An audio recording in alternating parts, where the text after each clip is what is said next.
Thank you so much. Well, hello, everyone. Welcome to the Flagstaff City Council work session. Today is Tuesday, November 10th, 2020. I'd like to go ahead and call this meeting to order and provide notice that the Flagstaff City Council has the ability to recess into executive session for legal advice should we so choose to do so. With that, we will have the Pledge of Allegiance. Ms. Whelan, can you lead us in that? Yes, Mayor, thank you. If everybody would stand, please. I pledge allegiance to the flag of the United States of America and to the republic for which it stands, one nation, under God, indivisible, with liberty and justice for all. Thank you, Ms. Whelan. Ms. Solis, can you please read our mission statement? Thank you, Madam Mayor. I'm honored to do so. The mission of the City of Flagstaff is to protect and enhance the quality of life for all. Thank you very much. Can we please have roll call? Mayor Evans. Present. Vice Mayor Shimoni. Present. Councilmember Aslan. Here. Councilmember McCarthy. Here. Councilmember Odegaard. Present. Councilmember Salas. Here, and thanking all veterans. And Councilmember Whelan. Present. Thank you so much. We are now down to item number 4. Item number 4 is for public participation. Public participation is for items that are not currently on our agenda. While we can listen and receive input, because it has not been agendized, we cannot make any comments. The city clerk has indicated that we do not have any public comments or public participation at this time. So we're going to go down to item number 5, which is a review of the draft agenda for the November 17th, 2020 City Council meeting. Council, do you have any items you wish to review?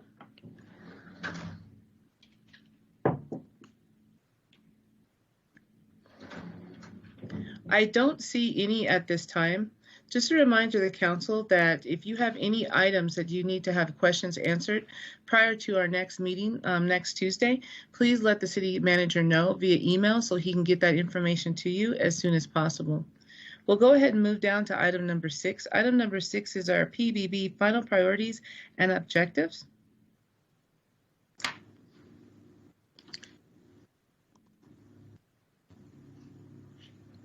And who would be doing this one? Good evening, Mayor, Vice Mayor, and Council. This is Heidi Derryberry, City's Assistant Finance Director. I will be presenting on this item, and I believe Rick Tatter will be bringing up the presentation if we can give him just a second.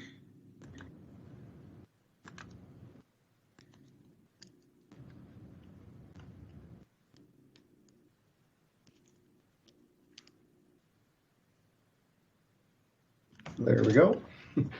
Thank you.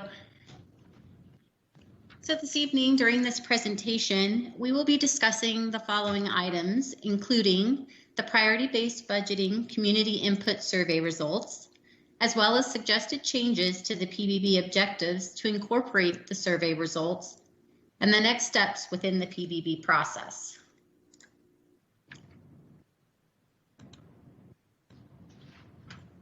The graphic you see before you shows the PBB key community priorities. The full list of PBB key community priorities and objectives as approved by Council on September 22nd is included in the agenda packet for your review. As a reminder, the PBB team conducted a survey to elicit public input and feedback on the PBB objectives. These objectives are important because they serve as a sort of rubric or scorecard to score programs against.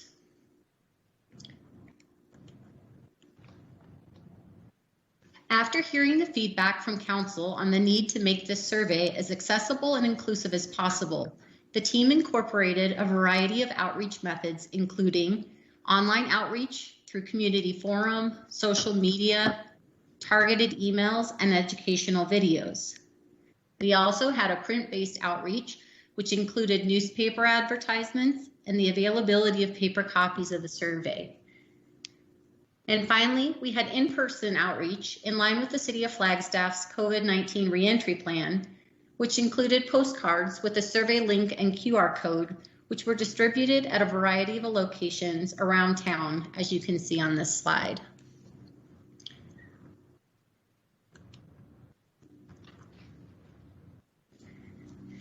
The survey was available on the community forum for approximately 3 weeks.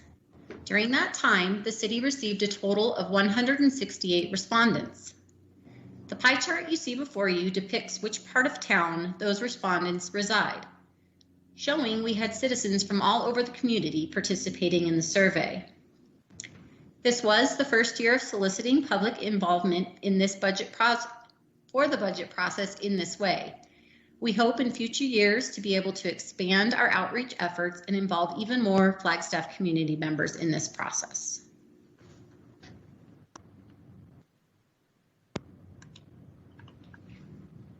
Thank you, Heidi, and good afternoon, Mayor and Council. This is Sarah Langley, Management Analyst with the City Manager's Office. So for the second part of the presentation, I will review the results of the survey and the suggested edits that the team has made to incorporate the public input into those PBB objectives. So first, I'd like to give you just a quick overview of some of the key themes that emerged from the survey results. There were, first of all, some phrases in our existing objectives that respondents found to be somewhat confusing or unclear. So you'll see as we walk through that we've suggested alternative language for those phrases. And then next, many of our existing objectives got a lot of support within the survey. So it was great to see that sort of affirmation from the community in those areas. And then finally, there was some public input that we felt wasn't captured in the existing objectives. So we have suggested changes to incorporate that input.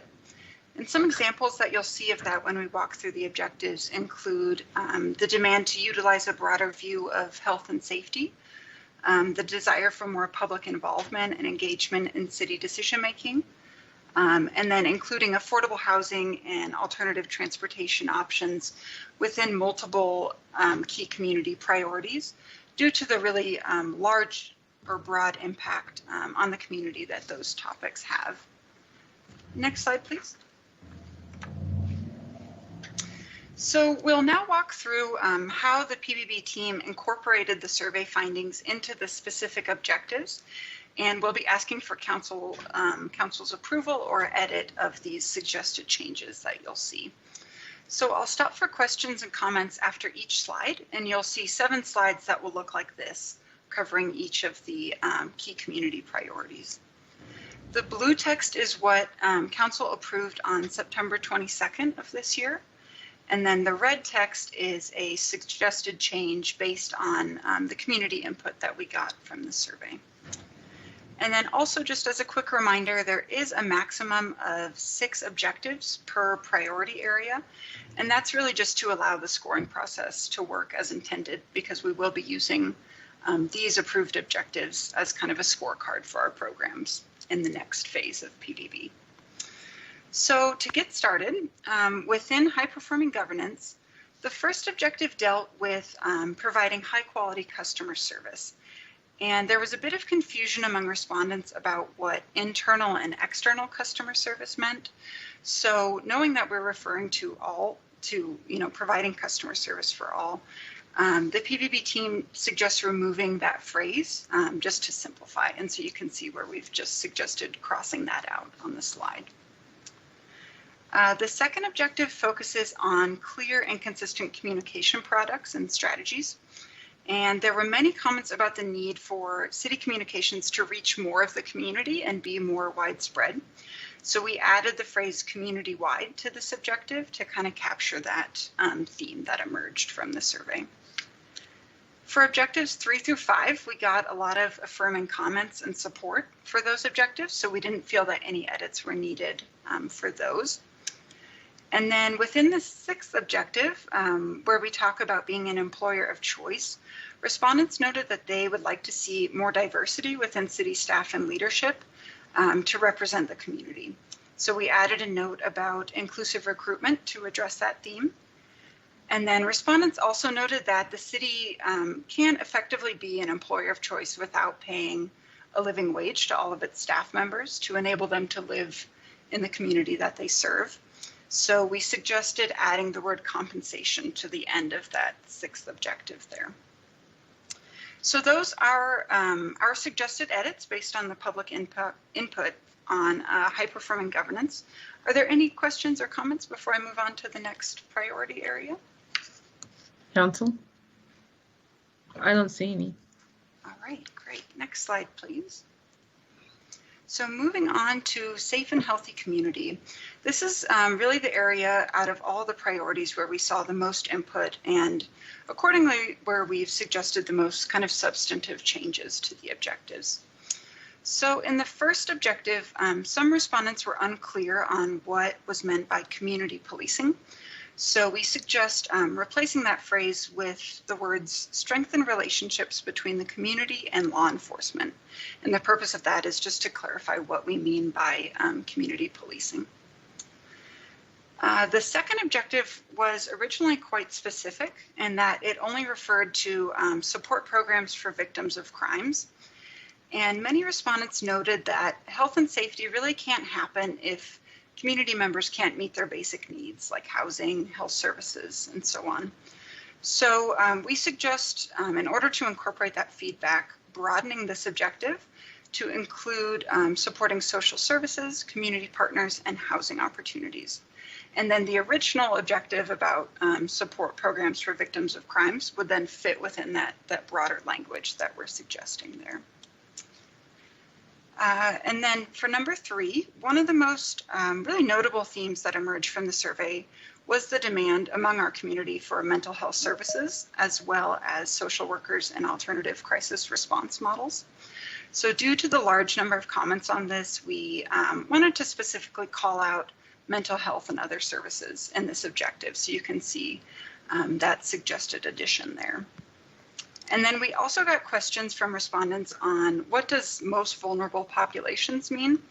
So we decided to suggest just to exclude that because we really all are serving all members of the community with these responses. In objective 4, some respondents were unclear on what was meant by public safety. So we suggest adding the word services, and that's just to clarify that we're referring to public safety divisions within the city who work to provide public safety services. And this objective also got a lot of support, similar to the third objective from our respondents. In objective 5, many respondents felt that this was too similar to the priority of safe and healthy community, and that it didn't really work to provide staff with direction on how to achieve this, which is really the goal of these objectives. And then along with that, we also received many comments on the importance of physical health, specifically through better recreation opportunities and more and improved bike and pedestrian paths. So we suggest reformulating this objective to focus on physical health instead of being so broad in nature. So those are the suggested edits for a safe and healthy community. Are there any comments or questions? I do have a question. Please. When we talk about item number 1, could we also say, could we say law enforcement? Would that also not include public safety in general as well? Is there a reason why we said just law enforcement and not law enforcement and public safety, first responders? Just a question. Yeah, that's a good point, Mayor. And we could just use the vocabulary that we suggested in the 4th objective. So we could just say strengthen relationships between the community and public safety services. I don't know if that would cover what you're trying to achieve. I just think that public safety is more than just law enforcement.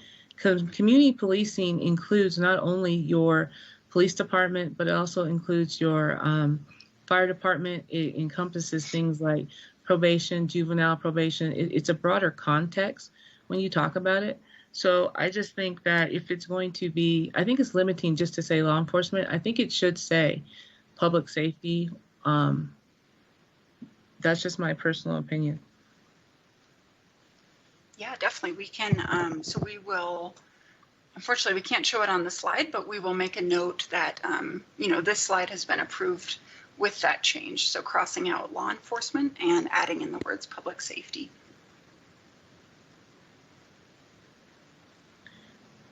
Okay, I don't see any other comments. All right, so next slide, please. All right, so in the first objective within inclusive and engaged community, there were many comments that there need to be more ways for the public to participate in city business and decision making. So we decided to add a clause about increasing opportunities for public involvement. So that's a suggested addition there. And then in the second objective, we again received a large amount of comments about the need for more robust wraparound social services and the need to address homelessness, basically as a prerequisite before a community can be inclusive and engaged. So to respond to that, we also suggested adding a specific reference to supporting social services there. Regarding the third objective, we got feedback that racism is not specifically mentioned in these objectives, and a lot of respondents felt that it does need to be recognized and addressed.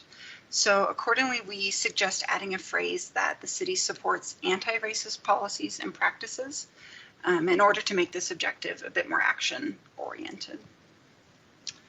And then for objective 5, respondents noted that facilities, services, and events need to not only be accessible, but they also need to be relevant and representative of everyone in our community. So we suggest calling that out specifically there within objective 5. Any comments or thoughts on this slide? I don't see any. All right. So moving on to sustainable innovative infrastructure. Within the third objective, there was some confusion and a bit of a lack of clarity on what smart traffic management meant. So we suggest replacing that word with effective traffic management, just to be really clear with what we mean there. And then there were also a very large amount of comments expressing a desire for more and better infrastructure for bikes, pedestrians, and for public transit. So we thought it would be appropriate to expand on this and really explicitly name it within that third objective there. And then similarly, we also got a lot of feedback on the demand for carbon neutrality and related energy options. That was one of the main themes within this priority area. So we suggest splitting that out into its own objective, just to make sure that it gets the attention that was given to it within the survey. Questions or comments on sustainable innovative infrastructure? I apologize, Ms. Langley. Can you go back to the previous slide? Sure. So I have a question here, and I'm not sure if this is a question for you or perhaps a question for Sarah Dector. It has to do with public engagement and public outreach. When we're talking about increasing opportunities for public involvement, there is a metrics that is used, and perhaps this is something staff can look at. The metrics is pretty clear about the different ways people can be involved up to and including. So for example, sometimes when council or when staff is communicating, we're really communicating information, but there's not a decision point to be made by the public because of some law or some reasoning behind it. But then we go all the way up to like a voter approved initiative that was approved on a ballot that has full 100% public participation to it because of how it's being done. I just think that that should be something that's mindful as we move forward, because there are some things that we are going to take all the way to the ballot. There are other things that because of the way the law is written, you can only do so much when it comes to the public participation. I just think it's important for us to understand that. And I think that Sarah Dector, she just won an award when it comes to this type of thing, could probably help us with that to make sure that we are putting the information out there in a way that it's understandable and what we mean by public involvement. Thank you, Mayor. I'm not sure if Sarah Dector is on the call and would like to chime in.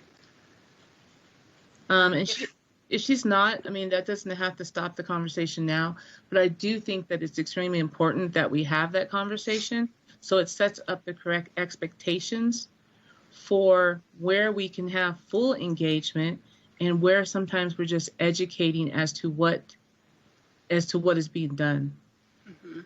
Yeah, definitely staff can reach out to Ms. Decter, and maybe we can add a clause within this objective to mention best practices and legal requirements that the city may be working within. Mr. Odegaard?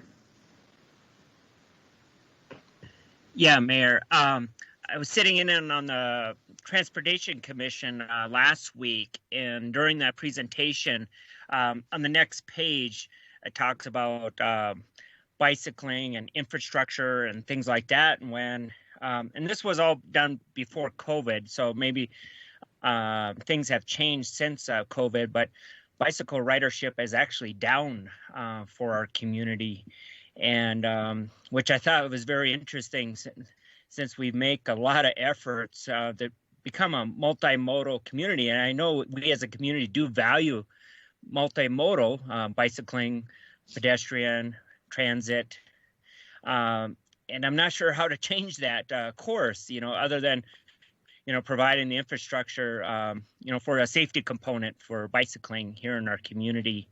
But it was very interesting that here I thought we as a community were becoming more bicycle as a means of transportation, when actually the numbers show we're decreasing as mode of transportation. So very interesting. So that's my only comment. Thanks, Mayor. Staff, we can continue.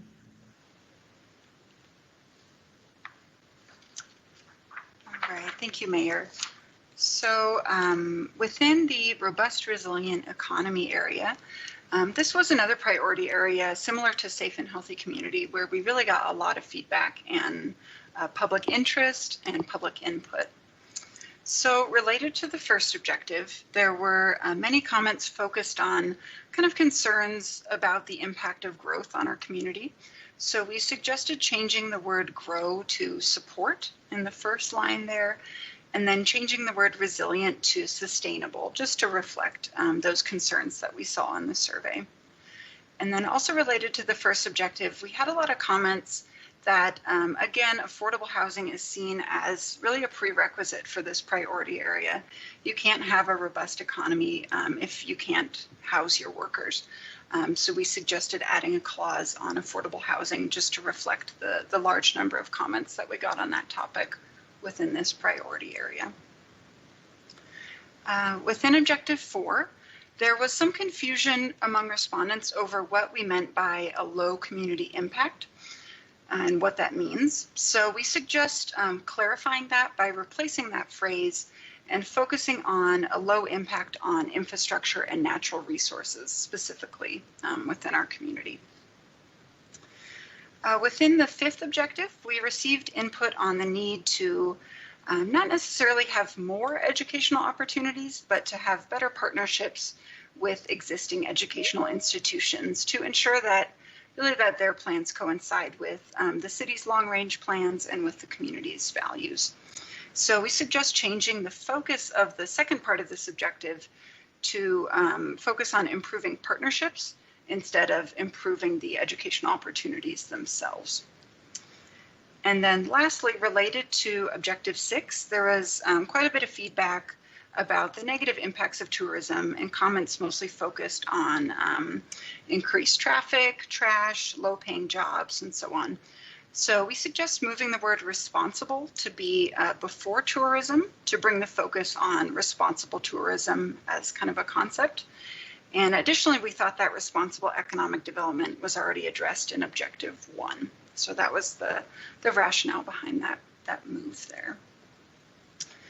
Are there any questions within this priority area?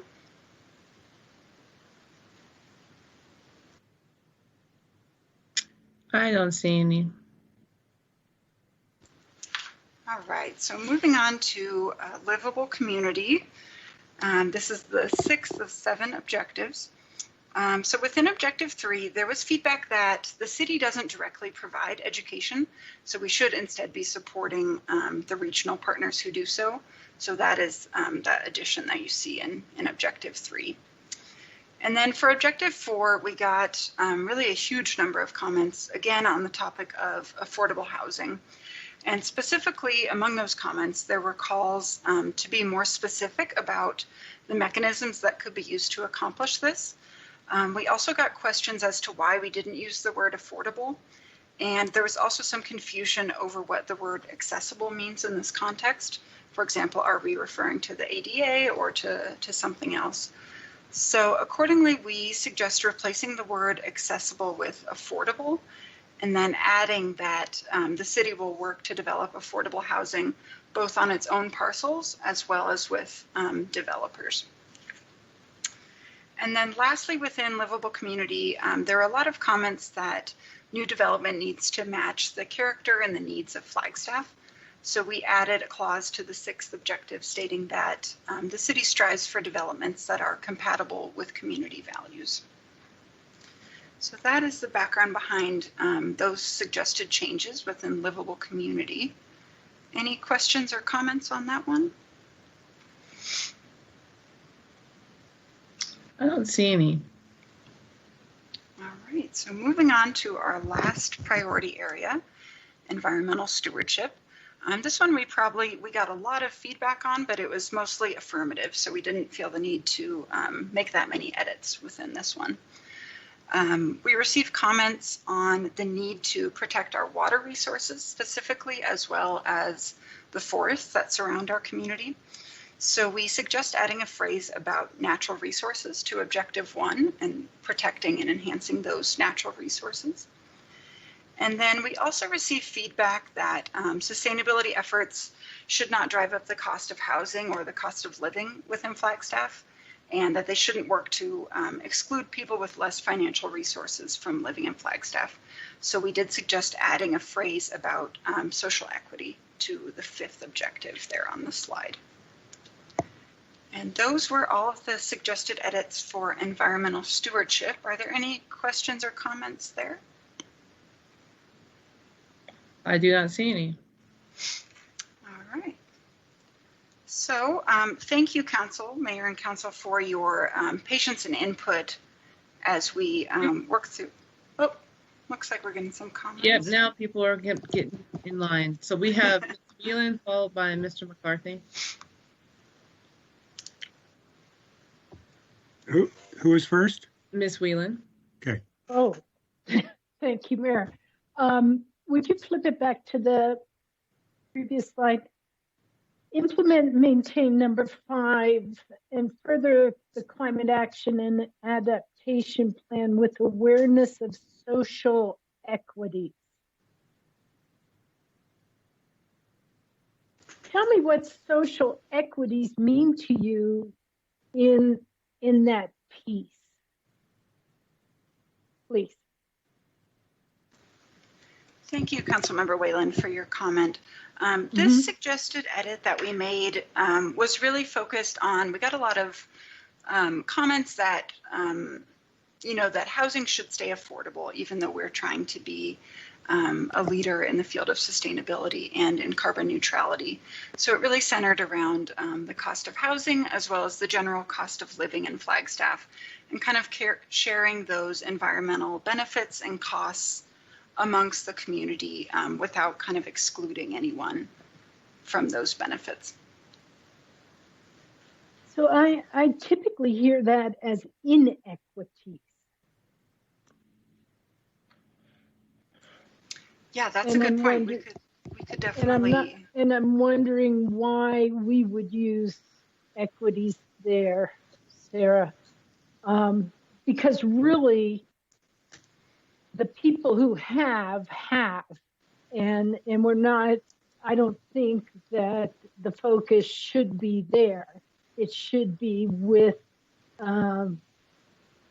where our systems and institutions continue to create inequities, especially as a social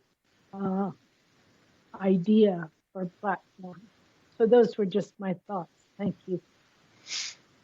Thank you, Councilmember Whalen. We can definitely adjust that language to read inequity, to draw more attention, like you said, to the inequities that do persist and that we're hoping to address.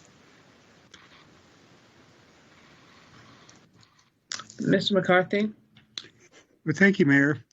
I haven't so far linked this to specific wording in what we've just seen, but as we're sitting here going through this, it occurs to me that we, as a community, have some goals that are in conflict with each other. For instance, we have a lot of effort put into bringing new good jobs to Flagstaff, but then we turn around and people don't want any more growth. And, you know, we want housing, but we don't want big buildings. And it just seems that the community is in conflict with itself at times. So just something to think about for the future. Thank you. I'm really happy that you brought that up, Mr. McCarthy, because I was sitting here looking at that. I think that it's very interesting, the results on this study, as well as this survey, as well as the results are, not the results, as well as our voter-approved regional plan. It looks like it has the exact same contradictions and conflicts in our regional plan as it does in this survey. We also talk about affordability, but we know some of the things that we're looking at are going to increase the cost. We talk about needing to have relationships with developers, but then we also talk about not wanting growth. We talk about responsible tourism, and tourism really provides a lot of the funding for things such as our beautification programs, our bike trails, our foot trails, but then we're not sure if we, what type of tourism we want. I think there's a lot of conflicts, and I think it's going to be interesting to see as we move forward how those conflicts are worked out in a budget. Thank you, Mayor. I don't see anyone else, and I see Mr. Shimoni, Vice Mayor. Thank you, Mayor, and Sarah, thank you so much for your presentation, your works on this. And I just wanted to take a moment to express gratitude to you and your team for all the hard outreach you did. I think you all did an excellent job at reaching the public as best as we were able to. And I know there's still room for growth in terms of our outreach and whatnot, but I thought it was a really good effort. And I am pleased with all the adjustments being made. I appreciate the conversation that we're having at the dais about challenges. You know, when I came across growth being something that the community was making a point to as to something they want to see stopped, you know, I definitely was shaking my head thinking that that's not something we can do. We can't just stop growth. We need to, you know, embrace it and channel it and make it work for us and work with it. Anyways, those are my comments, and thank you to the team, and I'm really looking forward to this moving forward. Ms. Salas?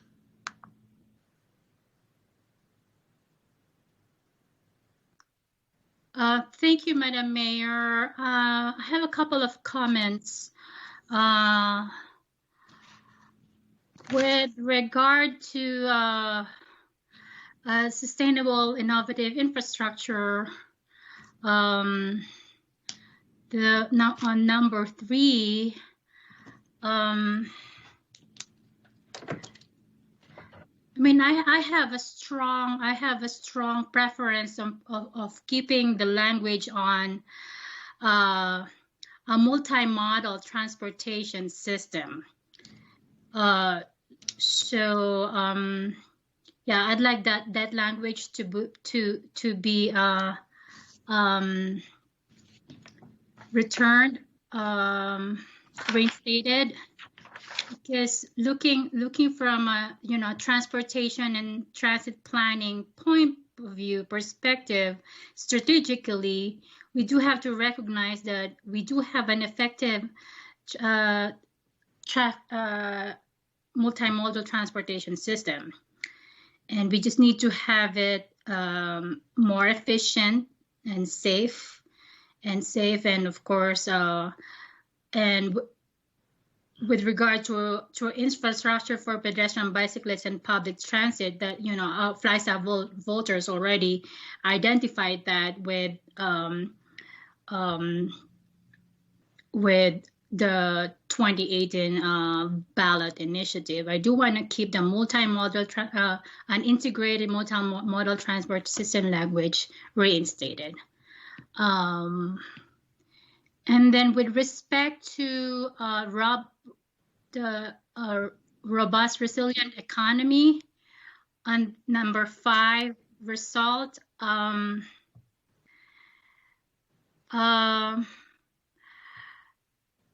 I think we have to think out of the box with respect to higher education institutions partnership, because there are other partnership that we can explore and manifest that has something to do with providing high wage jobs like apprenticeship and internship programs.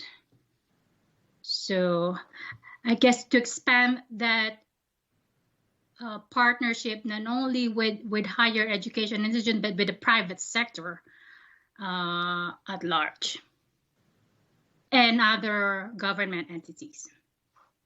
Thank you. Mr. Tatter?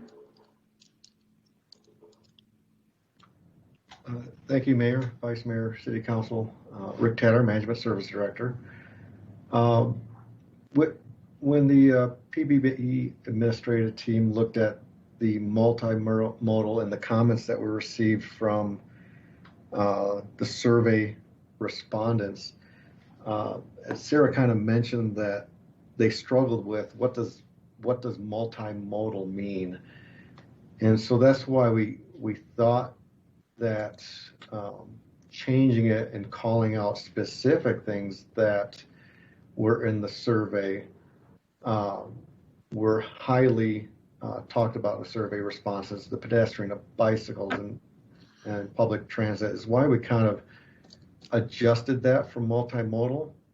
But if council would prefer to go back, we will definitely listen to what council thinks on that subject. So I'm not sure, hearing that, if you have a different thought, Ms. Salas.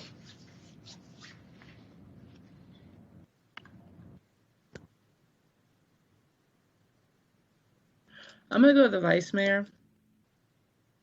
Thank you, Mayor.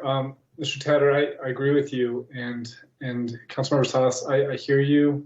I appreciate where you're coming from with your comments, but from what the people I've talked to and told to look at the survey and take it, I have heard that same feedback from a lot of them, saying that it's confusing, they don't understand the language, and there's a gap in kind of talk amongst the common folk people in our community and then city talk and government talk, right? I think that we're all used to this language and are, expecting it, but I think the public is just not having that same understanding. So I do think that expanded language is very clear and digestible to all.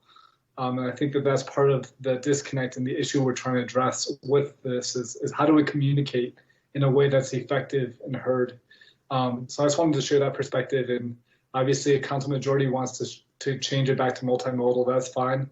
But I think that we will be leaving a certain population behind that don't know what that language means, and they'll be turned off by that language. Anyways, thank you. So I see Councilmember Salas, but I want to actually step in and just make a few comments, and then I'll turn it over to her. I don't agree or disagree with Mr. Tatter or the Vice Mayor, but I do want to put a finer point on that. I think that there are some people in the community that are very passionate about bicycles and public transit and also pedestrians.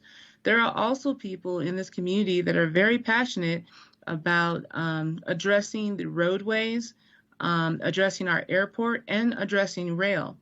When you look at the statement right now, it looks as if we are going to be focusing only on effective traffic management that has to do with infrastructure for pedestrians, bicycles, and public transit. And I will tell you, if you speak to the business community, they're very interested in our airport and the two airlines that we now have, because many of our larger businesses use that, use both of those airlines. They use our airport. I know that we've had numerous conversations about rail and the importance of the Amtrak station and of BNSF and what's going on with our rail corridor. I don't see that reflected in this. When you look at the fact also that in 2018, the voters here in the city passed a huge transportation tax that has to do with an overpass, that has to do with the widening of a major road here in our town, and has conversations about a possible interchange that we need with I-40.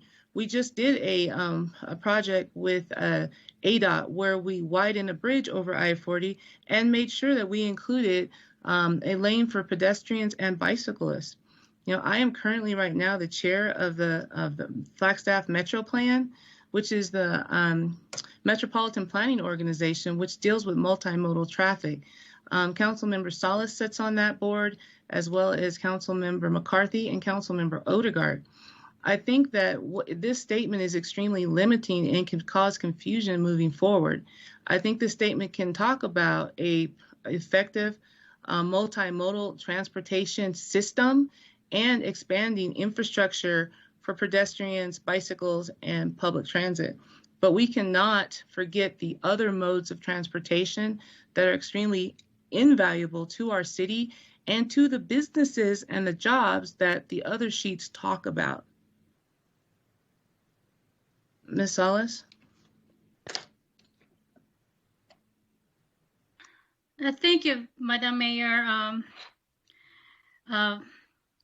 Very eloquently stated, yeah, and that's the main reason why I want to reinstate that the multimodal transport, an integrated multimodal transportation system in that language, and of course, it will include expanding infrastructure for pedestrian, bicyclists, and public transit. So we should not lose sight of our multimodal transportation system, which include, you know, vehicles, train, and aviation. Okay, I'm going to jump down to Ms. McCarthy, then come back up to Mr. Dilly. Mr. McCarthy? Well, thank you. It looks like in the chat, Rick Tatter had the exact same idea I had. I think instead of using the phrase multimodal, which I know what that means, but the average person does not, we could use something like, say, all modes of transportation. And, you know, you can work those words in there, but, you know, get rid of multimodal and just say all modes of transportation. It's a little wordier, but I think people would understand it better. Thank you. Any other council comments on this? Okay, I think we're done with this slide.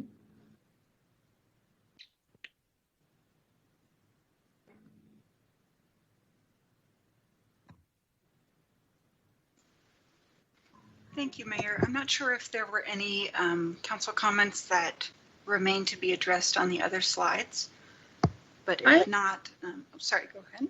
Right. I apologize. I do have one comment, and maybe it's included somewhere on one of these slides, but is there anything that has to do with supporting our small businesses here in our community, or is that included under economy in a general sense? Thank you, Mayor. Yeah, and we did receive a lot of comments about supporting all types of businesses, whether they be small businesses, local businesses, businesses who have a green business model. So we thought that those were effectively incorporated into the second objective, where we state maintain and enhance an equitable and effective business recruitment, retention, and expansion program. And from using those words, recruitment, retention, and expansion, we thought that that included not only attracting new businesses, but also taking care of the businesses that are already here and providing them with what they need to stay and grow here. Okay, thank you. Mr. Solomon?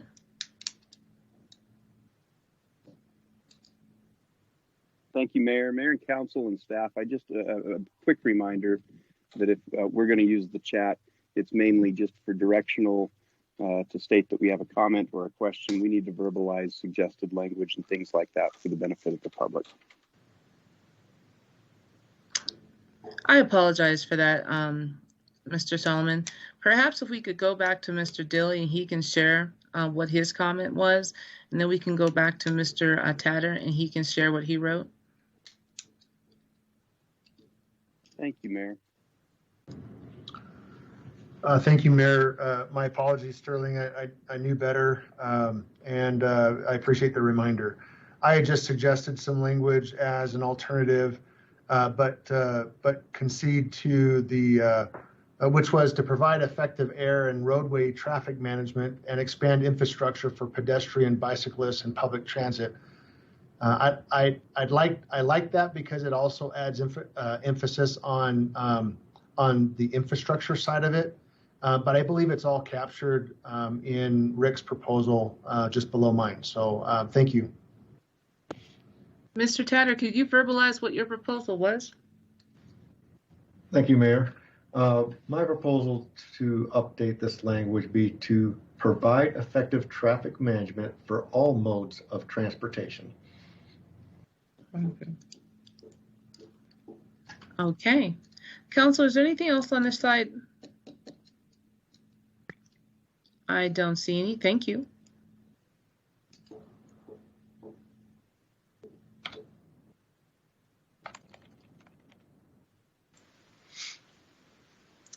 All right, so if there are no further comments on any of the key community priority areas, we can, go ahead and go to this slide. And I just wanted to share with Council the next steps that they can expect to be seeing in the coming months. So staff will use the priorities and objectives that we're approving here tonight, approved, of course, upon understanding that the recommendation or the changes that Council suggested will be made. Excuse me, Sarah. Yes. Excuse me. I see Mr. Tatter's blank screen and a circle going around and around. Does anyone else? I am not seeing any type of slide whatsoever. We actually see the slide. We see the slide that Sarah has up that says the PBB schedule. Isn't that funny? Okay. Well, I don't see it. So. Yeah, Madam Mayor, this is Councilmember Salas. I see the white screen too. So, I guess I have to leave and rejoin the meeting. I don't know if that's on my side, but I do have fiber optic internet here. It seems at least 4 people are not seeing the entire presentation. Mr. Dilly, did you have a comment? Ma'am, perhaps I'd suggest that, great, I think Rick's doing it right now. He's going to unshare and share again if hopefully that helps everybody.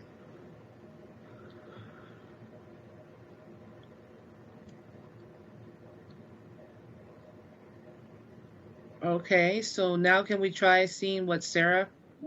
I can see it. Thank you. So can everybody see the presentation? Yes. Good on my end. Yes. Okay, let's start over that then. Thank you.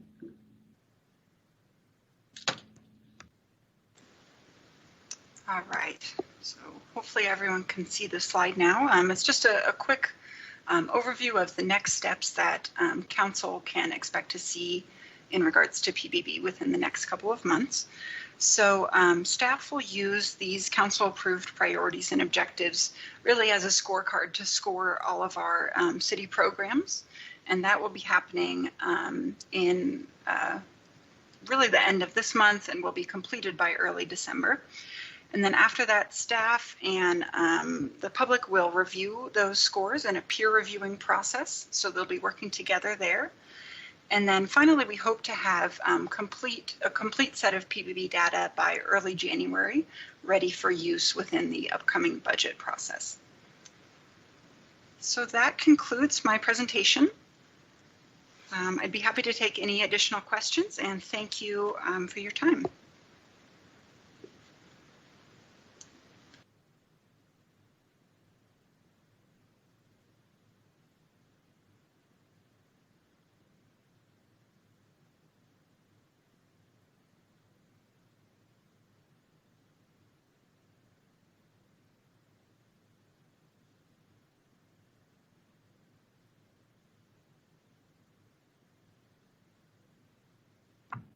Hello, I apologize.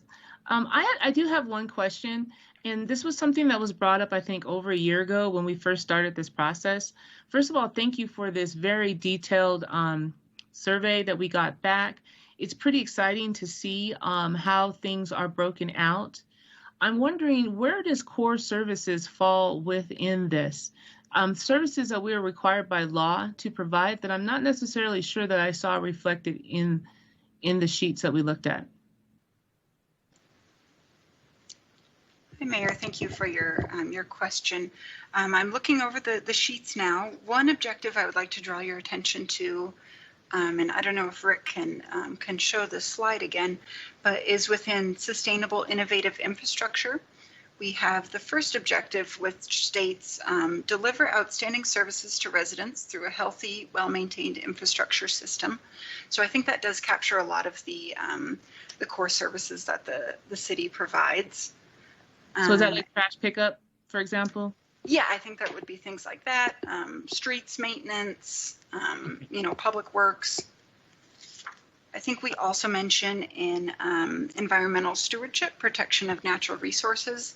And with that, we were hinting towards our water services department, as well as our fire department, and protecting our forests and keeping our community safe in that way. And then Rick and Shane, feel free to jump in if you find any others. I also think in safe and healthy community, and within the fourth objective, we discuss providing those public safety services with the resources they need. And as we talked about, that is kind of a broader understanding of public safety. It's not just police, but it could be a broad variety of city departments that are included there. Okay, I was just wondering. Thank you for that. Thank you, Mayor. Okay, if there's nothing else on this item, we are going to move to item number 7, which is employee survey results.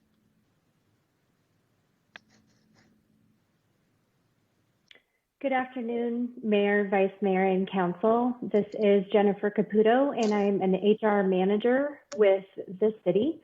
And I'm also the outgoing chair of the Champions of Team Flagstaff.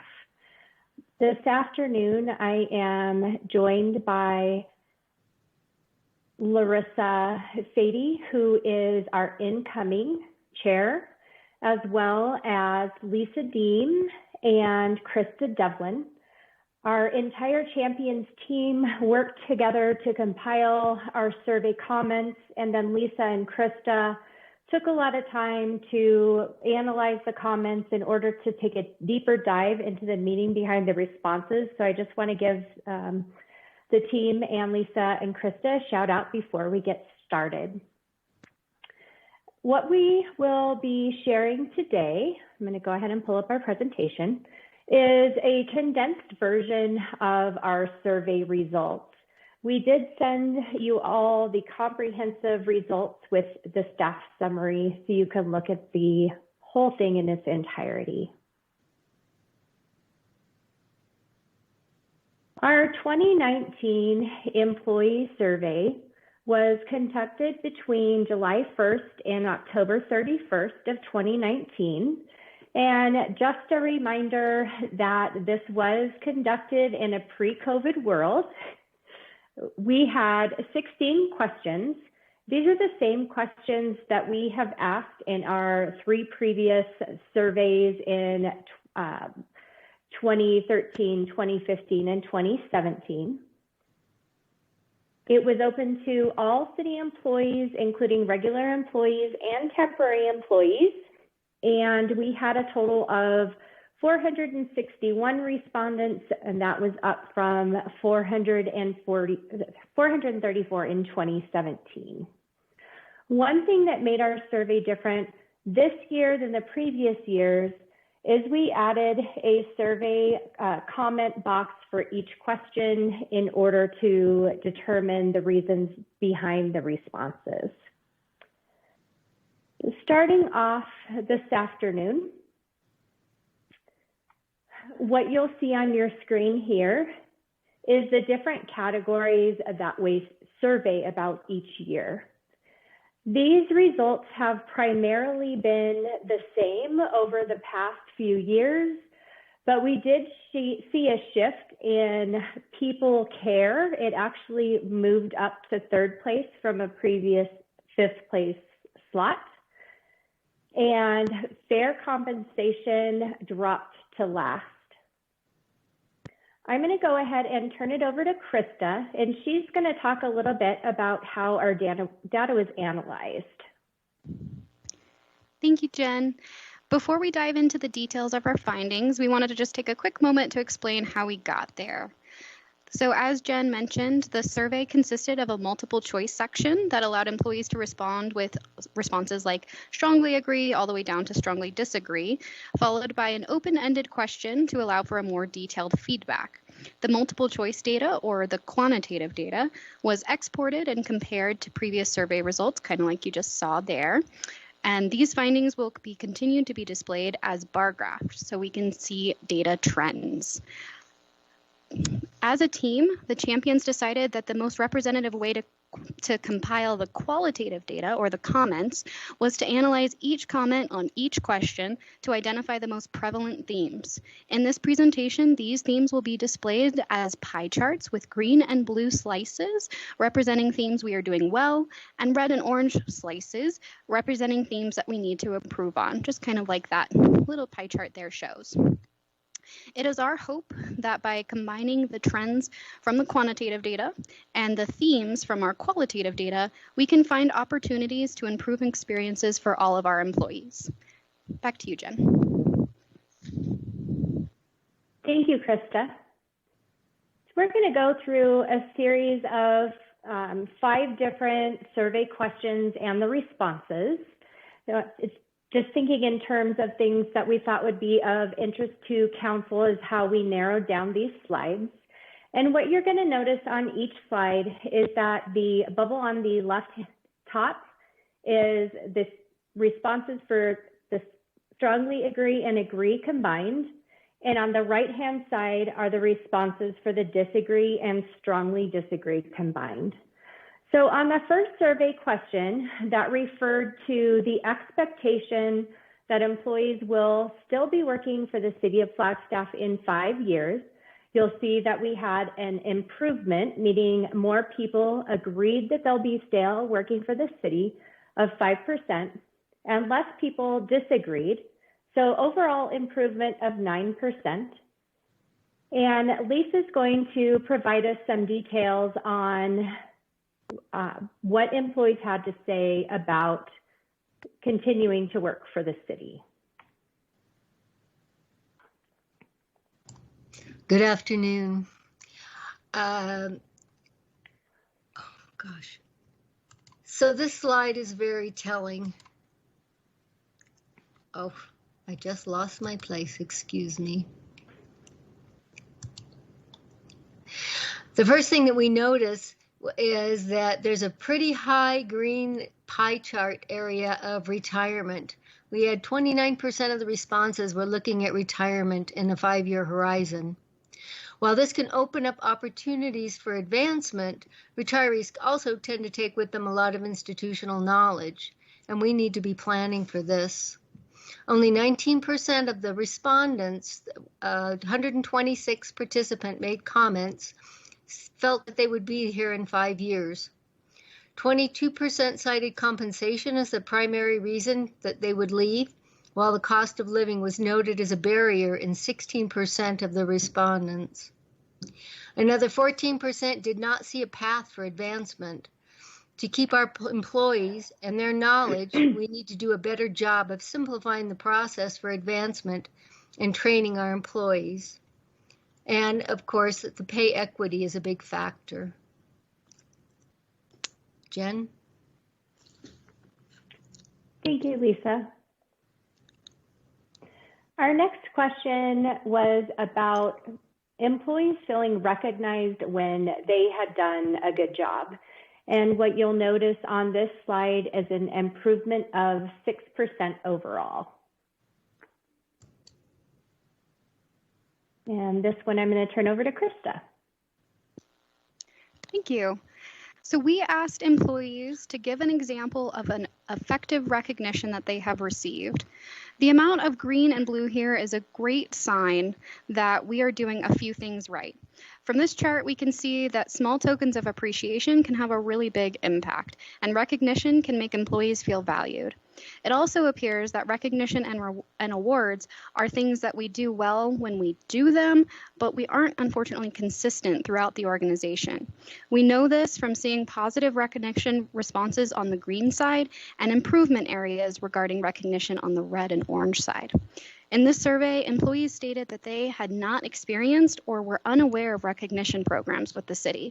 The survey also revealed, and alarmingly so, that some employees have stopped going above and beyond because when they do, they feel that their extra effort is not rewarded, but rather becomes the new minimum. So we need to find a way to make recognition more consistent, accessible, and authentic to show employees how much they are all appreciated and turn some of these red slices more green. Thank you. Thanks, Krista. Our next question was about the City of Flagstaff providing effective training in areas of need. And you'll see an overall improvement of 5%. Krista, back to you. All right, thank you. The city offers some really great training courses here. When we asked employees what kind of trainings they would like to see offered, some employees mentioned more availability of existing courses, as well as some that we would have that would be new. The most requested training was on-the-job or job-specific training, meaning more onboarding training from supervisors or coworkers. Close behind, at 18% of respondents, was diversity and inclusion training, followed by Microsoft Suite courses, customer service, and interpersonal communication trainings, as well as other miscellaneous trainings. And that could be just that one person responded with one idea, like OSHA training, for example. In a socially distant world, online training platforms may pose a quite unique opportunity to provide employees with more accessible and available training courses where they can learn about topics that are beneficial to their job performance and interest on a schedule that works for them. Thanks.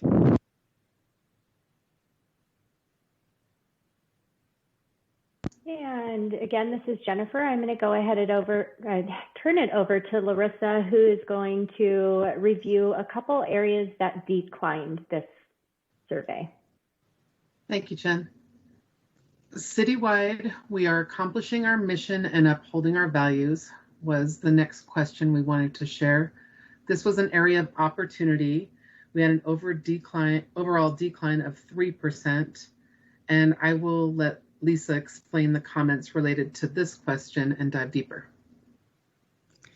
Thank you. So we had 107 responses, and this pie chart, these comments were very telling in employee perception because the same themes are expressed both on the green and blue, the positive side, and the red and orange, the negative side. Service levels, employee engagement, leadership, all were mentioned on both sides of the spectrum. While 20% felt service levels positively demonstrated our mission and values, another 12% felt the service levels reflected that we were not accomplishing those values.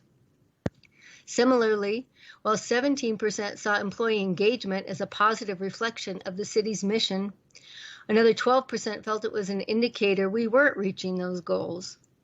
Leadership was a consistent theme, with 7% who felt our leaders are aligned to our mission, while another 16% identified leaders as the barrier to achieving our mission, and another 19% who felt we were either not following our values or they simply did not have a clear understanding of what the city's values are.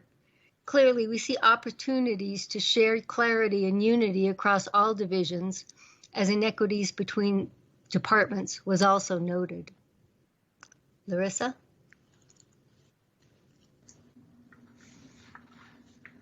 The next question was, compared to others in my line of work, I am paid fairly. And we can see here, this question, we had an overall decline of 6%.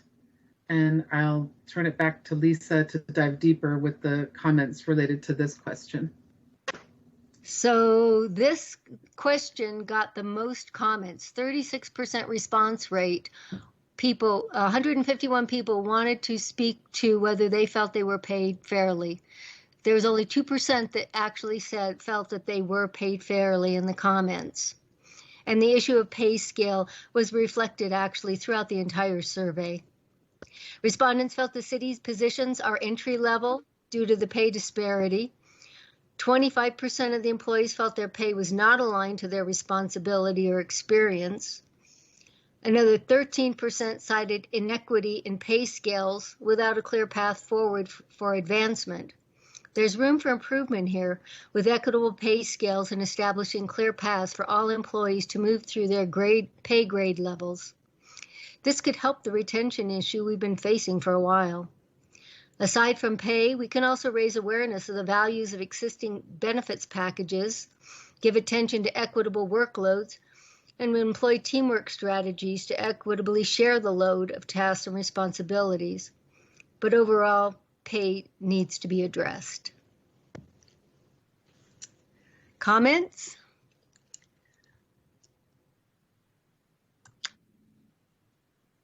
We have one, Ms. Whelan. Oh, I'm sorry, I apologize. Thank you, City Manager. Ms. Whelan, I'm gonna go to the City Manager first and I'll come back to you. Yes. Thank you, Madam Mayor. Thank you, Council. I want to take time at the outset to frame this discussion a little bit, but I'm going to start by thanking the champions here. The presenters in front of you today, Larissa, Lisa, Krista, Jennifer, and others who have been involved in this have been working very hard on this for several months. We're looking at a 2019 survey. These are done every couple of years.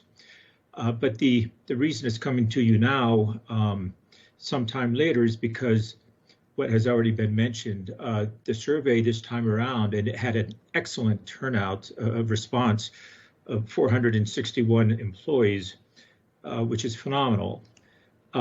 But there was a lot of narrative, and the folks who I just mentioned took the time to distill those narratives and give you a very nice summary of the qualified responses, breaking them out in a very methodical way. It was very labor intensive, and you, Council, are now seeing the benefits of that in a presentation that is very succinct and balanced. You heard both the good and the bad in this presentation. There are areas where we are doing okay, and we've noted that for you, and there are areas that need to be addressed. If I may, and if we can park it on this slide for just a minute, I want to go back in time a little bit, Council, to the budget process, which concluded around June, months ago, and refresh your memory as to the transmittal letter that I authored on July 7th that accompanied the budget. And that transmittal letter is a bit of a formality, yes, but it's also an attempt to provide a bit of an executive summary of where the organization is, where we are and where we're going. And in doing so, I took the liberty of identifying some of the big ticket items that we're wrestling with, and spelled those out within a several page document. I would invite you to reread it at your leisure. But the items that I referenced in that transmittal letter, which again would encompass what we determined to be the most significant topics for the city over the past year and currently included priority-based budgeting, which you just had a nice update on. It included the key priorities that Council just discussed. It included, of course, the city's economic condition, noting the recession that had landed subsequent to the arrival of COVID-19, and also noting where we were with our revenue projections from our finance team and how we put those projections into the context of our council-approved recession plan. And there's an elaboration upon the workings of the recession plan. Another topic that I mentioned in the transmittal letter was the organization.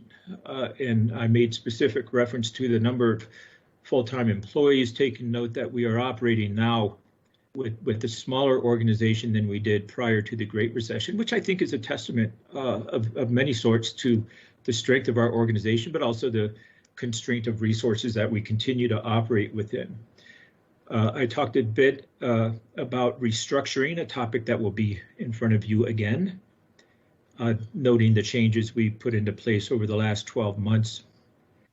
And I discussed, of course, the global pandemic, COVID-19, how we as an organization were dealing with that, the measures that we took under your excellent leadership, Mayor and Council, and the guidance provided to us along with the workings of our reentry team as we have labored through these very challenging times. I chatted a little bit about the PSPRS unfunded liability. That one's a success story, of course, and it's now in our rearview mirror, but I mentioned that as a huge thing for the city because it was and remains a profound accomplishment for the last year. And I ended the discussion at that point, talked about a couple of projects going on, but I came down to the end, or at least on page 11 of that transmittal letter, to the topic of employee retention. And here we are now. I mention all of this because this conversation has been going on for some time, and I attempted to frame it back in July when I wrote this transmittal letter. And the narrative I provided to you then that is being restated now is that retention remains a huge concern for the organization as compensation continues to be a concern with our employees. We have not been consistent with our merit-based compensation strategy, and we've lagged behind market rates, and you will soon be getting a very nice summary of the compensation study, which is now final and coming before you. Achieving a market-based pay is a continued council goal, and it's been off-stated, and it's also supported by our employee advisory committee. And now we are seeing, and this is where I'm tying it back to the current presentation, and I'll stop with this.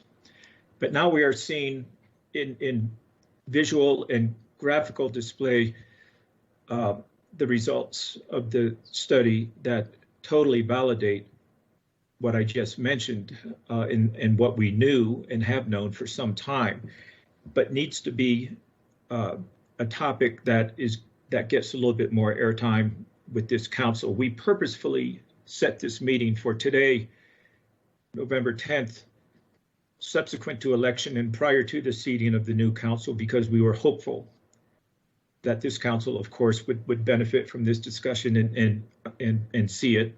But we were also hopeful that our newly elected officials would be watching and listening because we think this is a story that needs to continue. I want to highlight the graph that you saw earlier. I don't want to scroll back. I think we can keep the pie chart right in front of you, but the bar graph that was shown at the beginning of this presentation that showed that fair compensation was where we ranked the lowest with our survey. Significantly, since 2017, that has become the last scoring category, the lowest scoring. We were 4 percentage points higher in 2017, and it was not the lowest scoring category. It wasn't high by any means, but we have we have lost ground, and we now see it scoring the lowest. And then to the present pie chart, into the previous one where we looked closely at retention, and the question that was asked, do you envision yourself working for this organization in 5 years? And a fairly alarming response rate to the negative. And now this question, how do you feel, about your compensation? And everything in orange, or any shade of orange on this pie chart, represents a negative. And the small sliver of green represents kind of a neutral or somewhat positive. Council, we have a huge issue. And I'm telling you, as your manager, we need to address this. And if we don't, what we will certainly see over time is a continued loss of retention. With retention, when we see employees leave within the first 5 years here, from an employer standpoint, and looking at things strictly through the economic lens, we are not seeing a very good return on our investments. We are training folks, recruiting folks, putting them into the workforce, and then seeing them leave so that they could benefit another organization. That has been a profound problem with first responders, and notably our police department, and it's creeping back up. But now we're seeing it across the spectrum. And as an employer, this is concerning. So I thank you for your audience on this. I apologize for being a bit long-winded here. I have been very anxious to have this discussion with you. This is intended not to jolt or alarm, but to enlighten. This is a discussion that needs to be advanced. One last comment, but before I mute, and that is, why is it so paramount to have this discussion in the middle of a recession? The budget's already set. We're halfway through our recession plan. We're under a recruitment freeze. We have no money. We are very constrained, as are the many, many other organizations around us and throughout this nation. And the answer is, there is not a better time than now to have this discussion. We know that we're not going to change things right now, but we at least have to be aware of the issue and queue it up for future budget considerations, because there will be better times ahead. And when we reach those better times, we need to do so being very mindful of this issue here that's before you tonight. So thank you for giving me the time, Mayor and Council. We appreciate you taking the time to articulate what the issue is to Council in such a clear and concise way. Ms. Whelan? Thank you, Mr. City Manager. I agree with you. I definitely see that this needs attention, and hopefully our new councils will understand the importance of that. I would like to point out that in the 4 years and the years before I got on council, we had extreme inconsistencies in your position in leadership. And I believe things were not dealt with always in a consistent way. For example, when we give out merit pay based on longevity, that doesn't make sense to me. So I'm happy to see that this is not only a priority of the people that work for the city, but also in leadership. And I will support council and future councils in taking this very, very seriously. I do have a couple of questions for the presenters, and I would also like to take a moment to thank you for your presentation. It spells out a lot. My question at first centers around retirement. We have a current rate of 29% retirement. I didn't see anything that I could see in the past. What is the typical percentage of retirement? Or are we hitting a larger sum of people leaving?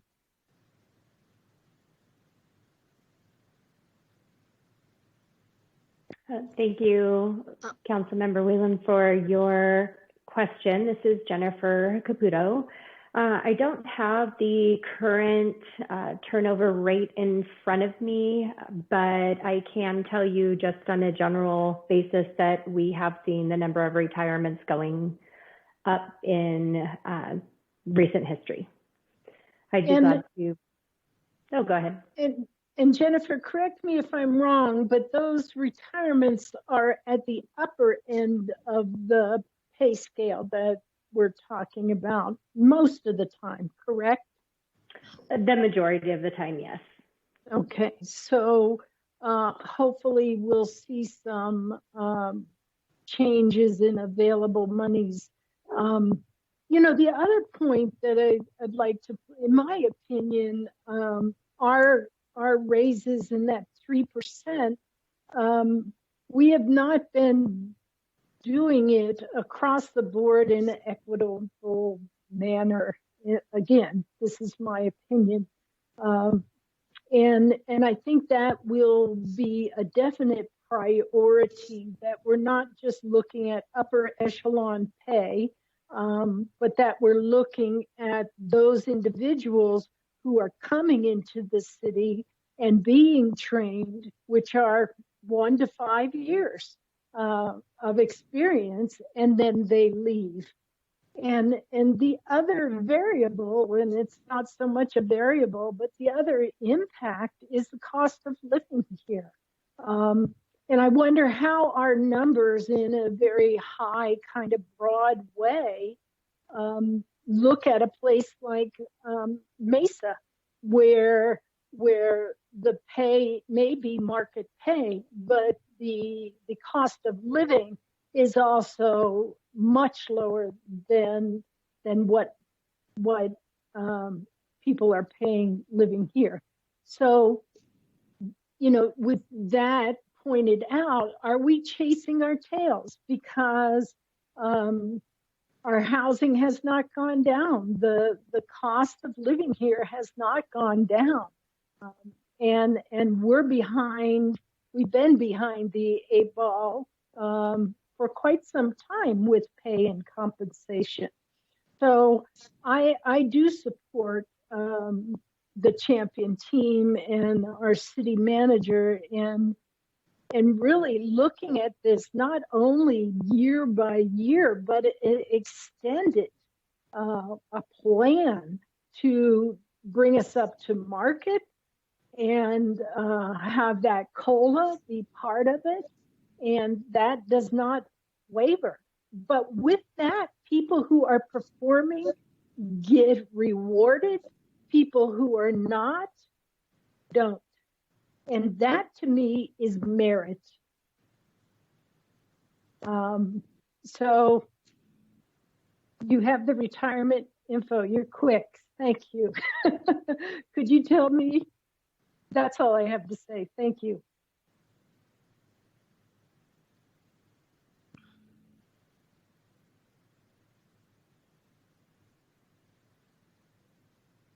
Mayor, would you like me to share that information now? This is Jeannie Gallagher. Yes, please. All right, thank you so much. Good afternoon, Mayor, Vice Mayor, and Council. Jeannie Gallagher, Director of Human Resources. I did quickly look up the percentage or the numbers of retirements out of our total turnover. In 2018, 35 out of 105 separations were for retirement. And in 2019, 25 out of 108. So those are very high numbers. And again, if we're looking at the projected retirements in the next 5 years, definitely something for us to be attentive to. And I would just also add, since I have the microphone, Councilmember Whelan, as well as Council, I believe that you will be excited to see the recommendations coming forward for addressing compensation. We've been very attuned to the Employee Advisory Committee as well as these survey results in formulating an action plan. So I look forward to presenting that in the near future. Thank you.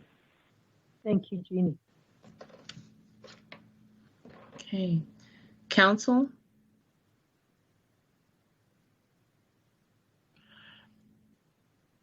Vice Mayor? Thank you, Mayor, and thank you to Lisa, Krista, Jennifer, and team. Great conversation. I'm glad we're having it. It's a good refresher and a good reminder of all the hard work we need to do to improve upon our own team and our own employees and our culture of appreciation. You know, I think it'd be great. You know, I know we're talking about pay right now, but going back to just the culture of appreciation and gratitude, I'd love to see us work on that. And I know a lot of that kind of starts with the money and how we're paying our employees and treating our employees financially for their service. But I think it goes hand in hand with the culture of appreciation and that kind of mutual respect. So yeah, as Councilmember Whelan said, you know, I think with City Manager Clifton in the position that you're in, City Manager, I think that, you know, we can really kind of come up with a plan and work to see it through to improve not only the culture of appreciation and communication, but the pay and getting people paid for the services that they're providing to us in a way that, you know, they want to be a part of this culture and they feel like they're respected and appreciated through their pay. That's all for now, and thank you. Council?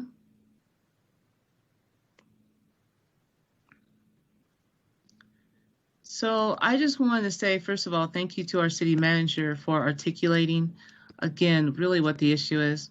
Thank you for Councilmember Whelan for being very clear and concise. And thank you, Vice Mayor, for weighing in. One of the things that I think is important for, you know, council moving forward is this discussion regarding compensation for our city employees.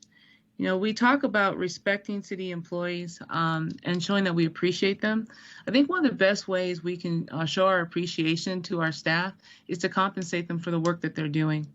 You know, many of our staff members were here when we went through the recession, where they ended up having 2, sometimes 3 jobs because jobs were eliminated.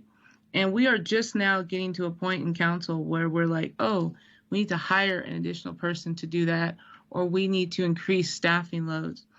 You know, we're getting ready to go through another very difficult time. We have several things that are happening, some within our control and some not within our control. You know, Councilmember Whelan pointed out that the cost of living here in this city is increasing. You know, there is expected to be a major increase in our cost of living come January because of something that happened outside of our control with regards to minimum wage. When minimum wage goes up, certain services that all of us use, the price of that goes up. You know, rent goes up, not just for certain people, but for everybody. You know, businesses are going to charge more because labor is increased. And that is a major impact to those in our community. Something that I've seen council do historically over the years, which I'm very happy that we have our current city manager who can help make sure we stay focused, is that we tend to get sidetracked with special interests and special projects.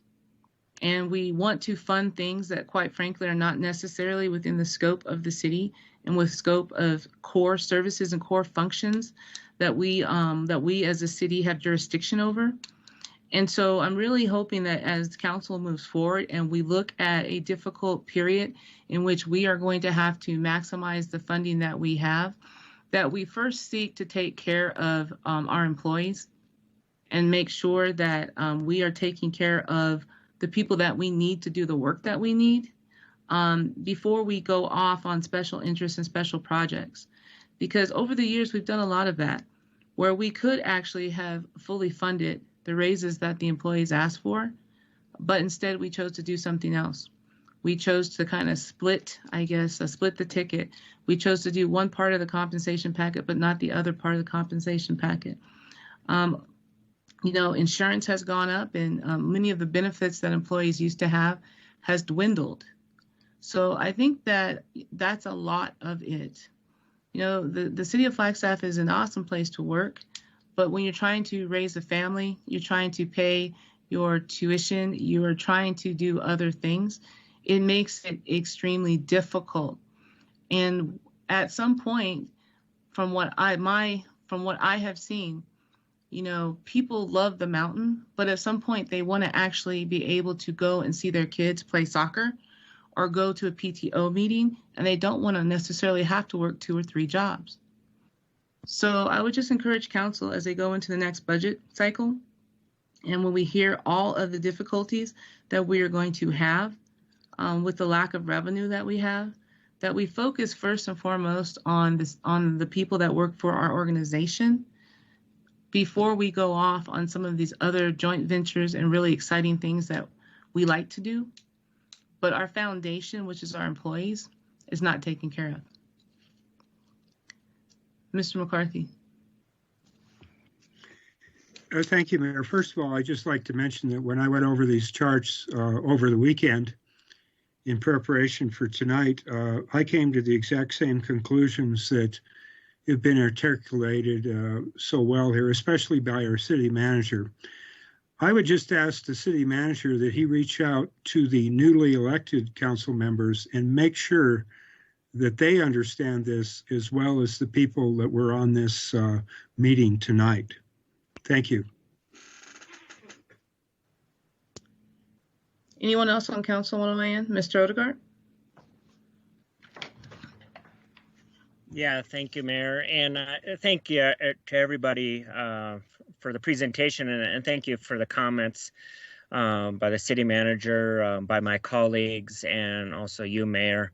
The priorities of the organization itself. I've always felt like my loyalty has always been with the organization and trying to take care of the organization the best that we can.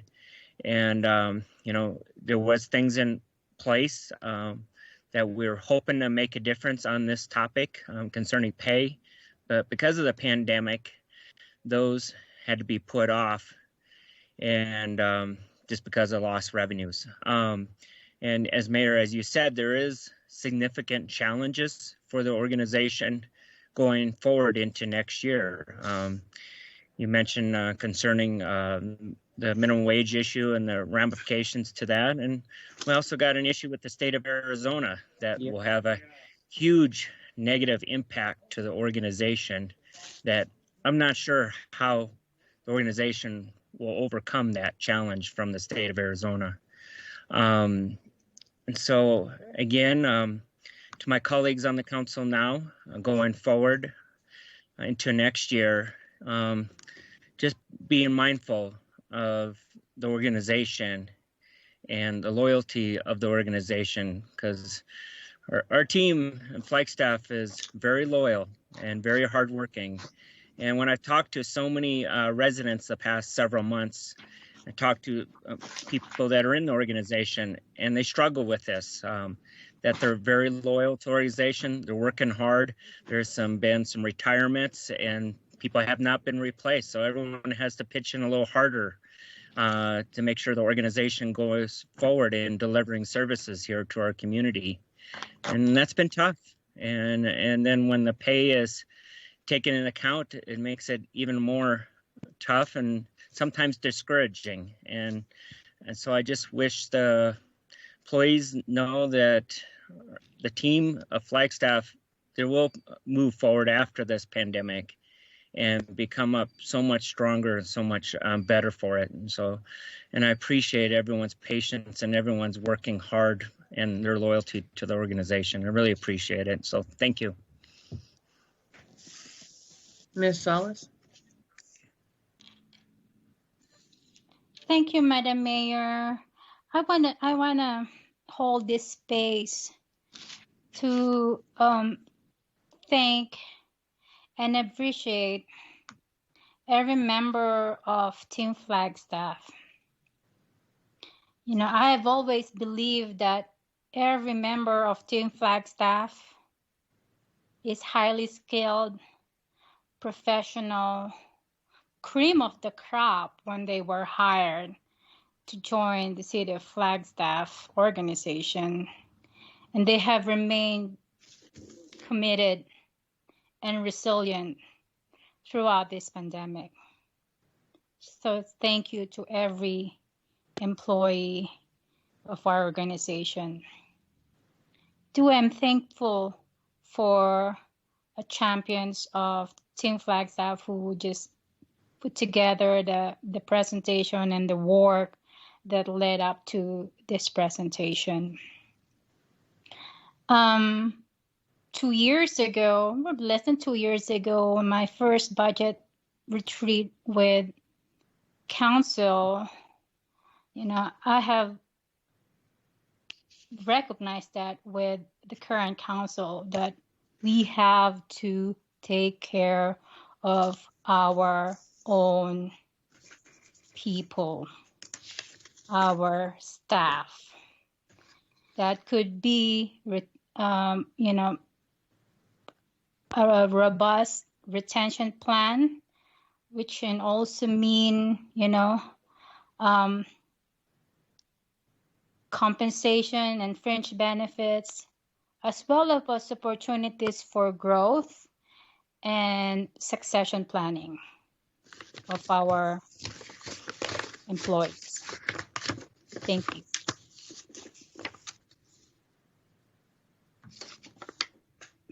Any other council members?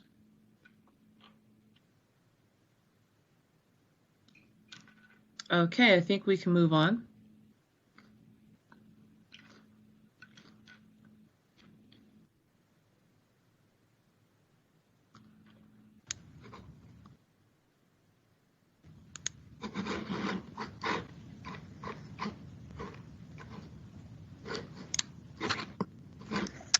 Hi, everyone.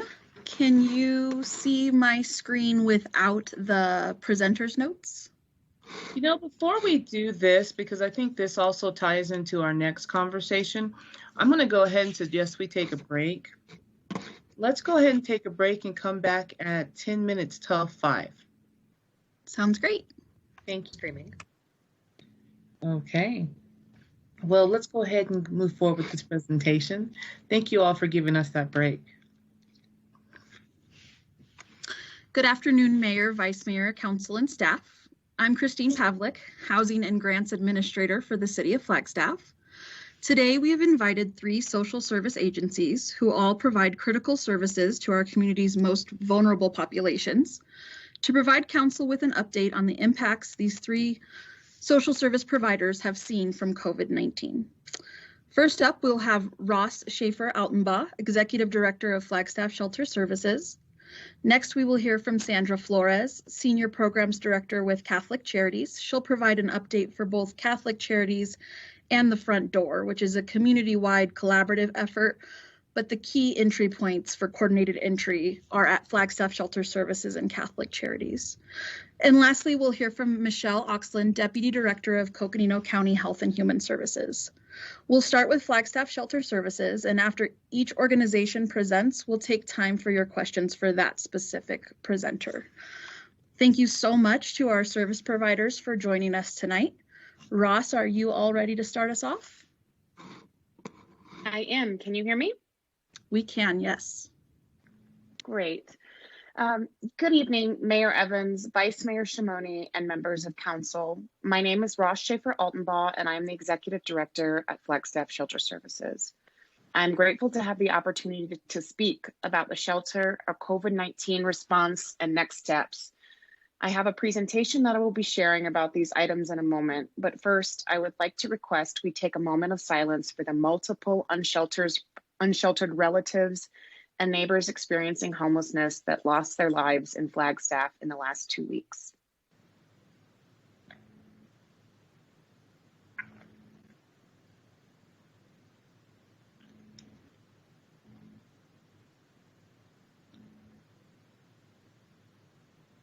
Thank you. Before we get started with the presentation regarding COVID response, I would like to recognize the community concerns that, while might not be new, have been renewed recently since the death of 2 unsheltered relatives 2 weeks ago. I struggled with what to say here tonight. To be clear, our agency hears the voices and concerns. But I want to tell you that we aren't just hearing them, we are responding with action. I am positive that white supremacy plagues every corner of our world and absolutely in human services across the country, state, and yes, in Flagstaff. And I'm positive FSS is no different. I believe if you are not actively working to find the shadows of discrimination, then you are actively engaging in it. So while we have been working for years to provide transparency and equal access to our services, we are stepping up at FSS. And pardon my honesty and informality right now, but I want to be clear that I'm not saying this because I really care about what council thinks about our work on this. My intent is not to be rude, but my hope is to use every platform I have in hopes to be heard by those who need us. The alternative is dangerous, and if people do not come to shelter because they feel it is not safe, the consequences could be devastating, as we have seen. So before I move on, I just want to share a few things you can look for coming from us in the immediate future. That looks like new and continued efforts with local Indigenous advocates and tribal leadership working towards meaningful solutions for unsheltered Native folks, robust working partnerships with area experts surrounding housing, healthcare, and criminal justice involving Indigenous neighbors, development and implementation of outreach work to connect more deeply with stakeholders and to support the voices of the Indigenous in this community. We are joining councils, creating collateral, and opening seats for Indigenous voices at every table and decision-making place that we are in. We are scrubbing our policies, procedures, and practices for existing opportunities that might be perpetuating issues of equity. And while our staff of 50 has almost 45% representation from Black, Indigenous people of color, that looks like 21 employees, 15 of our employees are formerly homeless. We can continue to make our staff and leadership look like the clients we serve. We consistently provide training opportunities, but it's still not enough. And this is a work in progress, but we are here to do the hard and real work. So to be clear, thank you to the Indigenous community, if any of y'all are listening tonight, for continuing to bring it up. We are appreciative to do the work, and no matter what we think happens at the agency, someone's lived experience cannot be challenged. And we're only going to challenge ourselves to do the work. So with that, let's talk about COVID. Christine, can you cue up our slides? Can you see them? I can see oh, here we go. So in regards to Flagstaff Shelter Services response to COVID, as you are all aware, we are spending a lot of money weekly to provide alternative sheltering options for the prevention and response for COVID-19. So we've talked about this in the past, but we are currently managing and operating 3 different hotel and motels around Flagstaff. With that, looks like one of those hotels is in partnership with Coconino County and was the response to Hotel Aspen's closure. We operate about 20 rooms there. Thankfully, many of them are not full, those rooms, with people that are positive, have been positively diagnosed with COVID-19 or are awaiting results. The other 2 hotels are specific to clients that were in our congregate shelter the day we decided to move everyone over.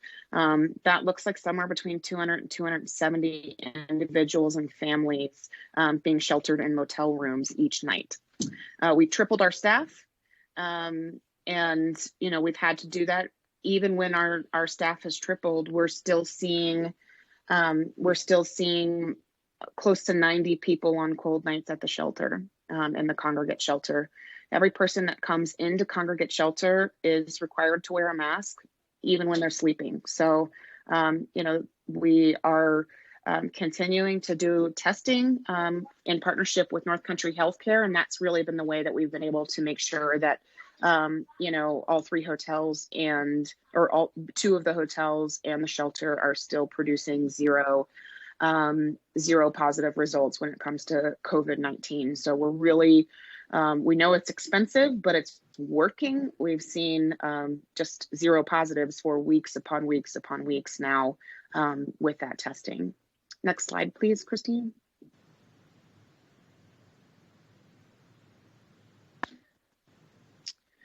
So I talked a little bit about the testing. Like I said, when we first got started on this conversation, and you all reallocated that funding to us from CDBG, we saw a 35 to 40% positivity rate among the staff and clients at the shelter. We moved everyone over, and now, like it says on here, 4 months, 0 positives, which is just remarkable. And a huge thanks to North Country Healthcare for really stepping up and getting into the shelter even before we knew it was an issue to start surveillance testing, which is why we were able to catch it so quick before it really, while it was largely impactful to our community, we know that it could have been much more significant, especially since we were able to get out senior citizens and the medically vulnerable before it swept through. So we're grateful for that surveillance and continued testing and support from North Country Healthcare. Next slide.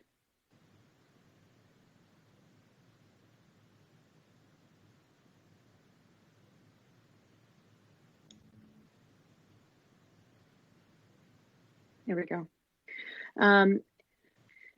We've seen an average of 50% increase in requests for services during the winter months. That is fairly normal for us to see that increase of people coming in for shelter.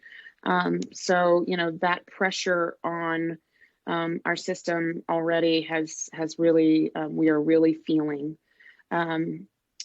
We are seeing, just everything from clients that we had formerly housed to, we're already vulnerable coming back in for shelter because they're losing their housing, losing their job, that kind of thing. It continues to be a really consistent, challenging time for people experiencing homelessness. While that is never easy, living through that during a pandemic is certainly even more challenging. Next slide. I think there's one more.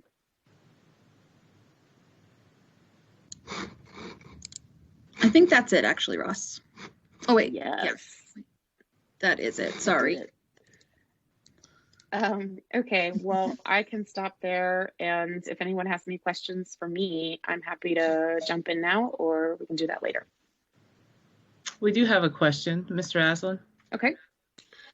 Hi, Ross. Thank you. I'm curious, with this new Pfizer vaccine looking very, very promising, and I just heard Fauci say today that most Americans could start having access to it within the next 4 months by April, for example.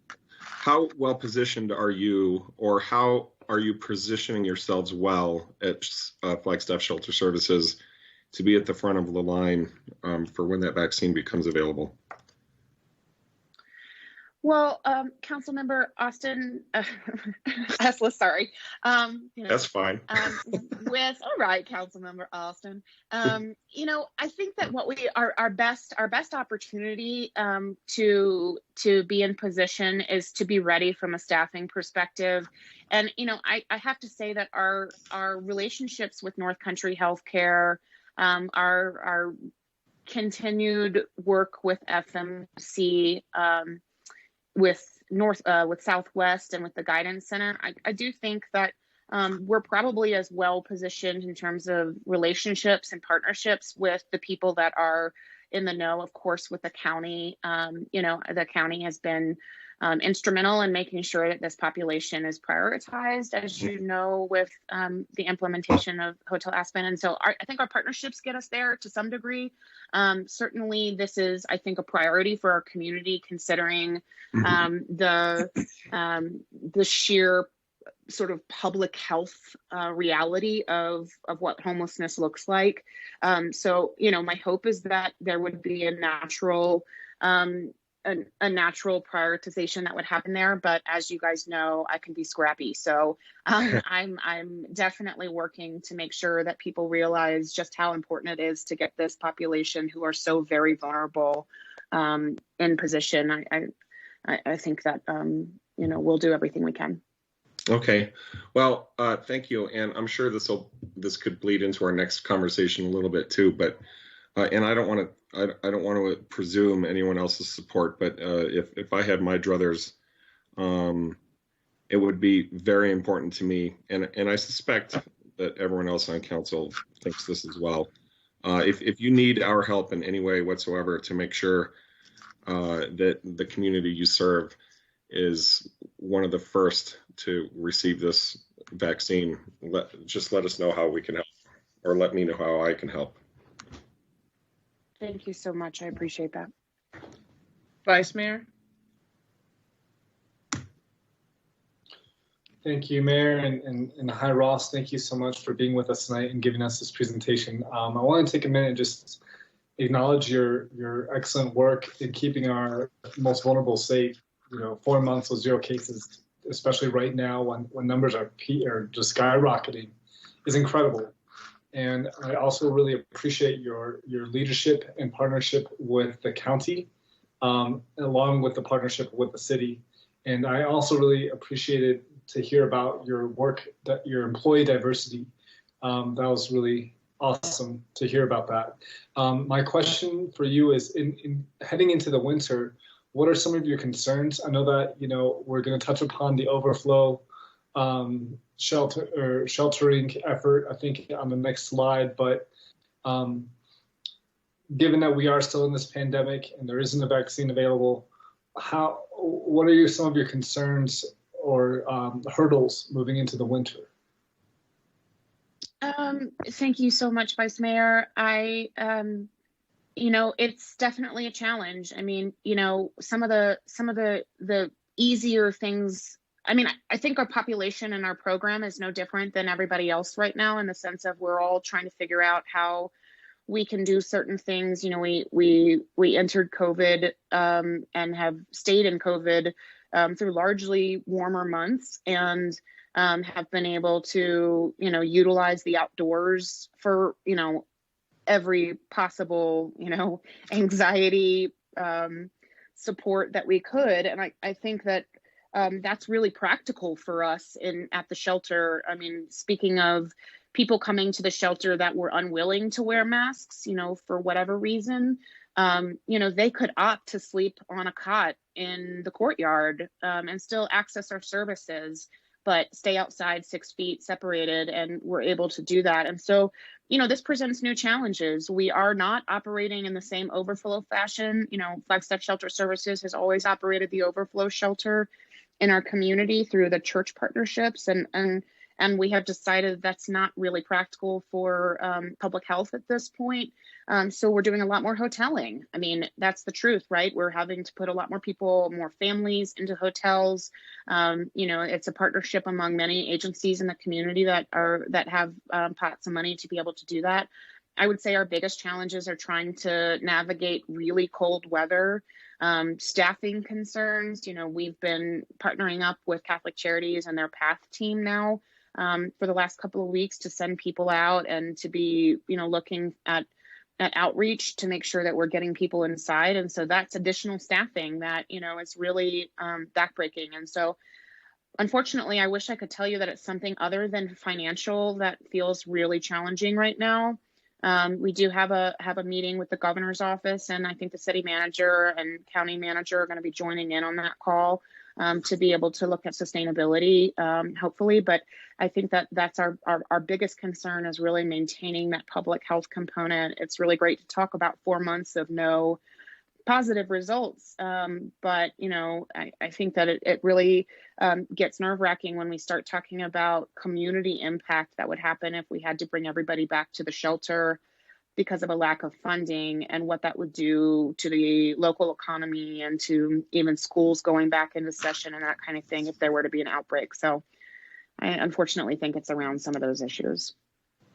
And Ross, one more follow-up question. If you can speak a little bit more, do you have any numbers that you can share in regards to the efforts to go from hotels to housing that you've been doing with folks? And then also, can you touch upon the MOU with NACA? Sure. So to your first question, Vice Mayor, we have seen most of our housing work has been hotel to housing. So you know, because we've had a lot fewer in terms of folks in the shelter. A lot of our work has come straight out of anybody that's in the hotels has been required to go through the front door coordinated entry program. So they weren't even allowed to stay in the hotels if they were unwilling to do the work, essentially, if they were unwilling to, you know, connect with services and that sort of thing, just because of the sheer expense involved. And so, you know, I honestly don't off the top of my head know. I mean, certainly our numbers have decreased in terms of our housing outputs. I think that is simply around the fact that, frankly, it's difficult. Some days it's difficult to, I'm taking a leap here. Maybe it's just me, but some days I have a difficult time getting the shower in because the pandemic is so just difficult. And so the idea that people would be able to overcome some of their greatest challenges and get into housing right now, when the housing market is what it is and resources are what they are, the numbers are definitely down, but they still are, you know, we're still moving forward with housing people on the regular basis. So that's where that is. And I could get you some official numbers on that. We're probably housing more like 1 family a week when we were doing 2 families a week in a regular time frame. So it's lower numbers for sure. The MOU with NACA is a work in progress. We are continuing to go back and forth. I had a long conversation today with one of their staff members about some of this that we're talking about in terms of really looking at some of the, you know, the biases that are out there and, you know, some real ways that we could look at co-locating services with NACA on site to be able to create more meaningful partnerships, but also to be able to strengthen the breadth of services we're offering to Indigenous folks in our program, as well as training opportunities. They have some significant suicide prevention work that they want to do, and so we're really partnering up to try to see how we can, as our agencies, you know, really try to move in the same direction. I also have some scheduled work with Dee Dee Devine from Native American Connections, which I think you'll be happy to hear about. So I'll keep you updated. Thank you so much, and keep up the good work. Thanks, Adam. Any more comments for Ms. Ross? Ross, thank you for your service to our community and all that you are doing there at the shelter, you and your staff and your board. Thank you, Mayor Evans. I don't see any other questions. All right. Well, we will go ahead and invite Sandy Flores to unmute. And we do have a comment. I apologize. Oh, sure. No problem. Ms. Whelan? No, Mayor, I apologize. I'm a little delayed on my comment button. Ross, I have one question, 2 parts. And I'd like every presenter to be able to answer this as best they could. Number 1, what can we as a council do to help you and your guests be successful? And number 2, what can the community do to help support you? And by you, I mean Flagstaff Social or Shelter Services. Thank you so much, Councilmember Whalen. You know, I think the biggest thing that people can do to support our agency right now is, you know, I think it's multiple opportunities, right? Like, I really just want to make sure that people who are curious about our services, who maybe don't understand or aren't sure what you know, we're all about, or have preconceived notions about what's going on, is that come out, come schedule some more than a tour. I mean, come work a shift with us, or, you know, volunteer. These are meaningful opportunities to connect with not just our agency, but our neighbors, and to really see kind of the dynamics that exist.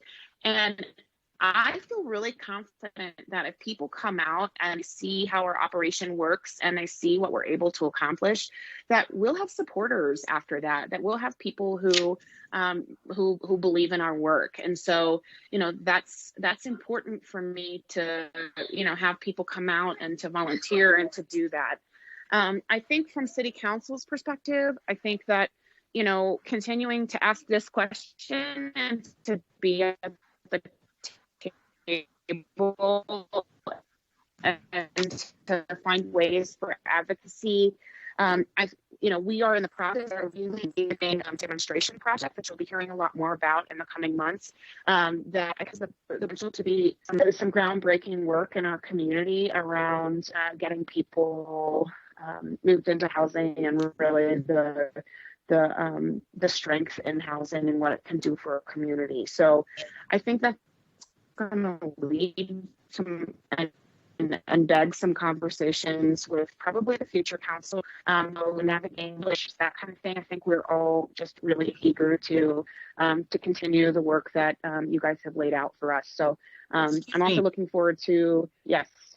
You're garbled, for lack of a better way of putting it, speaking. I don't know if you moved.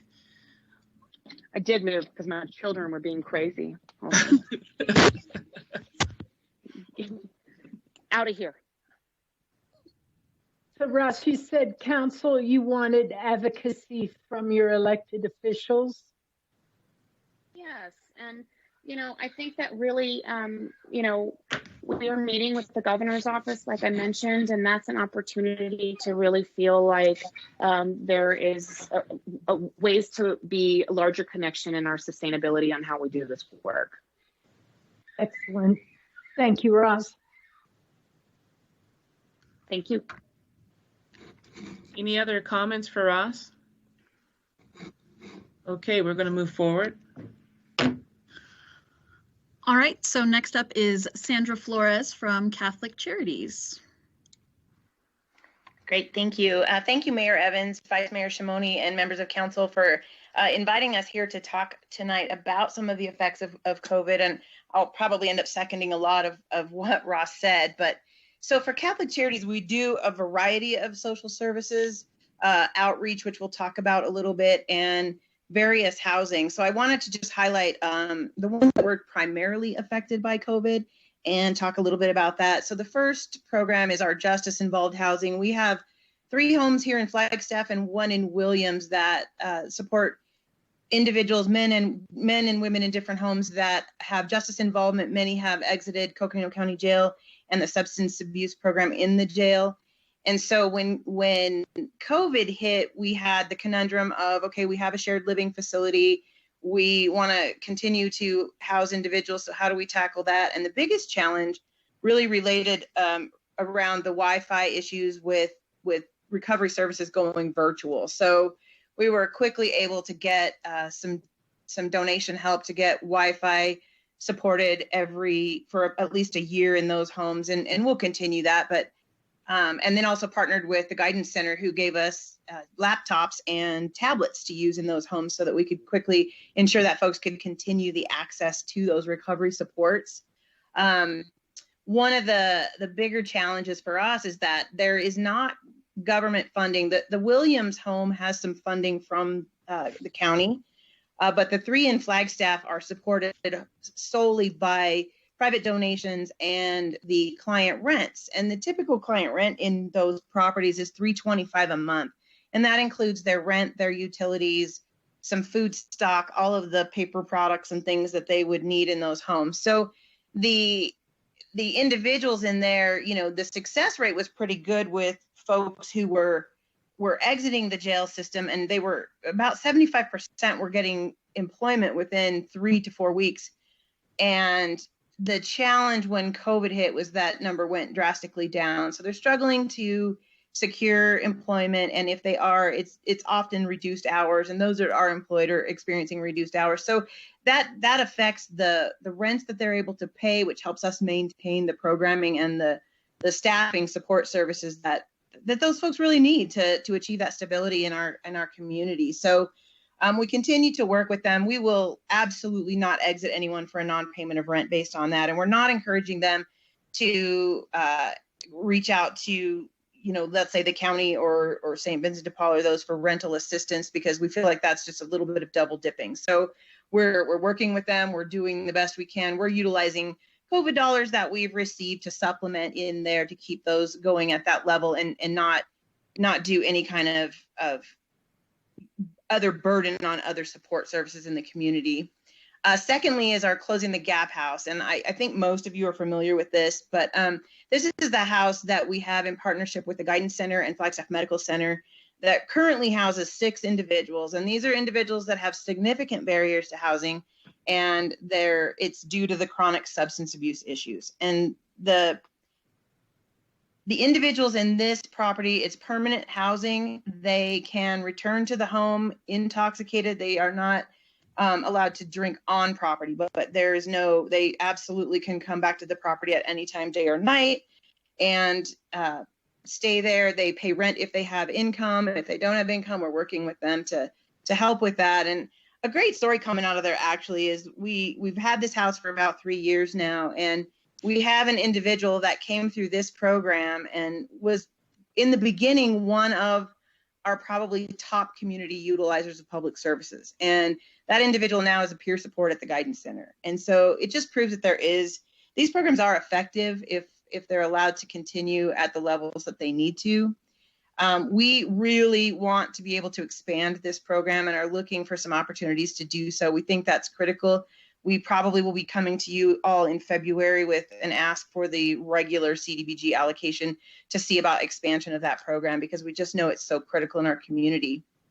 Rapid rehousing, and we have a partnership with Flagstaff Shelter Services for part of the funding on that. But rapid rehousing is essentially when we have a family or an individual that's experiencing homelessness, and we can help them with some temporary financial assistance. It's typically the deposit and rent assistance for 1 to 6 months, and it varies with each family. But we're seeing an increase in the number of months of assistance that families need. It typically was that we'd pay 100% the first month, and then something like 75, 50, 25, stepping down each month. And we're seeing that there's a bigger need due to reductions in income and families just needing a little bit more and longer assistance due to the COVID situation out there.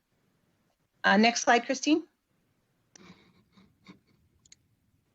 That's the 30,000-foot view of housing. I'm sure you may have questions on that. We can certainly talk at length. But so next I want to talk about our PATH outreach program. And I have some great data that came off the press this morning. Actually, as Ross mentioned, we are devastated by 2 exposure deaths in this community, and that is absolutely too many. And so we have had an outreach program since 2006, and we continue to go out daily to look for individuals who are experiencing homelessness. And it is critical in the winter months when the weather drops below, freezing, and to get those folks and try to get them to the shelter, and in some cases hotel. And primarily the times that we would do a hotel rather than shelter would be those individuals that might have medical issues, or typically it's some sort of serious mental illness, anxiety disorder, where the shelter or that kind of opportunity with multiple individuals isn't conducive to their situation. So we do utilize some hotel funds during that time. The teams were out obviously last weekend, and then this weekend we were between Saturday, Sunday, and Monday night. They encountered 28 individuals that were still out on the streets after 9 p.m. 5 dogs, interesting. 2 individuals that 28 was either transported to shelter, or I think there was a couple hotel rooms in there, and then 2 individuals that refused services. And so we gave them supplies, blankets, and things. These pictures on this slide are actually from last weekend. That's Ross on the right-hand corner there, the top picture. We're really thankful to Flag Shelter for providing their additional staffing for outreach. We have 2 teams, and we have interns and volunteers. So we try to typically get 3 or 4 teams going at a time. But collaborating with Flag Shelter, and even NACA has expressed some interest in creating a team, is key, because Rick and his team have maps. I'm sure y'all saw the pictures in the tunnels and things. They have some mapping and that way we can be strategic and cover as much geography as possible. So just a shout out to Flag Shelter for adding that, because that's a critical piece. Since July, you can see that we've assisted 90 households with motel stays. That's 11,915, not near what Ross is experiencing, but we're trying to provide some backup if there are some one-offs for family and those individuals that we're finding in the middle of the night that may not be able to go to shelter due to personal reasons, then we're trying to devote some of that money to that. We're working with the county a little bit on some families that are COVID related and how we can support in that way. I think one of our concerns on that one will also be, as Ross mentioned, the overflow that they have historically done, and seeing if we can utilize some of our funds to help in that manner with hoteling some of those individuals to help ease that burden a little bit. We have 2 positions open right now to expand our outreach services. So that's something we'll really be looking to increase in the future. Next slide, Christine. I believe that may wrap it up for Catholic Charities, and then I will talk a little bit about Front Door.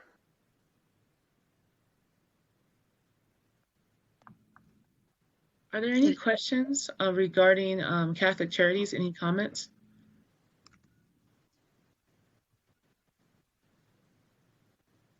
I have Ms. Pollitt. Yeah, I just wanted to add a comment that Sandy had mentioned to me last week, that she is finding that for entry to a lot of these more long-term stay shelters, they are requiring a negative COVID test. And so Sandy is seeing an influx of families and individuals who need to be sheltered in a motel while they await those results before they're entered into a longer-term shelter. Is that right, Sandy? It is, and I think it's on the next slide. I think we're going to touch on that just a little bit. There is one of the shelters in town is requiring that, so I jumped the gun. That's okay. Okay, Vice Mayor. Thank you, Mayor, and hi, Sandy. Thanks for joining us tonight, and thanks for all of your hard work in our community. You mentioned that the outreach into the out in the community in the evenings is that only on the weekends? No, we try to, so we outreach daytime and nighttime, and we try to rotate the teams, and it occurs sometimes 7 days a week, but historically about 5 days a week. And it really is just dictated by weather. If the weather's nice, we tend to go out a little bit more often in the daytime to try to find individuals that are moving around. The PATH program in its normal working is a program funded by SAMHSA, the Substance Abuse Mental Health Services Administration. And their primary target is individuals who are experiencing homelessness and a serious mental illness. And the goal is to engage anyone experiencing homelessness, enroll those that meet that criteria, and help to get them connected to behavioral health treatment and eventually housing. Obviously, with our weather conditions, that shifts a little bit in the winter months. So we mobilize based on weather. If we've got, flooding or monsoons happening in the summer, we would react to that. In the winter, they plan their week based on weather patterns and spend more time out in the evening and overnight, and especially in the middle of a snowstorm, because it's harder to find individuals during that time. So, and obviously, as we know, it's very critical. So it just depends. It's not just weekends. They're out again tonight. I know that for a fact that they're going out again tonight, but it just depends on really weather. And you said you work with volunteers, right? Absolutely, and we're doing a big call out for volunteers as well. We provide the training, and a volunteer would go with a staff member or one of our interns who are trained, potentially with a Flag Shelter staff member. And the more individuals we can get, the less burnout occurs in staff that are doing it, but also the more geography we can cover and ensure that we're getting those folks transported to shelter. Sandy, are you posting any kind of call to action for volunteers on social media? We're getting ready to, yes. It's being prepped as we speak. Okay, great. And then my last question, that's incredible what you shared about the 28 individuals that you reached out to. Are these individuals that, is there any information you can share about, why they chose to kind of not seek services prior to the contact point? I wouldn't say that they have chosen not to seek services. Some of them have sought services in different areas or different providers. Typically, when we find individuals overnight, there's some reason why they've made that decision not to seek shelter. It's a wide variety of things. A lot of times, I would say the individuals that we're finding outside are typically either individuals who have a serious mental illness that they just have an aversion to groups of people, or individuals that are seeking to remain intoxicated and aren't able to do that in some of the locations. And we know that they can go to Flag Shelter. They can't go to the other men's shelter in town. They can go to Flag Shelter, but many make choices not to. And then as the middle of the night comes, then they're more willing to make those choices. And if we offer to transport, that helps out a lot. Wow. Well, more often than not, it's mental illness that is preventing them from seeking that service. Yeah, I hear you. Well, thank you. I appreciate it. Ms. Wheeler? Thank you, Sandy. It's good to hear you. Could you tell me what is the funding for closing the gap? Yes. So initially, we started on a wing and a prayer. We received funding last year from the Northern Arizona Healthcare Foundation to support that program. We applied this year and did not receive funding.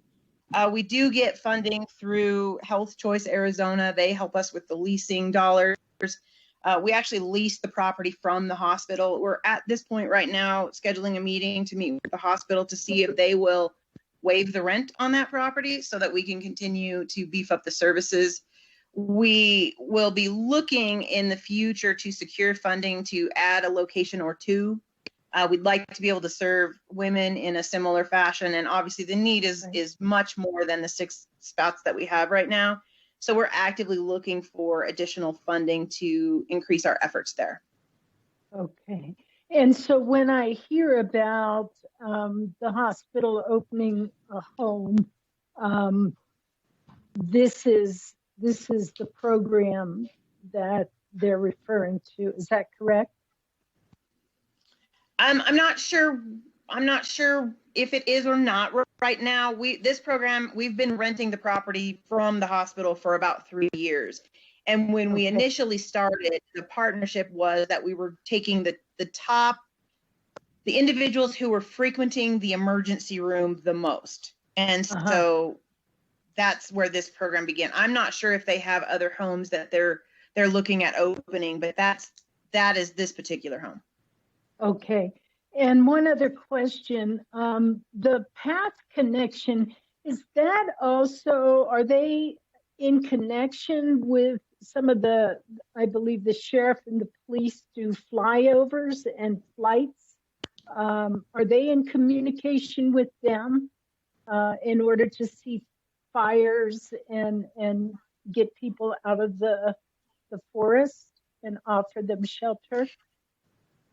We are in contact with them, and I will say, historically, we've not had the best of relationship with the Forest Service, and that in the last year and a half has really improved, because in the beginning, they believed that we were just providing folks with tents and sleeping bags and encouraging them to stay in the woods. And once we really got down to the nitty-gritty and they understood that what we were doing was trying to engage those individuals to get them out of the forest. And while they were in the forest, we were providing 5-gallon water jugs and hauling out trash and doing all those things to support those individuals in, an attempt to continue to engage them, to get them to come into town for services. So that relationship has drastically improved. I will tell you, my team would love to buy drones. We have not approved that yet. So they are relying on those partnerships with law enforcement and Forest Service to help. What a great idea with the drones. Well, thank you so much for all your work and all your team's work. You're into a lot of programs that help benefit our community. So thank you. Thank you, Councilmember Whalen and Vice Mayor Shimoni. Thank you, Ms. Flores, for all the work that you and Catholic Social Services do for our community.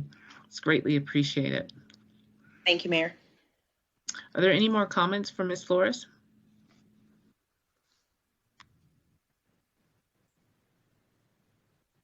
Okay, thank you. All right, so I will jump back in actually and talk about Front Door and invite Ross to jump in if she has some stuff to add. But to be clear, Front Door is, the Front Door services are provided at both Catholic Charities and Flagstaff Shelter Services. So the information that I'm going to share is actually the information from both of our agencies combined. We each have employ an intake specialist, and so the data and information primarily comes from them. But so since COVID began, they are doing these intakes virtual as much as possible. There have been, and I know that Ross may be doing this a little bit differently because they're able to do it with the folks at the hotels. For Catholic Charities, we're doing it more in a virtual fashion and scheduling appointments versus the walk-in opportunities. But we have started doing a little bit more walk-ins based on client situation and reasons why they would need to do it in person versus virtual. The teams have seen an increase in calls for assistance, including eviction prevention, emergency shelter, motels, and permanent housing. There's obviously a significant increase in individuals who are at risk of eviction and have exhausted assistance from friends and family. And while we know that there is a moratorium preventing that, we all know that the challenge is that those charges continue to rack up. They're not going away. And so when the moratorium ends, we are going to see probably a huge increase in those individuals that are needing a substantial amount of assistance. And I will say that moratorium has also affected, I didn't mention this before, but it has affected, and probably Ross would agree, our ability to move people into permanent housing sometimes because of stock. Normally there's a more increased turnover of units in our community, and right now there's no turnover. So the units are harder to find for us to get folks into more permanent situations. And then obviously their individual situations are not helping that. We worked with the city and the county to distribute education packets around the community that included education about the laws around the eviction moratorium and also a ton of resources for individuals to connect with, including the Front Door services. We do expect there's going to be a huge influx, though, when that ends. And next slide, Christine.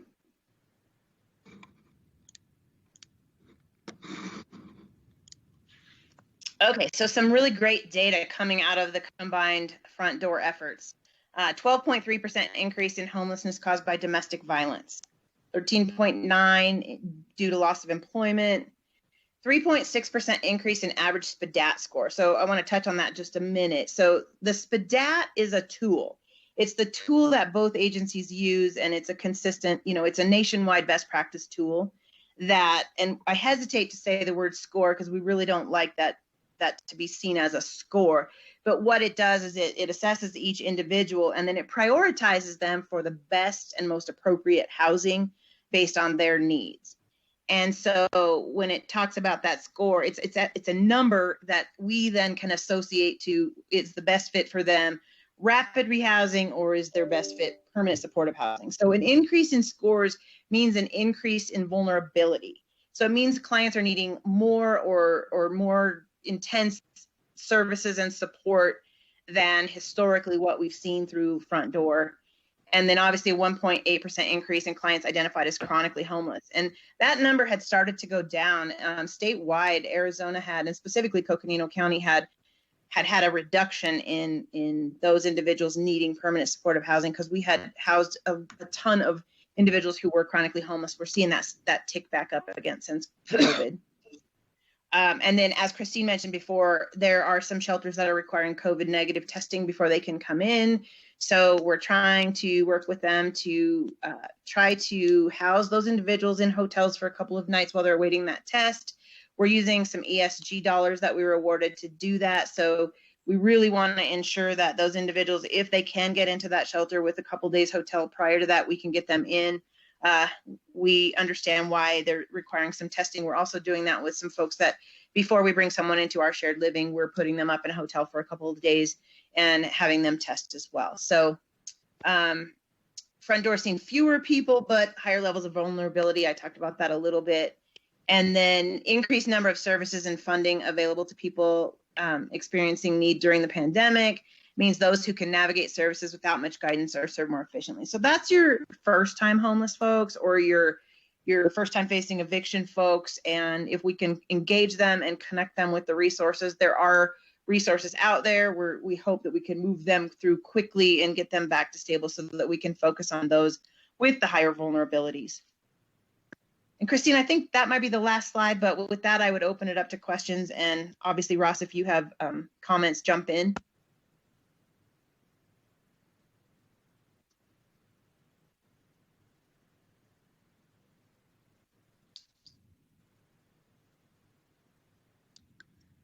Maybe we got all the questions. Yeah, I'm not seeing any questions from anyone.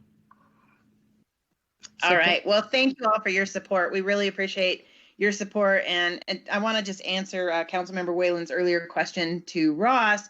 I second everything she said. I think creating awareness and letting folks know we do accept volunteers. We invite you to come outreach with us. We invite you to come participate in one of our housing programs or sit in on a front door intake. We invite you to come see how it's done and how you could assist. The increased awareness through social media and other channels is really key for us to get the word out there of all the services that we do provide, the partnerships that we have with other community agencies and government and all of that. So advocacy and helping us to create awareness is just a critical piece. So we thank you for all that you're doing in that arena.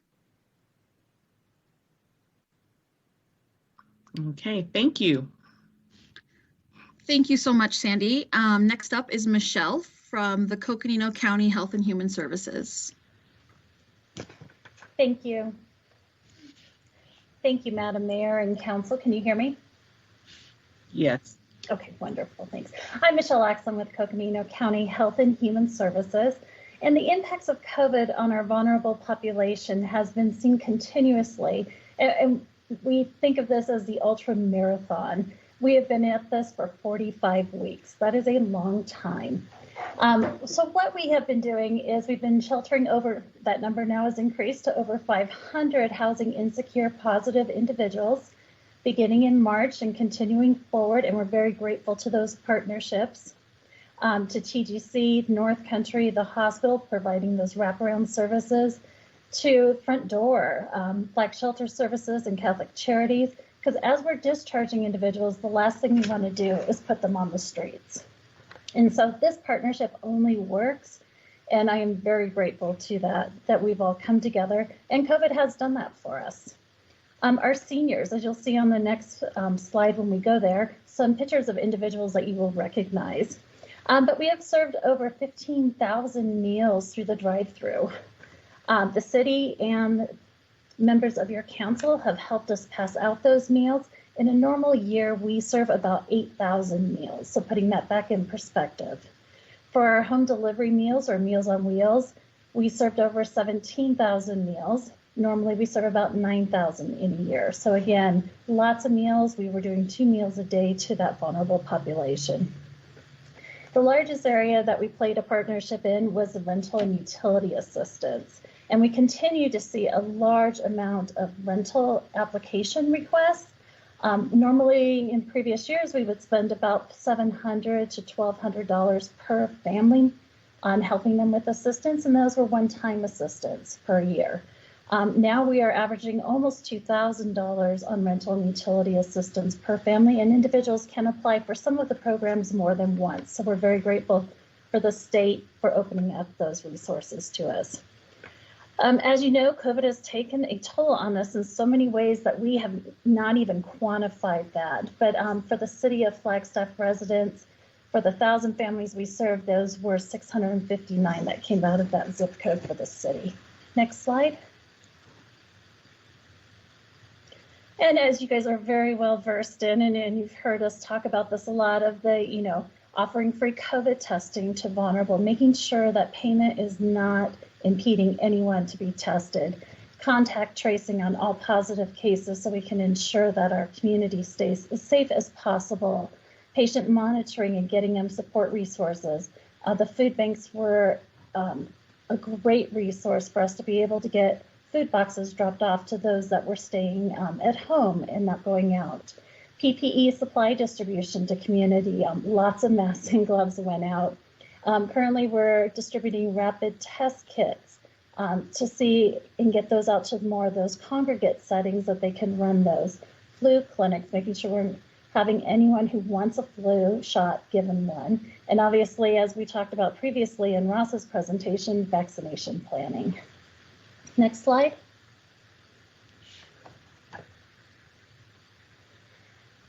So because of COVID, the social safety net came together, and these agencies have all existed and worked with each other through multiple venues. But we really were able to work together.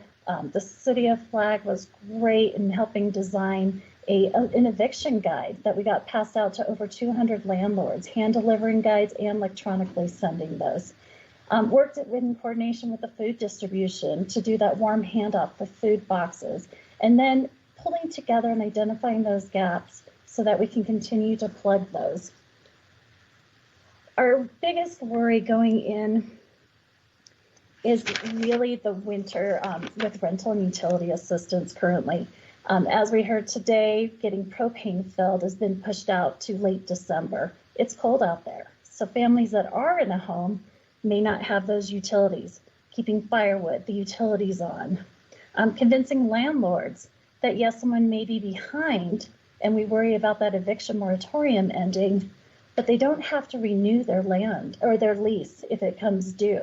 So a lot of landlords are utilizing that as a way to move over their housing for those that are behind. As Council Member Whelan had asked, what can we do? You know, advocacy, support, helping us get the word out that there are resources out there for individuals and that any one of us are more than willing to help.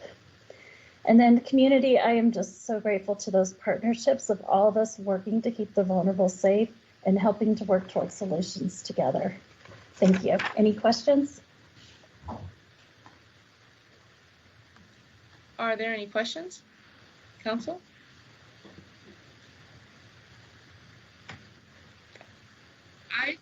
I do not see any questions. Okay, we do have a comment. Vice Mayor?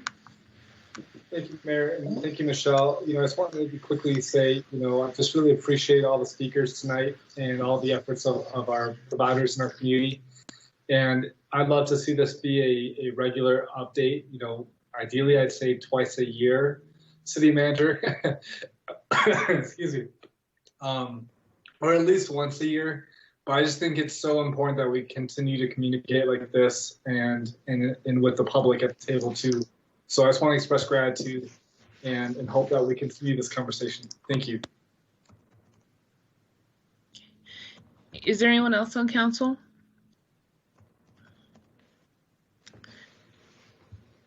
So I just want to say thank you very much to the county for being a great partner with the City of Flagstaff and the work that you all are doing. It is much appreciated. Thank you very much. And I believe that's all the comments we have. Thanks everyone for presenting, and thanks Council and Mayor for asking questions and giving feedback.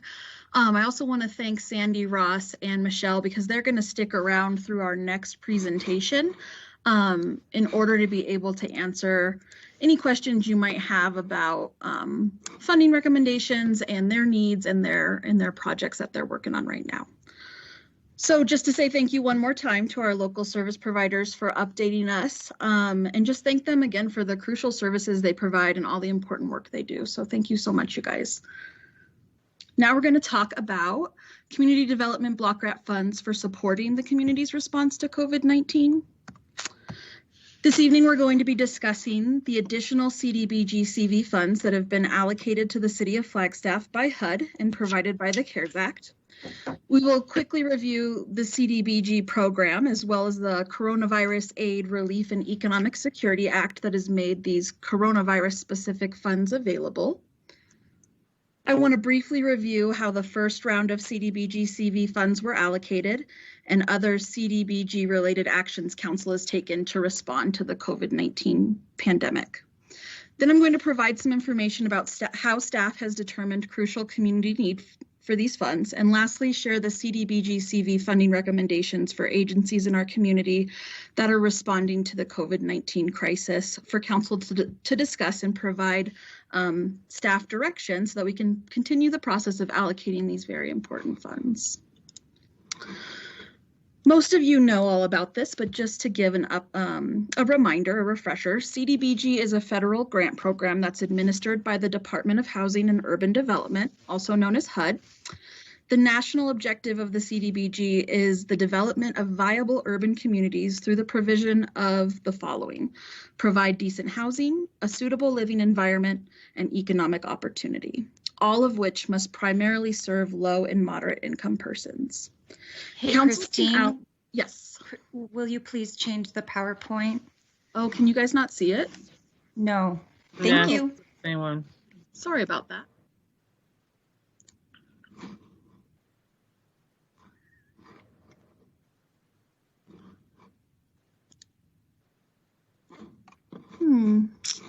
That's not it either. I'm going to try to stop presenting and start over.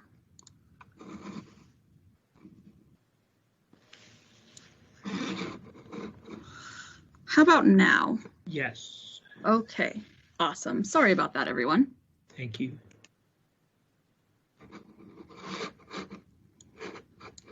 All right, so the national objective of the CDBG is the development of viable urban communities, like I said.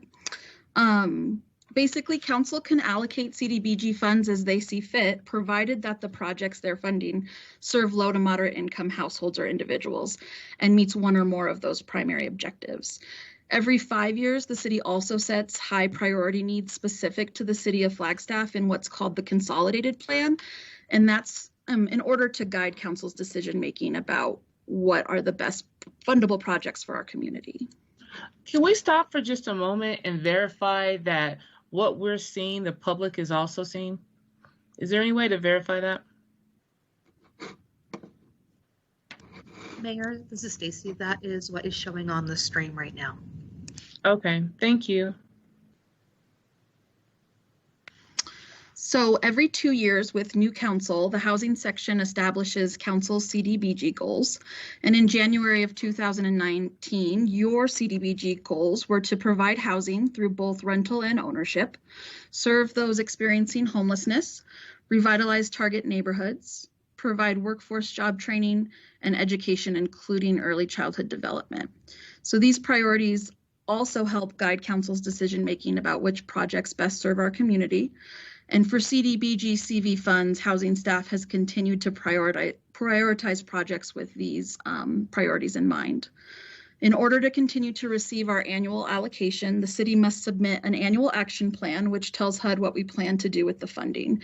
And in the case of CDBG CV funding, we are amending the city's 2019 annual action plan in order to tell HUD how the city will use these coronavirus-specific funds.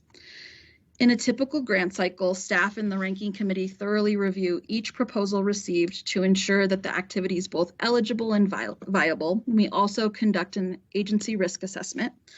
For the CDBG CV funds, staff has still considered these items, but we did not require agencies to submit a full proposal in the interest of allocating these funds as quickly as possible. Staff did contact agencies that had demonstrated successful administration of City of Flagstaff CDBG funded projects in the past 6 years.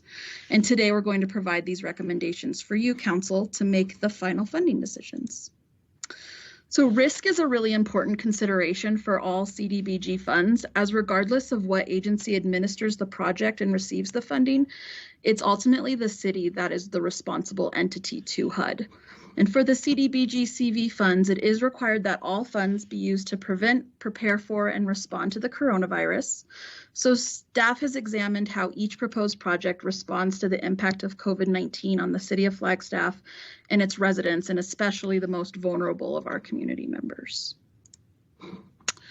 On March 27th of 2020, the CARES Act was passed, allotting $5 billion in CDBG CV funds to HUD for allocation to states as well as entitlement communities like ours. The city was allocated funds in the first and third rounds of funding distribution. The first round of funds was distributed to entitlement communities based on the same formula calculation that they used to calculate our annual allocation.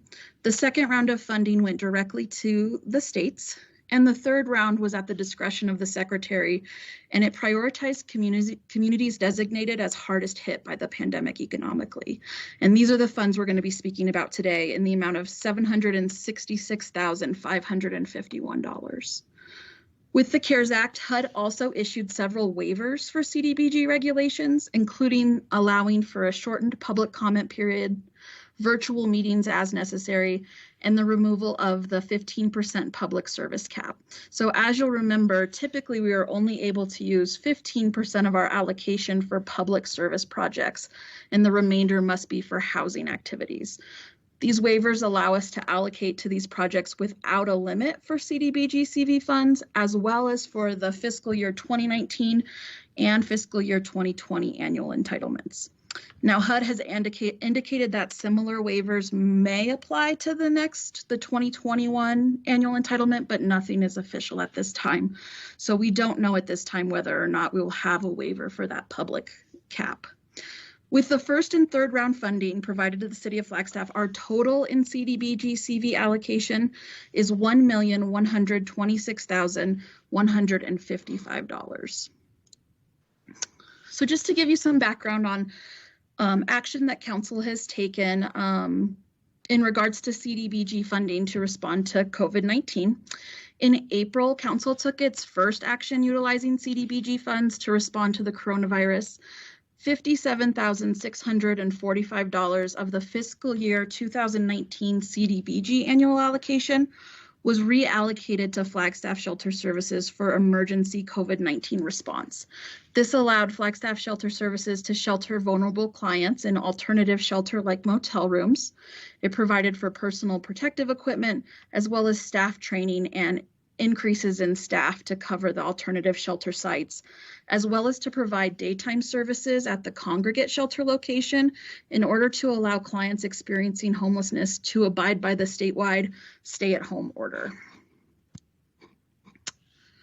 On May 19th, Council allocated the first round of CDBG CV funds to Flagstaff Shelter Services and Catholic Charities for projects serving individuals experiencing homelessness. This allowed FSS to actually move all of their clients to alternative shelter for prevention of spread of COVID-19. That was amongst both clients and staff.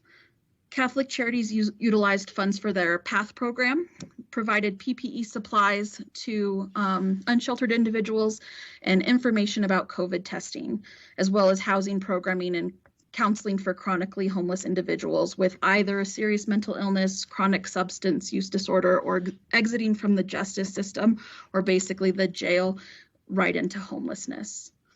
Additionally, Council allocated funds from the fiscal year 2020 CDBG annual entitlement to 3 projects supporting services and housing in response to COVID-19. So $244,400 was provided to Housing Solutions for Sharon Manor, in order to rehabilitate the house building to change it from a congregate facility to independent studio apartments, which of course prevents the spread of COVID-19 between their clients.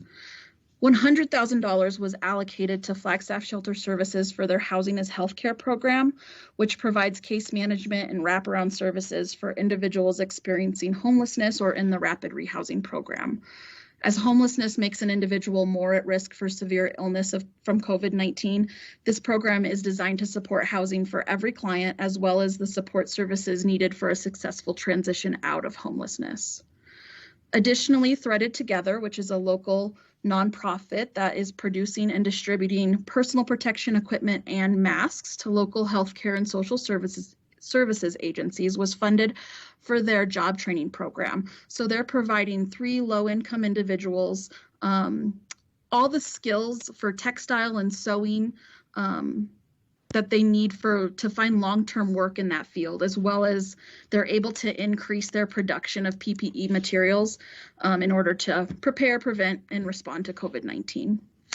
Lastly, Council directed $59,000 in general funds to Coconino County Health and Human Services for eviction prevention for city residents, and also deobligated our fiscal year 2019 CDBG funds from the owner-occupied housing rehabilitation program to this eviction prevention program. So in all, council has allocated $989,783.89 to projects that prevent, prepare for, and respond to coronavirus. So for the third round of funding of the CDBG CV funding, staff contacted the 3 agencies that received funding for coronavirus response projects for homeless or homelessness prevention services and discussed the ongoing needs of these 3 agencies and their projects preventing, preparing for, and responding to COVID-19. In order to include public participation in the CDBG CV allocation process, the draft of the substantial amendment to the 2019 annual action plan has been posted to the City of Flagstaff website. The public comment period was 5 days from November 4th to November 10th, and a public notice was published in the Arizona Daily Sun on November 3rd, and also shared on the City of Flagstaff Housing Section Facebook page.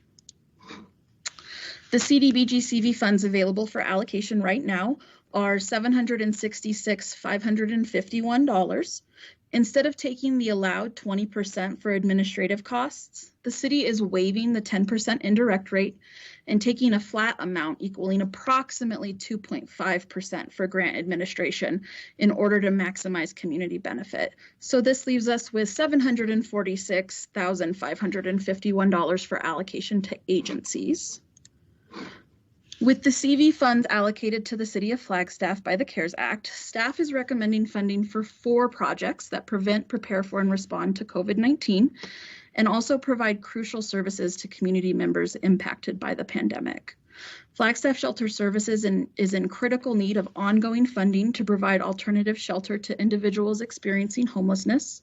This funding would also allow for the sheltering of homeless families in motel rooms as part of the Winter Overflow program that provides family shelter during the coldest months of the year.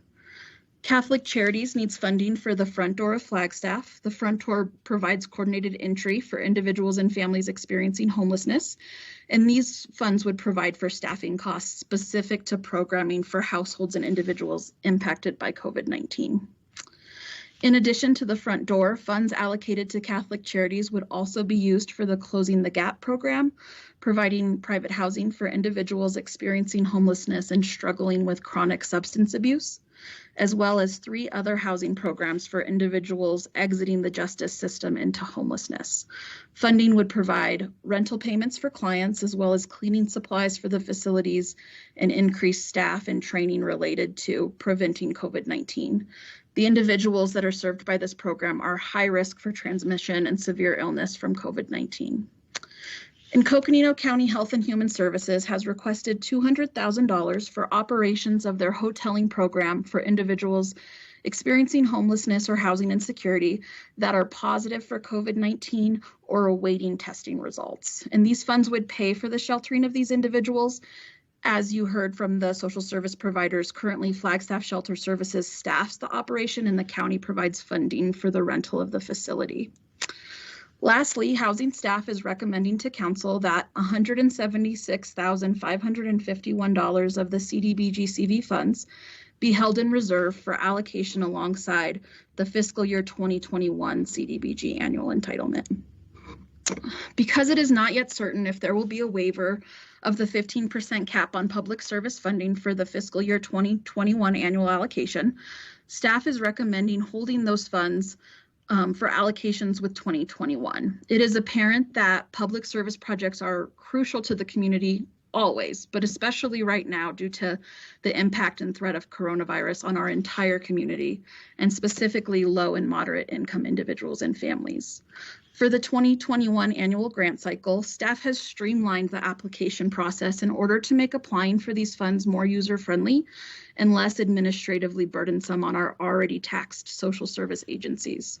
We also hope to encourage new service providers to apply for CDBG funding and have already had quite a bit of interest from a number of local nonprofit agencies that are providing critical services for the community and low-income families impacted by the pandemic. So programs such as legal aid programs, childcare services, food insecurity, and more critical services that serve low-income individuals. So reserving these funds would provide more than double the amount typically available for public service projects.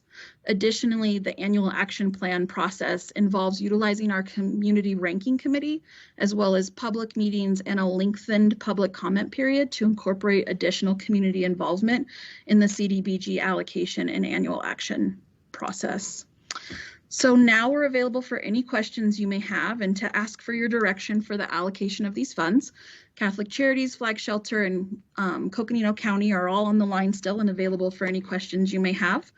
The next step in this process is to submit the amendment to the 2019 Annual Action Plan to HUD. And so we're asking Council for direction on the recommendations provided in this presentation so that we can return to you next week on November 17th with a resolution incorporating your guidance for the amendment and requesting approval of the submission of the amended Annual Action Plan to HUD. First, followed by Ms. Odegaard.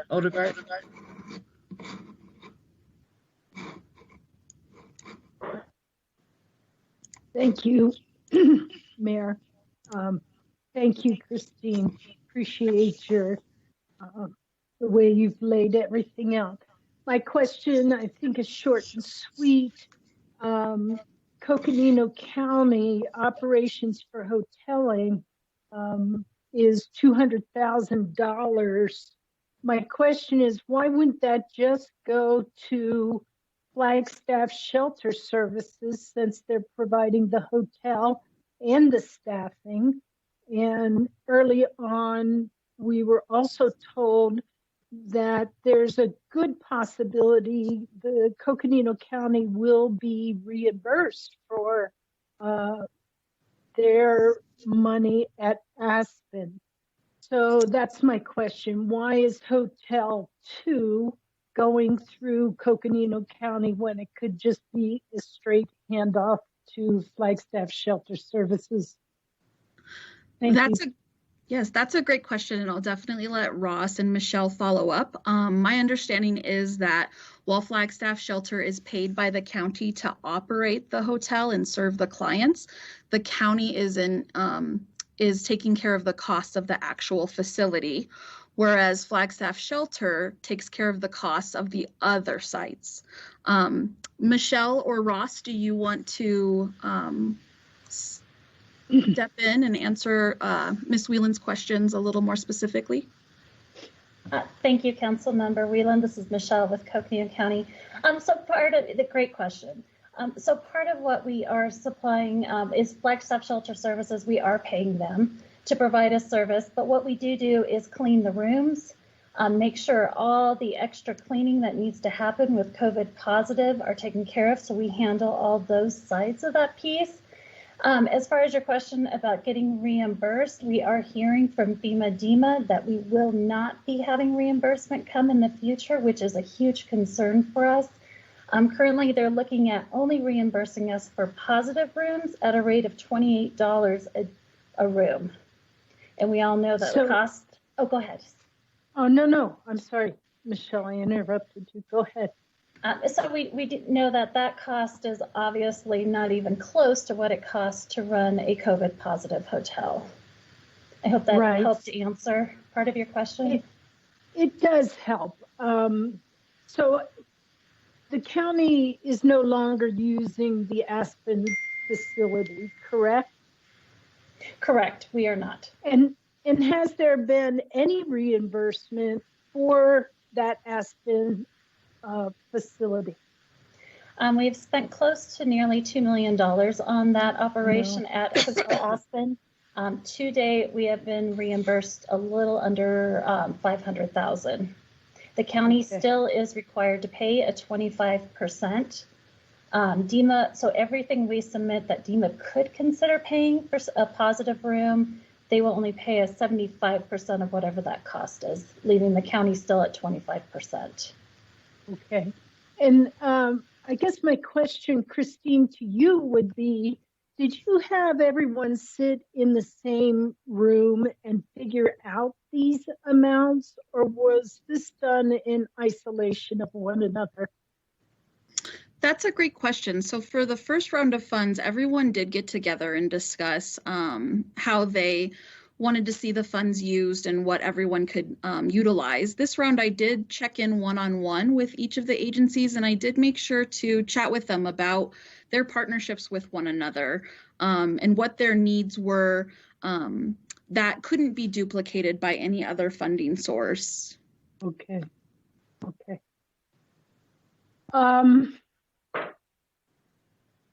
Boom. So, yeah, I guess, is there any time limit that is put on the reimbursements to one another? So, Coconino, when you reimburse Flag Shelter Services, is there a time limit on length of stay? Ross, do you Flag Shelter Services? Do you have a time limit on length of stay? How is that worked out?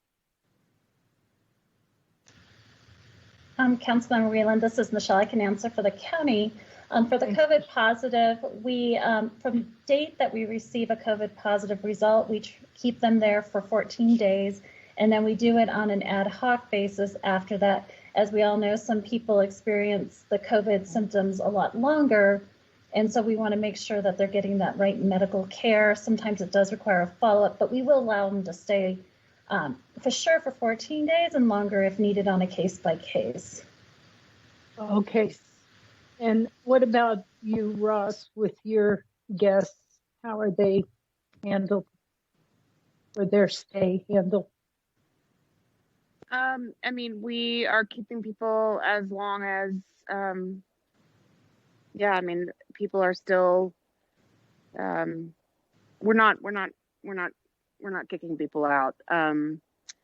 It's a matter of if they're safe to move from Hotel 2 to one of the other hotels or a congregate setting. And frankly, there's just a lot of unknowns about, you know, whether or not people are truly going to be at risk, or they're still very sick. You know, we've had people that have had broken ribs and pneumonia, and they're testing negative, but they are still very, very ill. So yeah, we're just trying to work on as a case-by-case basis and make sure that people are, I mean, it's just as risky for us to send people back into either a congregate setting or into another shelter if they're not completely well. So, and one last question.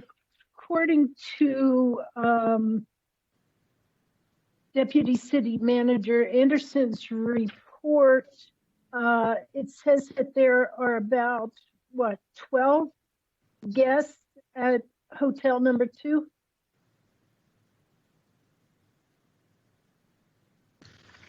yeah, I mean, go ahead. I was going to say, it varies any day. So the least amount we've had there is 8, and the max recently that we've been experiencing, almost concern for overflow, was 16. Okay, and how many people, Ross, do you serve a day?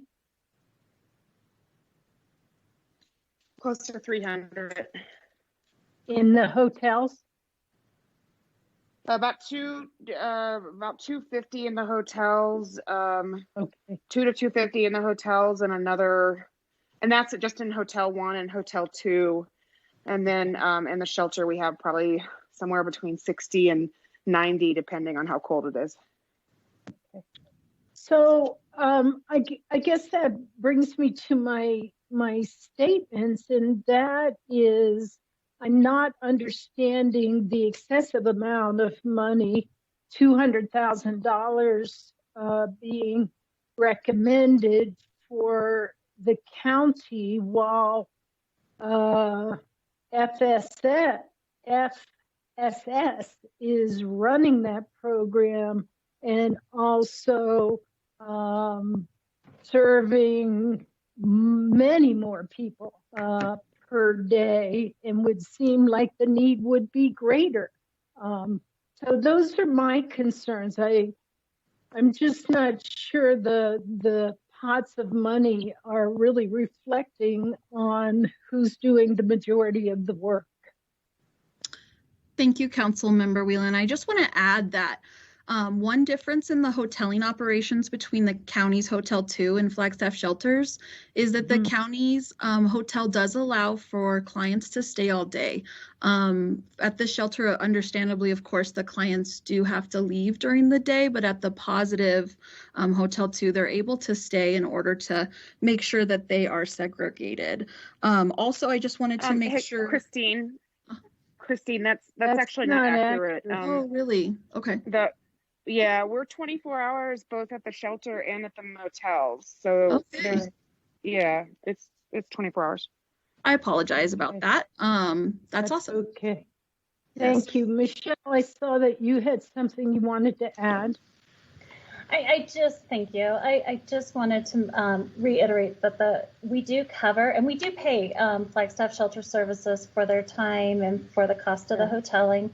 But the cost of the cleaning is truly where a large piece of it is. We pay for Stericycle to do biohazard removal. The rooms to have them clean cost almost $1,000 per room to ensure that. So I do understand your concern with the high cost of our piece of the operation. Although the county has been doing this for quite a while, that cost does get expensive very quickly.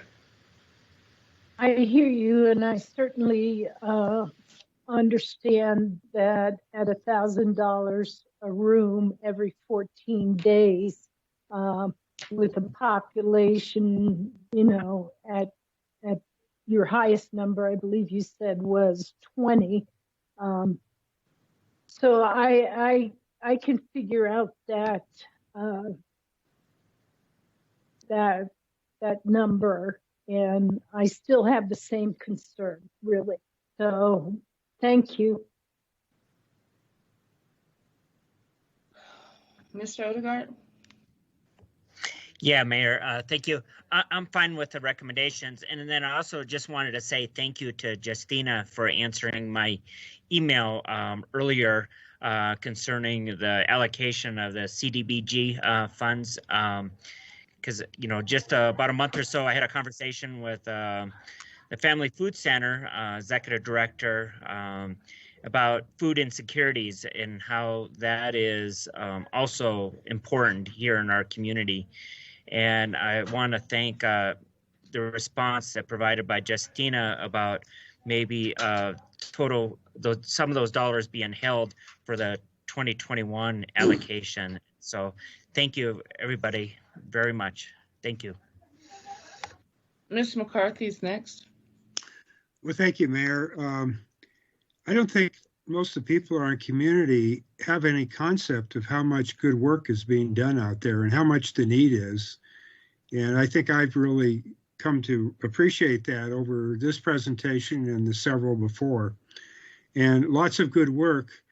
And I guess I would just like to thank Congress for giving us this CDBG money so that we could do some of this good work. So as far as the allocation and the amounts, I'm no expert, but based on what I've heard and the recommendation of staff, I am supportive of what I see on the screen right now.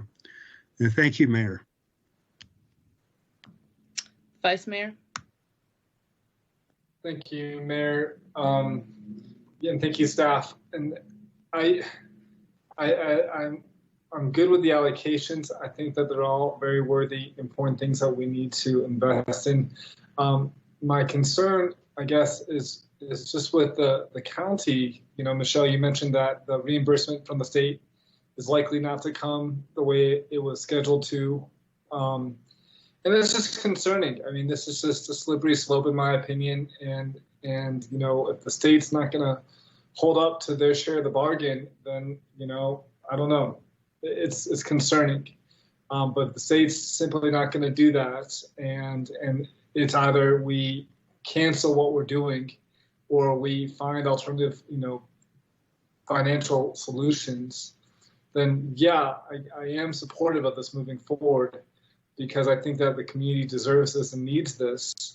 And this is what we could use these monies for. But I guess I just wanted to voice that concern about, the county not being reimbursed and coming to us for those finances, because as we all know, there's plenty of other things that this money could go towards. Yeah. So I don't know, concerning. And then my only other comments. So Catholic Charities, the front door housing navigation, the $40,000. That's what's really getting people into housing. If I'm understanding this correctly, I guess the Catholic Charities has that other Closing the Gap program.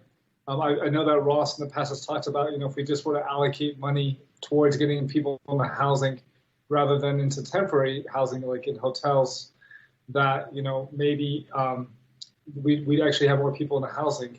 Ross, can you speak to that a little bit, or Sandy? Is this the best way to move forward in your opinions? I know we have just the need in front of us that we're facing today, but with housing as our long-term goal, is this the best way to invest?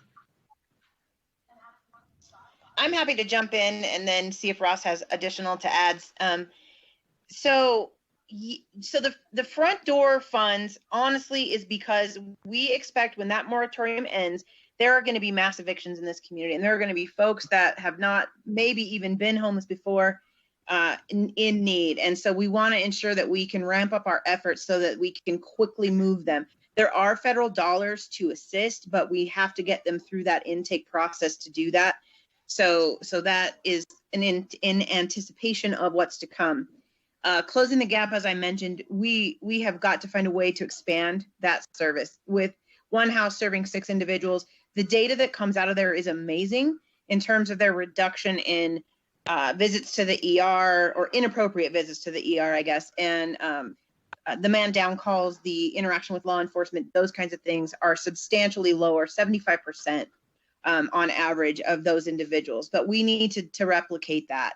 And in order to do that, we need to secure an additional house. Now, these funds may not get us there because we'd be concerned about sustainability. But what they will do is, in Closing the Gap, jail reentry, and shelter programs, allow us to ensure that the reduction in income and those things, and the reduction in funding related to COVID, will ensure that they continue to provide the service. And then we plan to, in February, come before you with a request for to secure an additional house, and then some support services to go along with it. And I say that loosely because we don't have it all put together. We haven't identified the property yet, but that is the goal. We've been talking to Health Choice to see if they'll continue to fund leasing dollars, and they will. So our goal really is to expand that.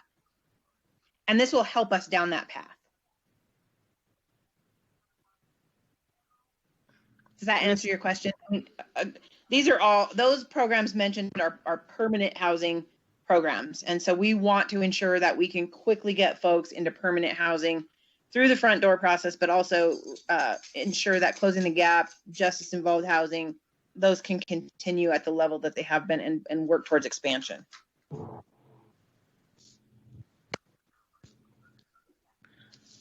Thank you. Vice Mayor Shimoni, I just would fall, obviously I can't speak to Closing the Gap, but obviously as a 50% of front door, I absolutely support any opportunity that the city can get behind this program. It really is, I think, the closest to a city and county necessity as we can get when it comes to how we address homeless services. It's the direct connection for anyone having a housing crisis and how they connect to our services. So, and those are programs that Sandy and I have almost 100% carried financially on our backs, with a little bit of CDBG a few years ago, and the Community Foundation has been behind it for years now. But beyond that, Sandy and I have really, carried the entirety of those budgets. And so I am always in support of seeing funding come to that program. And Ross, I'm not too sure. Is there a reason why this is going? This might be a question for Catholic Charity or Sandy. Is there a reason why? I don't know if it matters with the front door. Does it need to go through Catholic Charities, or should it go through the shelter, or does it go through both? How does that work?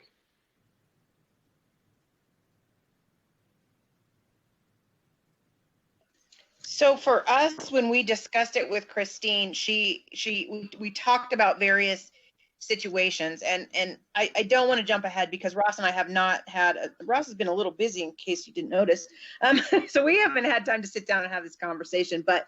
But my hope is that because she's doing so much hoteling, that if we can take a bigger burden of the front door, because she is doing front door for all of those individuals going into hotels and those individuals in the shelter, that's a substantial number. If we can focus on addressing those family situations and those evictions that are eventually coming at the end of the year, and take the brunt of that, we would like to increase our staffing to be able to support that. So we specifically wanted to carve out part of our potential allocation specifically for that. So I can't speak to Ross's allocation, but that is how, when we spoke with Christine and we talked about what we might need, that was one need. We thought we could staff that up and help with some of that burden. And I'll just jump in really quickly. So I think that Flagstaff Shelter Services and Ross can always use funding for the front door. I think right now what their most urgent need was for the hoteling, but I'm positive that Ross is always in need of funding for front door as well. Okay, thank you. Thank you, Mayor. Ms. Salas? Yeah, thank you, Madam Mayor. I want to take a moment to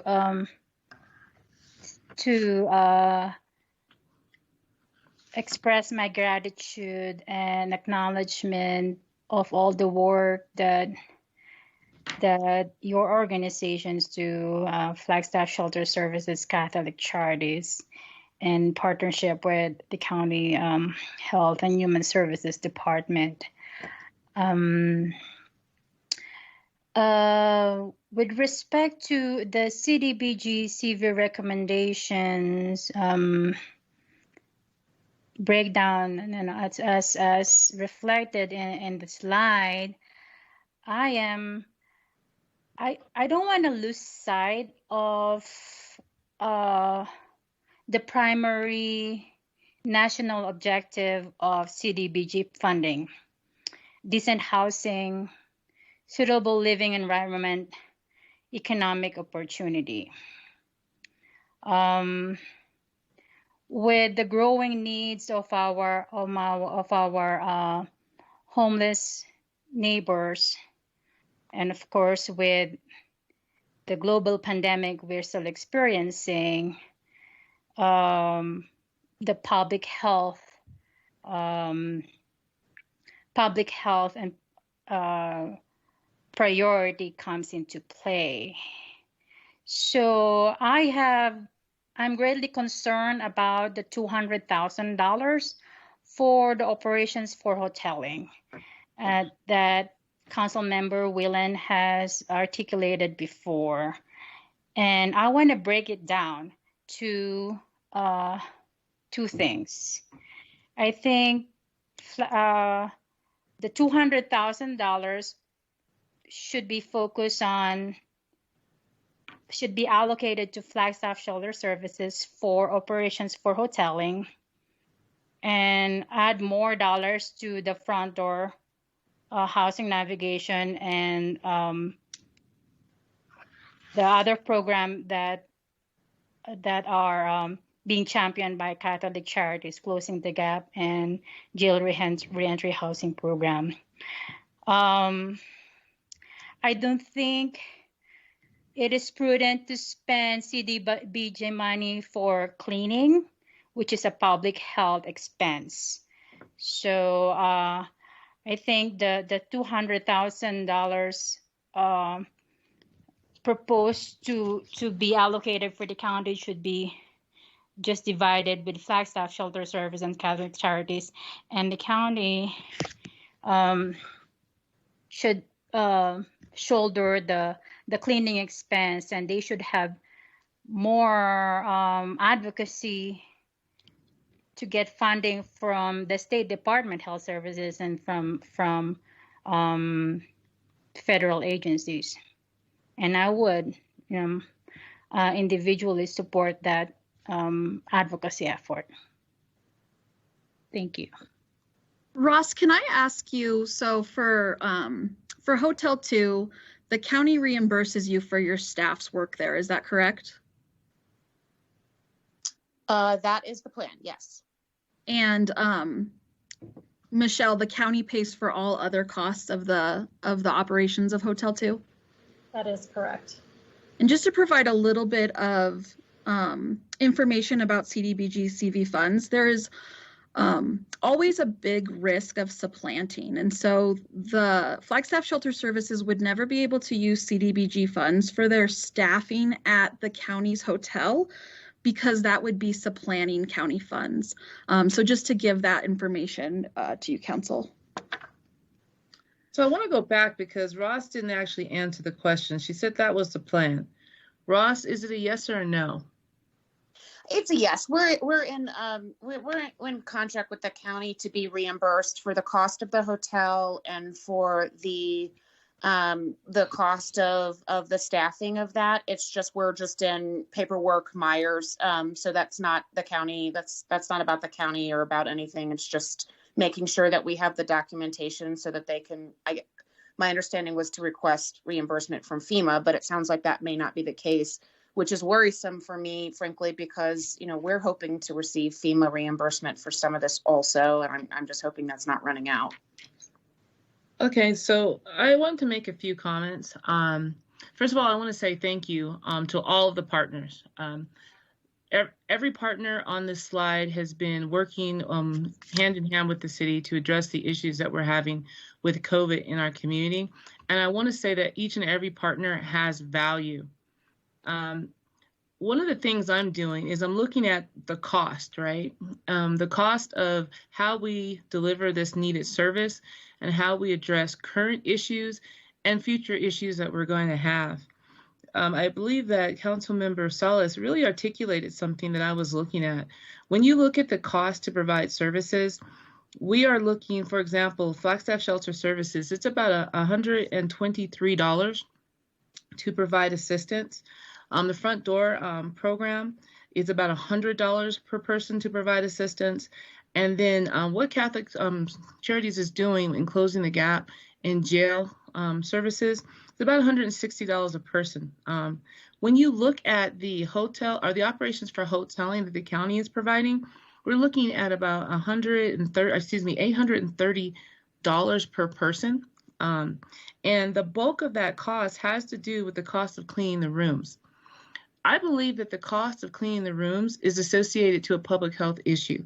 And I believe that public health dollars should be cleaning those rooms, or those should be the dollars that should be doing that particular activity.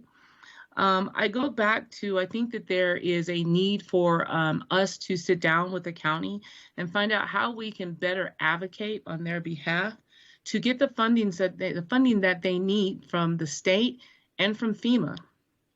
This is really, in my mind, a state issue, a public health issue, and there's funding, there's dollars for that. Congress and our Senate provided dollars to the governor's office.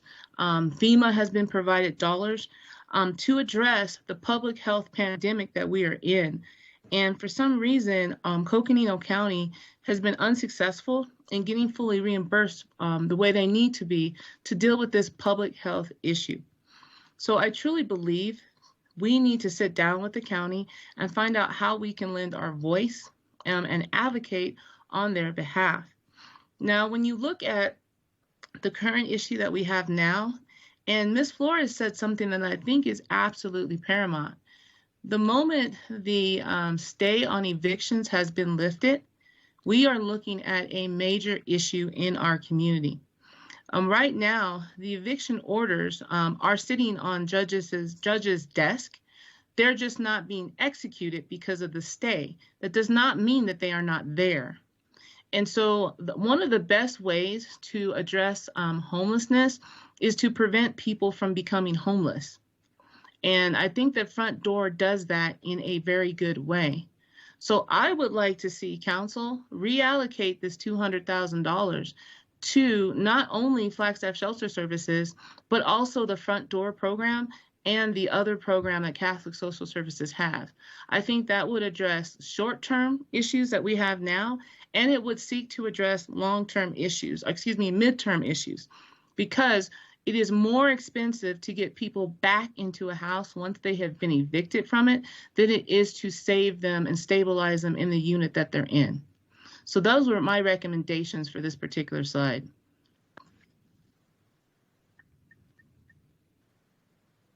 Thank you so much, Mayor Evans. So I'm not sure that we have full council weigh in on any option. So we're going to need to have council weigh in on this. Vice Mayor, because we're trying to provide direction here tonight. Thank you, Mayor, and thank you, Council, for the discussion. I like where we're heading with this. I want to be very clear, and just thinking about CDBG, CV, COVID-specific funding that we're receiving.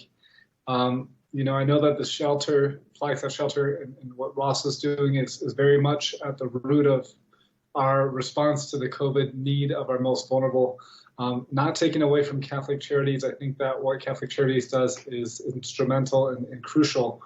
But I'm just wondering, I know that Ross is taking on a lot with the 4 hotels plus the emergency shelter. And I know the cost, I think, is about $100,000 a week. I'm wondering if we need to allocate more of those monies to just the alternative shelters for individuals and families. That's my comment, and that's my thought. Thank you. So I guess, I would recommend that we take the $200,000, because I agree. I think that the issue is with the state, and we can help with that, but I don't know if it's by just allocating money towards the county like we're talking about. So I agree we should take that $200,000. I'm just wondering if that shouldn't all just go to the shelter for the support that they're doing with the hotels and whatnot. I'm gonna go Mr. McCarthy. Thank you, Mayor. I will support the mayor's proposal. Mr. Aslan. Thank you, Madam Mayor. I was just going to say the same thing. I don't have a lot to add from what has already been said at this, the larger discussion. I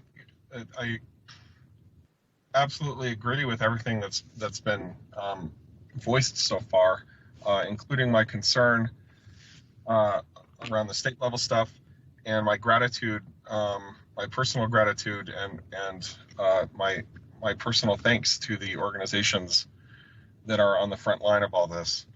I'm good with the staff recommendations with the amendment that the mayor would like to make.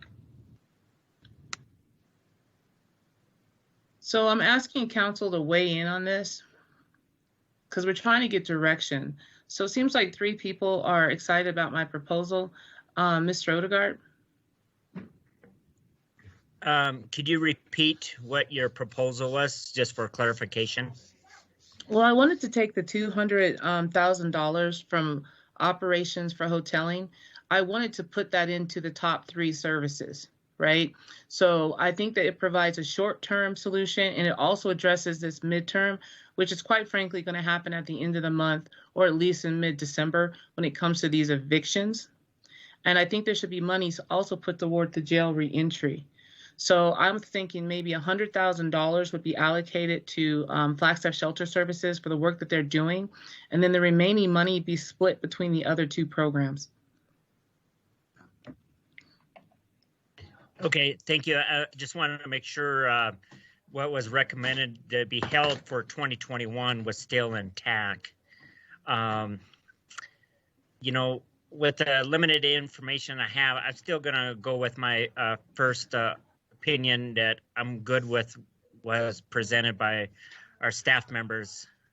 So I'm going to stay with that. So, but thank you. I'm going to go to Miss Whelan, and then Miss Salas, and I think we've pretty much got that and asked the city manager what direction he heard. Miss Whelan? Mayor, I thought I made myself pretty clear when I started the questioning of the $200,000. I think it should be reallocated. Thank you. Ms. Salas? Yeah, I thought I articulated that earlier too, but yes, just to move the $200,000 up to the top 3. City manager, what did you hear? I believe, and I stand to be corrected, that there is consensus to reallocate the 200,000 with that being divided between the 3 organizations. Where I'm unclear, Mayor, is I heard you recently suggest that that division might not be equal, but rather weighted toward Flagstaff Services, where they receive half of that, 100,000, and the remaining be divided between the other 2 services. So not sure that there's consensus on that, but I believe there's consensus on the concept of dividing it between the services. And I'm not stuck on the distribution that I suggested. So if council would rather staff go and look at that, I'm fine with that. I had said that I thought $100,000 for immediate shelter servicing and the rest split between the other 2. So I don't know if we can do quickly a yes or no to that with council. I'll start with the vice mayor. Can you come back to me? Okay, let's go to Mr. Aslan. I'm fine with going back to staff and seeing what they come up with in terms of the percentages. Mr. McCarthy? I feel comfortable with your proposal, Mayor, but I'm certainly open-minded about a discussion next week if staff has a reason to think that that would not be the appropriate allocation. Mr. Odegaard? I think I'm in the minority, so I'll pass on this. So thank you. Ms. Salas? I'll go with your recommendation, Mayor, but I'll be interested with staff weighing into next week. Ms. Whelan? Mayor, the only concern I have that I believe Catholic Charities, especially for the front door, is in 50-50 partnership with Flagstaff Shelter Services. So I believe whatever money is going to front door, half of that should again go to be shared through the other agency that is running that program, and that's Flagstaff Shelter Services. Okay, Vice Mayor? Yeah, that sounds good to me to have staff talk about it. I also appreciate what Councilmember Whelan just mentioned. And I am also curious as to, with the operations for the hoteling at the county level, what are their next, I know it's their jurisdiction, not ours, but what are their next steps if we do move forward without supporting them through the CDBG funding that we're talking about? So maybe we can hear back from Michelle next time we speak about it. Thank you. So City Manager, I go back to you. Thank you, Mayor. I believe that there's consensus now to see that reallocation divided, and I believe that there's consensus to see staff wrestle with the finer nuances of how that division looks and report back to council. Thank you. Thank you. With the understanding that we'd like to have a conversation or at least understand what the county is doing with regards to their operations and how we can lend a voice of advocacy to that. Indeed. Thank you. Okay, is there anything further with this item?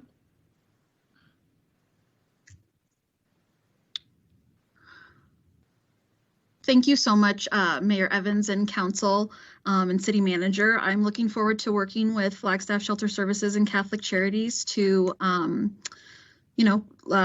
put a finer point on what their needs are and where those funds can be reallocated to their services. Thank you so much. Okay, we're going to move down to item number 10. This is discussion of strategies that would recognize the true cost of carbon associated with transportation in Flagstaff and look at options to offset that true cost in some fashion.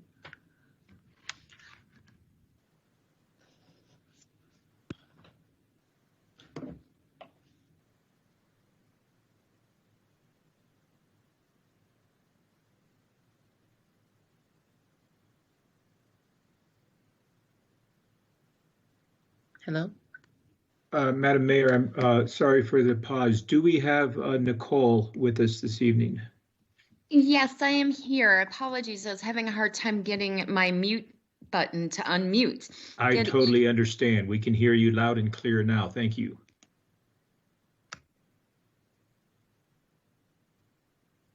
Actually, Ms. Antonopoulos is muted again. Yeah, I spoke too soon. Interesting. Okay, I'm back. I seem to be having a difficult time keeping my mute off. I'll keep my cursor up on the screen there, so hopefully I won't be muted again. But thank you, Mayor and Council. Nicole Antonopoulos, Sustainability Director. Regarding the conversation around the true cost of carbon associated with transportation in Flagstaff and looking at options to offset that, there was a staff summary provided to Council to provide some context to the discussion around transportation-based emissions. Currently, transportation-based emissions account for roughly 28% of greenhouse gas emissions in the U.S., which make up the largest share of the nation's emissions.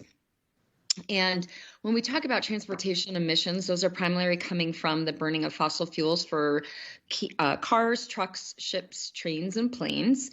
And over 90% of the fuel used for transportation is petroleum-based. In Flagstaff, the transportation sector accounts for 42% of total greenhouse gas emissions, and that's averaged over the years 2016 and 2018. Council may recall that I did share this with them just last month regarding an update on the climate emergency. And currently, transportation makes the second largest contributor to Flagstaff's community-generated greenhouse gas emissions. The largest contributor is energy for the powering of our buildings.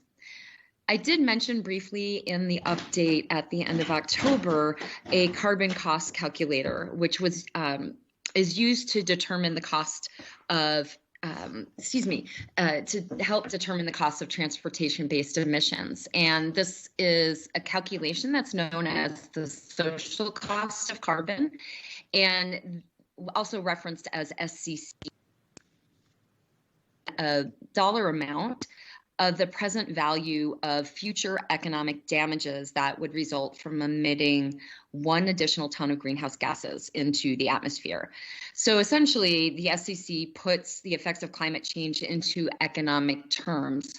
And those terms are to help policymakers like City Council and other decision makers to understand economic impacts of decisions that could increase or decrease emissions generated by a specific sector.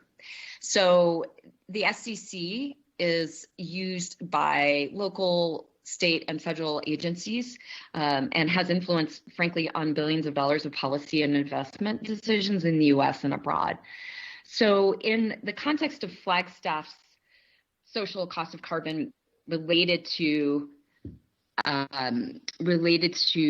transportation and looking at best practices among peer cities, we are using a calculation of $55 per metric ton. So what that translates into is in 2018, the SCC of Flagstaff's greenhouse gas emissions is $44,590,000. And taking the transportation sector alone, that accounts for just under $19 million. So in putting into context the social cost of carbon, that is where Flagstaff currently sits in terms of looking at the economic impacts. And I understand my the sound quality is a little rough. I'm having some internet connection disruption, and so please let me know if I need to repeat anything. And now we can't hear you, Nicole. Okay, let me. Also mind if I'm gonna leave the meeting and jump back in if that would help. Okay, please do that. And when you come, wait, maybe we should stop and take a break. Come back at, let's say, 7, and then we'll pick up the meeting then. Thank you, Mayor. Thank you. We're ready. Okay, so there was a question from Ms. Whelan. I'd like to go ahead and take that question. Then I'd like to go ahead and have Ms. Antonopoulos finish her presentation. Ms. Whelan? Thank you, Mayor. A question about the numbers. I think you said 44.5 million or $44.6 million was Flagstaff social cost of carbon. And then you pointed out that 41% of that, or 18.6 million, was transportation. My question is, 59% is left of that number, so that's 25.9 million. Where is that coming from?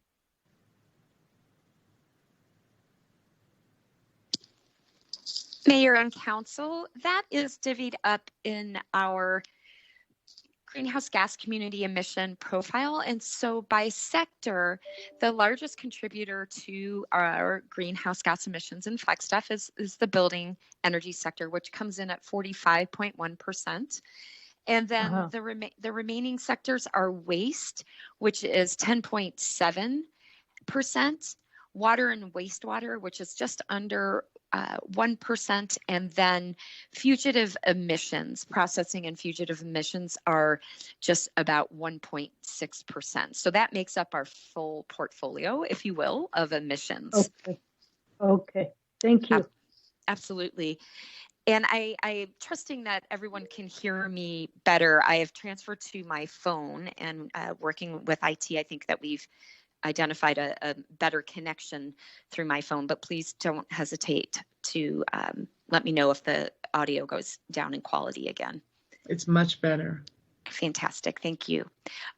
With that in mind, the only additional information that I would like to provide council is that when I return to staff, when staff returns to council in February of 2021, we will have a much larger discussion about the social cost of carbon and how our strategies and actions can relate to that as we're identified for achieving the carbon neutrality goals of 2030.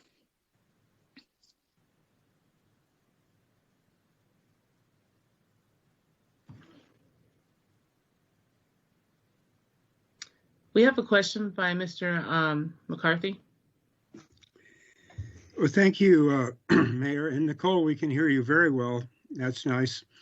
My question is how we allocate, for instance, if an aircraft takes off from Flagstaff and goes to Fort Worth, Texas, do we count half that carbon towards Flagstaff or all of it? Or as soon as that airplane leaves the city limits, like 2 miles out, that's all we allocate, or do we count more of it?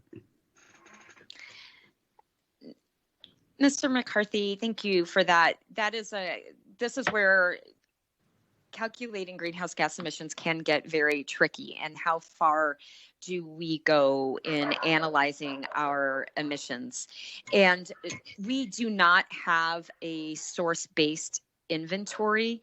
So we are not looking at, for example, if we take into consideration our food that we buy, then where that food is being sourced from. If it is coming from perhaps South America, we are not incorporating the greenhouse gas emissions that are associated with it. So when we take into consideration the airport emissions, for example, we are just looking at the refueling of what refueling is underway at the Flagstaff Airport. We don't take into consideration splitting that with Dallas or with Denver. What we do, because there's potential for over counting if we were to do that, because then we would have to ensure that Denver is doing the same. So you're saying if they put 100 gallons of jet fuel in an airplane, that 100 gallons is equivalent to a certain amount of carbon, and we count that? Correct. Yeah. And just kind of as an aside, one of my engineering friends calculated that when he goes to Europe, a round trip, that one trip in an airplane to Europe puts more carbon in the atmosphere than everything else he does for the whole rest of the year. So I have a question. And so I'm looking at what the agenda item is, and I'm wondering, are we focusing on one sector of transportation or the overall sector of transportation? That's my first question.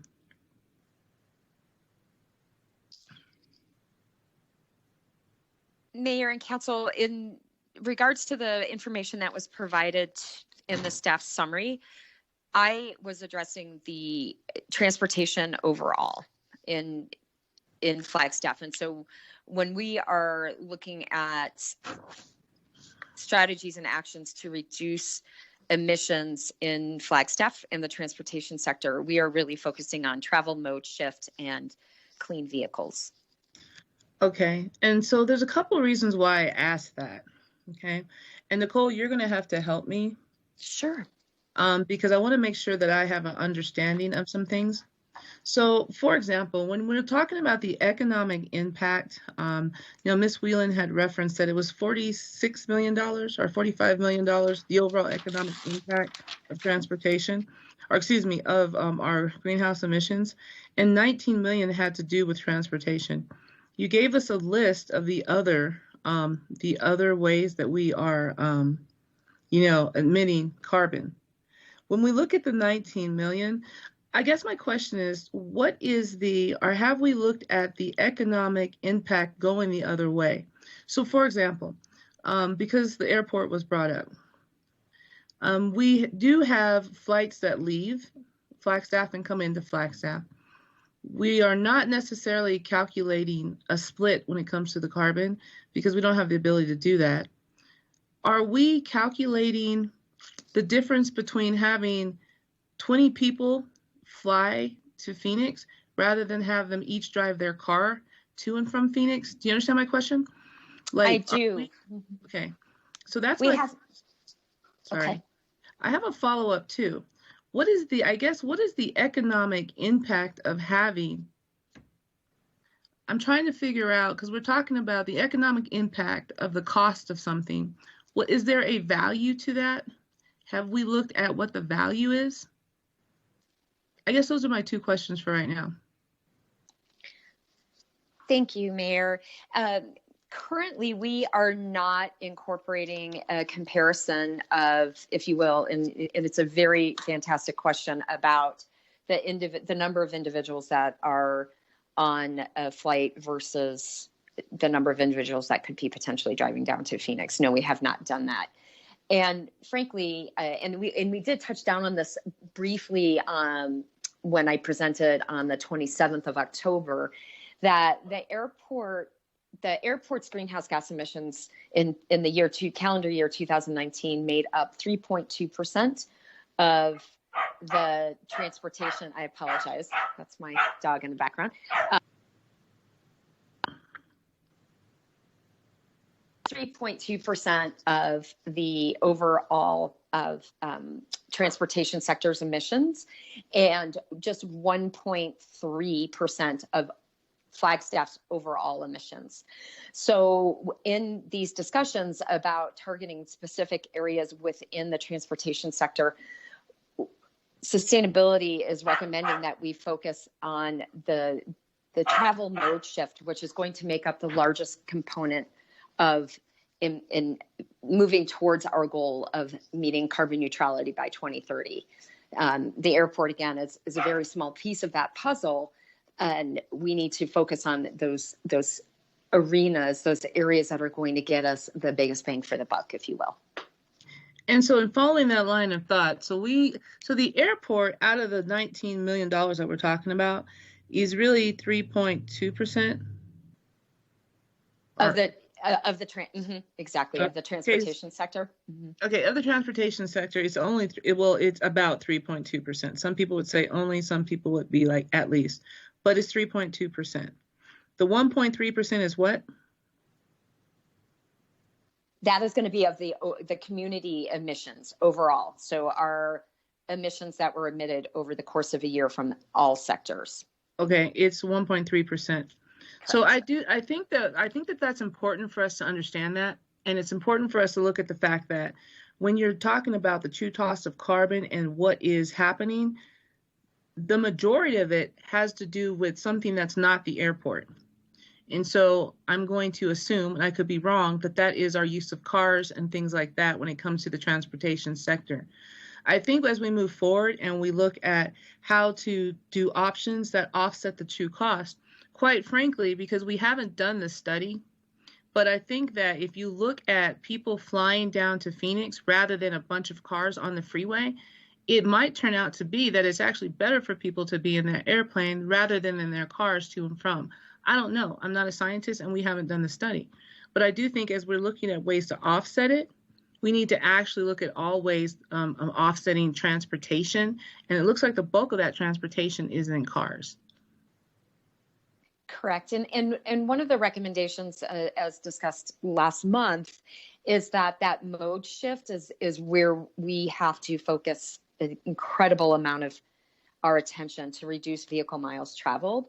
The initial recommendation from our analysis is that we need to reduce vehicle miles traveled by an additional 50% in Flagstaff by promoting biking, walking, and public transit. And that is where a majority of our immediate actions and strategies and the recommendations that we bring forward to Council in February of 2021 will be. Okay. Council? Mr. Shimoni, Vice Mayor. Thank you, Mayor, and thank you, Council, for the discussion. Nicola, I just wanted to add to the list, of things to bring back in terms of how we're going to reach our goals. I think with remote learning, remote work, et cetera, I think that also is part of the solution, right? And I'm sure you agree with me, but I would just add that to the list as well. Thank you. Noted.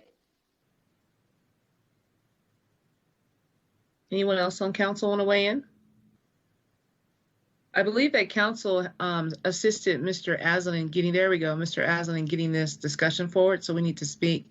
Mr. Aslan?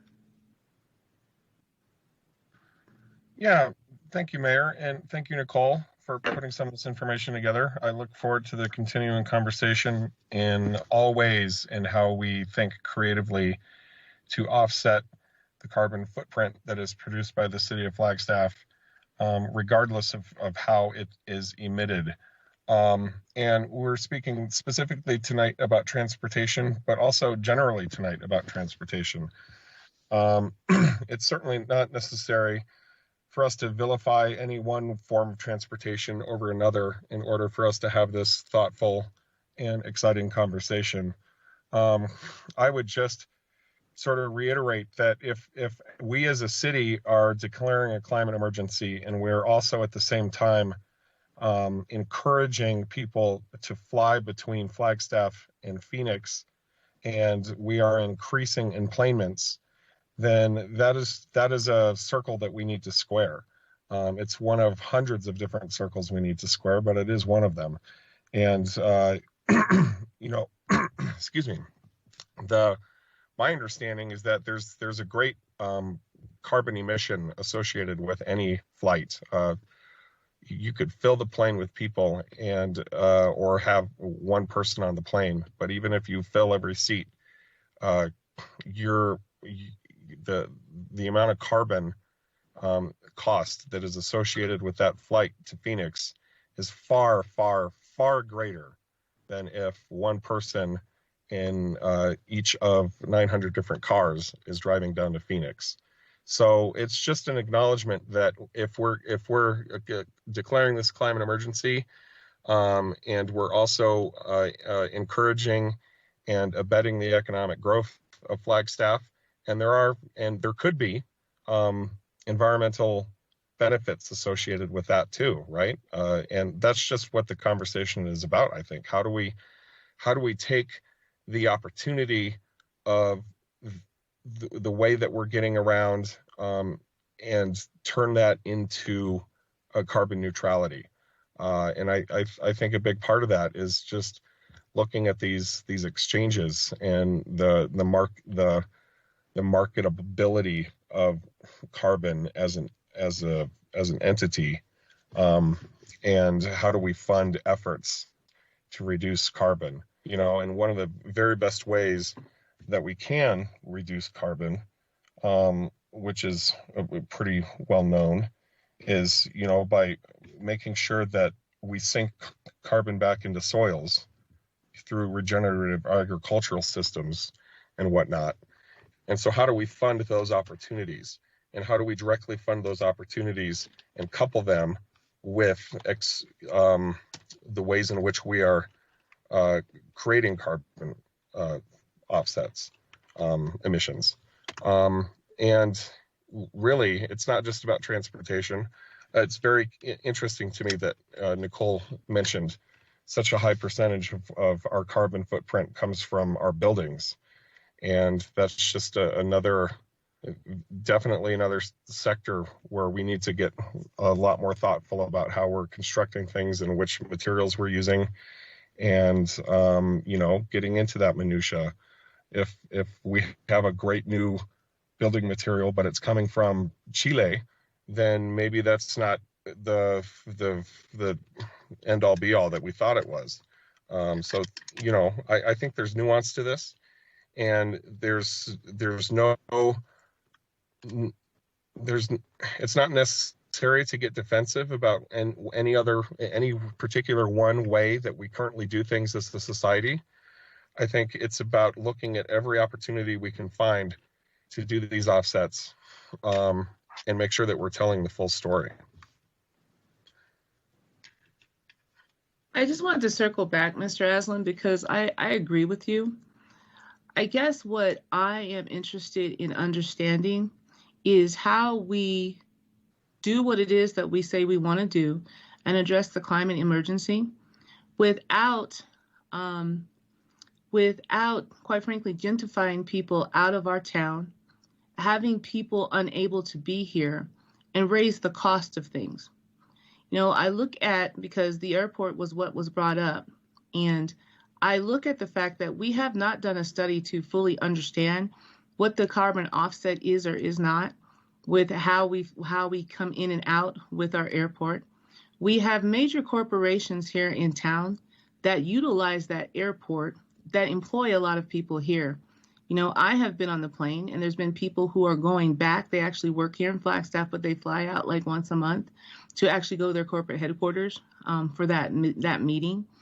And there's a whole host of other things that, because of our airport, we as citizens of the city of Flagstaff enjoy.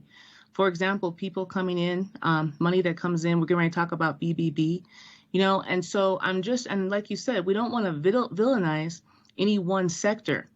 And so when we look at how do we address our climate emergency in a holistic manner, how do we do it to where it's not shifted to one sector or one industry, but quite frankly, the totality of that? I think it's great for us to talk about building materials, and maybe we don't want to use certain ones. But if we mandate, for example, I'm not saying that we would, but if we mandate only certain building materials, I guarantee you only certain people will be able to afford those houses that are built, right? And so I just think that as we move forward in having this conversation, it does need to be in its totality. It does need to be comprehensive, and it needs to make sure that when we are done addressing the issue, that the people who have the less and the people who are already being forced out of our community aren't gone. And I think this is the nuance when we talk about sustainability and we talk about the pride that we took in our climate action adaptation plan. You know, we said we need to make sure that the people that are most impacted. And so as we rush to cure and fix, and we have, you know, a very limited time to fix this issue because there's only one planet, we want to make sure that the fix also allows those people to continue to be here. I absolutely agree. We can't cut off our own nose to spite our face. Council?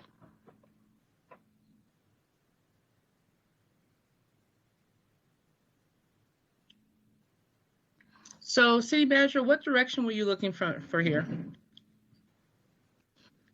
Oh boy, I think this was a little bit informative on staff's end, and as Nicole mentioned, there'll be reports forthcoming. And by the way, Nicole, I'm not sure if you had finished with your report, but I think we're here to serve at the pleasure of council as to future, if additional information is requested. We heard the Vice Mayor chime in that regard, or some finer detail of what has been presented. But I think on our end, we are trying to inform council's desire to have a discussion on this, and we're not exactly sure what the outcomes are.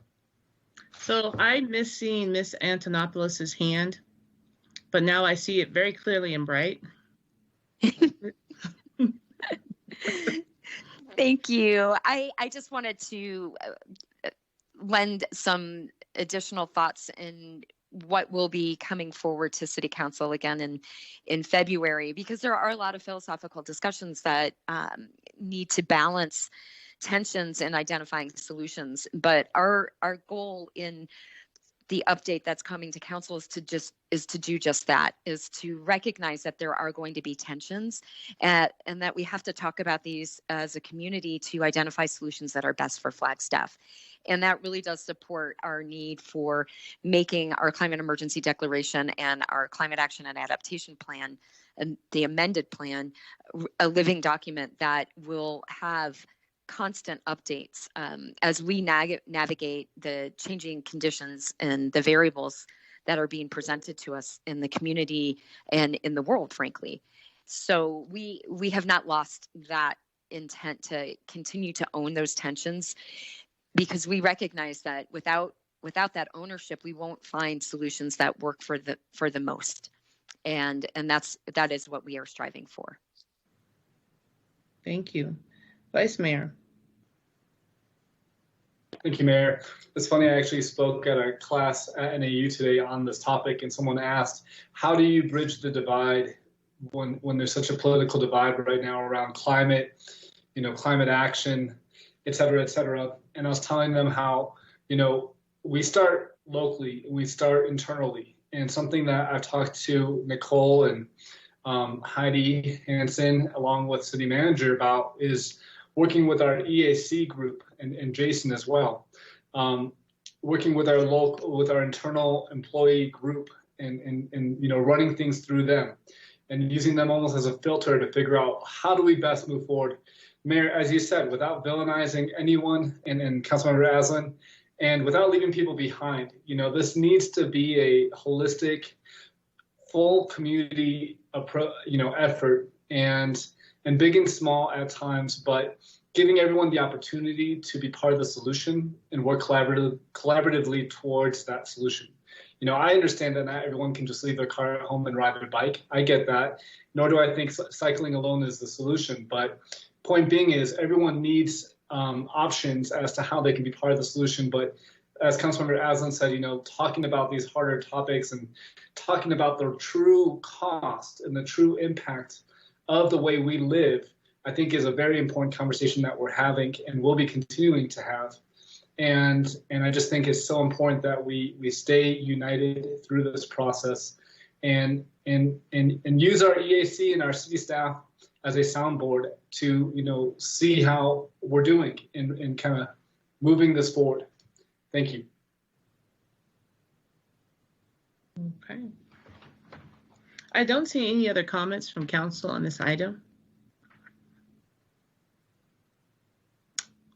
So thank you. Ms. Antonopoulos, are you done?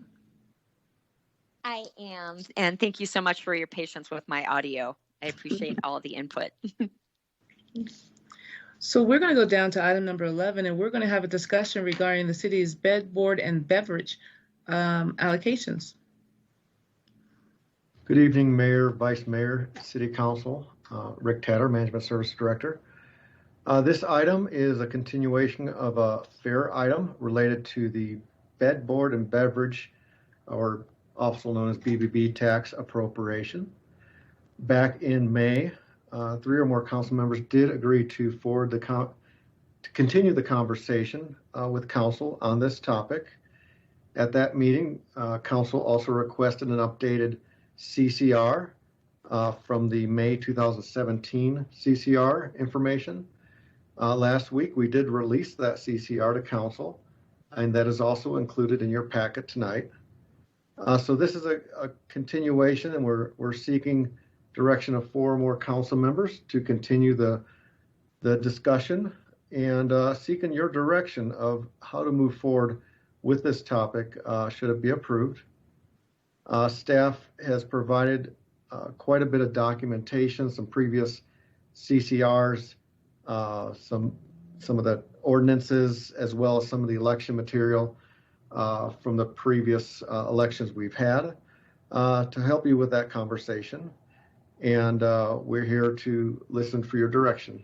Thank you. Council?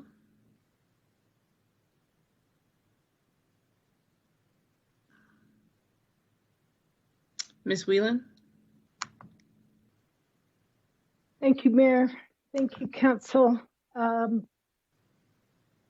thinking around this, and I appreciated Council's support just moving the discussion forward. I really have absolutely no agenda, but when I was reading through the materials, and I think first of all, it's very important to remember that these decisions are made at a time of election, and the questions need to be on the ballot. So really the citizens make the discussion or make the decision.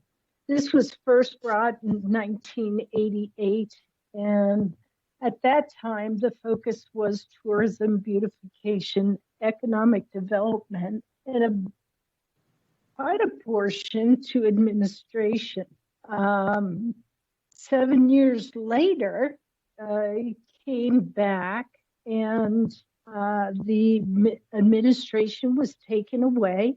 7.5% was added to arts and sciences. Beautification was lowered from 32% to 20%. Economic development was lowered from 16.5% to 9.5%. Parks and recs were added to 33%. Tourism was dropped from 48 to 30%. So it seemed as though within those 7 years, there was an assessment made that we were either hitting the community's mark or we were not, and adjustments were made. Well, it's been 25 years since it has been a discussion at council. Of course, in 1996, 15 years were added. In 2010, 15. So the length of the BB tax has been lengthened, but an assessment of, are these really the percentages? Are these really the areas that we want our money's going to? And so that's why I brought it to council. Number one, I thought it would be a good, healthy discussion. And we can currently see where our allocations are going. This day and age, with what is facing our community, I don't know, perhaps allocations need to be looked at. Perhaps different areas need to be looked at. And of course, it all would boil down to the community deciding, but council would need to present that on a ballot. So those were my thoughts. And I really don't have attachment to too much, but I'm so grateful that it came up on this night, because we're looking at the PBB and those objectives and those wants, and I just think it's a perfect time to really look at where are we allocating our funds through BBB, and is it time to shift into more of a focus to arts, to housing programs, to an arts center, updating recreation. We talk about a robust, resilient economy. And when you look at the percentage of economic development, it's currently 9.5. So how are we going to create those jobs and create those houses if we have a stalled, and we will, a stalled economy? So those were my thoughts, and thanks for listening. Council? Mr. McCarthy? Well, thank you, Mayor, and thank you, Jamie, for bringing this forward. I would be open-minded about maybe some changes on some of the percentages, but my feeling is that this conversation is premature. I think this conversation should happen when council is getting ready to refer this back to the voters. And if I remember correctly, that's what, 2 or 3 years from now. And I think it would be legally possible to change the allocations now, but I think it would be completely contrary to the trust that we have with the voters. In the information that was put out in the voter pamphlets specified a certain percentage, as listed, and for us to change that as a council would be in violation of the trust that the voters put in us. So I think, yes, let's talk about changing them, but not until we're ready to put it back out to the voters again. So premature. Thank you. Mr. Aslan? Well, I'm just wondering if we can throw up some numbers here. It's kind of awkward to be having this conversation without any numbers in front of us. Staff? Council, I'm going to see if I could pull up the staff summary, which does have the information in there, as well as the latest CCR does have the allocation. So I'm looking to see if I can get that loaded here. Vice Mayor? Okay, thank you. Councilmember Aslan, did you have any other comments you'd like to share? Not really. I mean, I'm eager to hear what other folks have to say, and I think what Councilmember McCarthy has already said resonates to a certain extent. But yeah, getting those current numbers up in front of us might help facilitate the debate here. So do you see that on screen now? Can you make it bigger? Yes, I can. Mayor, I'll jump in really quick and just share, Councilmember Whelan, thank you so much for bringing this forward to us. Yeah, I think that we should definitely continue the conversation. Do I think it's premature, to Councilmember McCarthy's point? To a degree, I can see it being a little premature, but I could also see this being a process that takes years. And so maybe we start, city manager putting this on a track for success to reach that ballot when it's appropriate. But, maybe it does overlap with our priority-based budgeting, and maybe we can integrate this into our efforts with the community through our budgeting process with PBB, and help overlap, how we allocate funds. I think that, put the power in the hands of the people, and they will guide us in a way that I trust. So I think this is a great opportunity. I'm excited. I know I'm tired after a long meeting, but I am excited. And City Manager, I guess my question for you and leadership is, what kind of track should we try to put this on? And, is there room to integrate this into the PBB process? Those are my thoughts and my questions. Thank you, Mayor. Thank you, Vice Mayor. I'm sorry, Madam Mayor, would you like me to respond to that? Yeah, go ahead. I apologize. Oh, I apologize. First, or second part of your question first, I definitely think it's not just appropriate to integrate it in with the PBB process, but it's probably a really good example of where that process can help to at least identify, where the priorities lie, and if this allocation of dollars toward those priorities is consistent. So I don't want to, I'm stopping short of saying this should all be a PBB outcome. I think that is a tool that very much could and should assist. As to the first part about just, can we get this on track so that council has periodic discussion of it in advance of the eventual ballot question? Absolutely. We're at this, this is a product of a fair item. There was 3 votes, which advances it to a discussion. And then at this juncture, we're looking for council direction. We know that there's no action item here. It's just a work session discussion. But, we're not necessarily hearing that thus far, that maybe action at this point might be premature, as Council Member Whelan, who was the proponent of the fair item, articulated. She just wanted to get this in front of us and start having the discussion. So we're glad to queue it up for future discussions, kind of keep this as an ongoing dialogue with you and then the soon to be seated council. And if there's any direction from council as to what they would like to see in those discussions, otherwise it'll just be informative as it is tonight, and we'll just allow council the opportunity to process it and decide if there are desired changes. And as has been pointed out, any changes really need to go back to the voters. Thank you, City Manager. And can someone from staff or Mayor, can someone confirm just what date this is going to be renewed? That'd be staff. Rick Tatter? Mr. Tatter?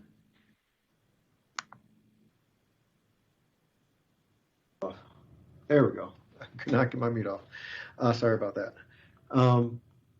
As planned, we would expect to bring this forward for renewal at the November 2024 election. And that would give us that opportunity and one more opportunity to have this tax renewed should it fail the initial opportunity. That doesn't preclude us from going to an election November 2022 if directed by council. At that time we could bring up the reallocations, as well as we can extend it further beyond the current deadline at that point. So there are some options that staff can work on, and in the end it would be council's decision of when we put that on the ballot. Mr. Tatter, does that mean that it goes into effect on 2026? Currently, it is set to expire May 2028. So when we renew, we go past that date, an additional 10 or 15 years. Thank you. I'm going to go Ms. Whelan.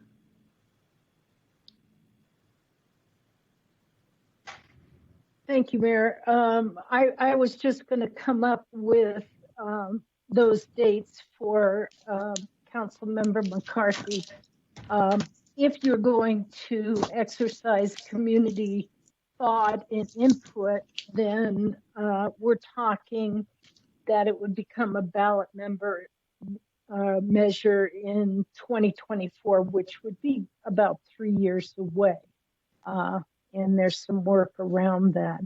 Just pulling from the 2020 budget book, I just wanted to give you some other numbers that beautification spent or was $4.7 million, economic development $1.4 million, tourism got $3.2 million, arts and science $1.2 million, recreation $7,500, and that was a total that the BB&B tax brought in $9.3 million in total, and $10.7 million was spent out of that fund in those areas.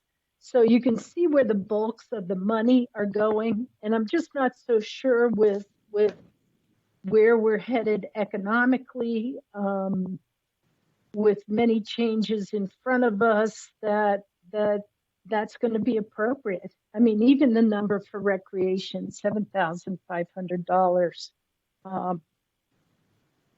Yeah, so that was from Budget Book 2020. So those are just my thoughts.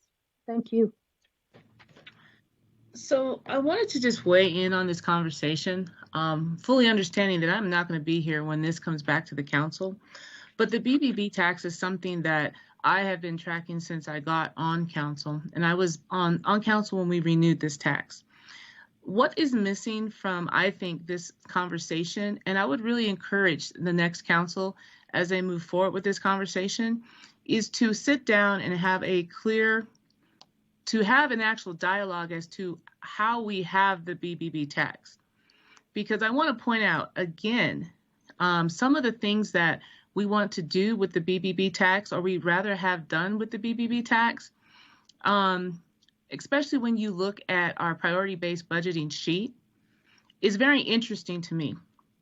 Because we have the BBB tax because we have tourism. That's why we have it. The history of this tax was to promote tourism. So the state of Arizona, as they historically do, was focusing really on promoting tourism in the Phoenix area, promoting cactus and golfing. And so the voters here were like, we are going to tax ourselves. We're going to do an additional tax. There was a large conversation with the hotel industry, the entertainment industry, and the restaurant and bar industry. There was a whole conversation because this is additional tax on what they provide, what they sell, their service. And they actually agreed with that. They were like, we would like help advertising, promoting tourism at a very local concentrated effort here in Flagstaff. And they agreed to the original allocations of the funding.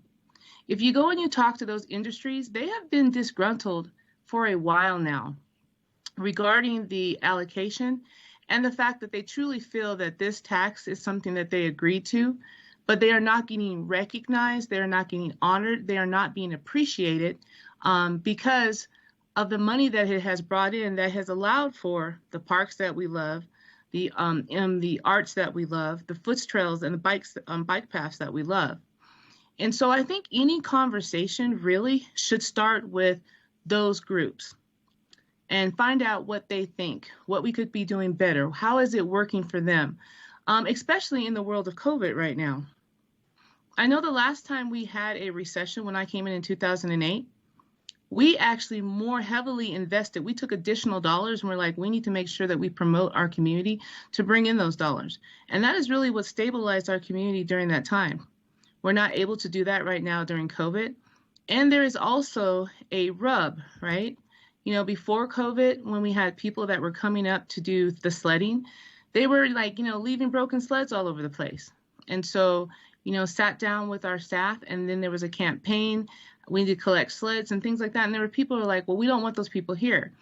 And the fact of the matter is, it was those dollars that helped during the winter months that helped keep our small businesses and things like that that we cherish going. And then the additional tax that we get from that helps us do another mile of foot trail.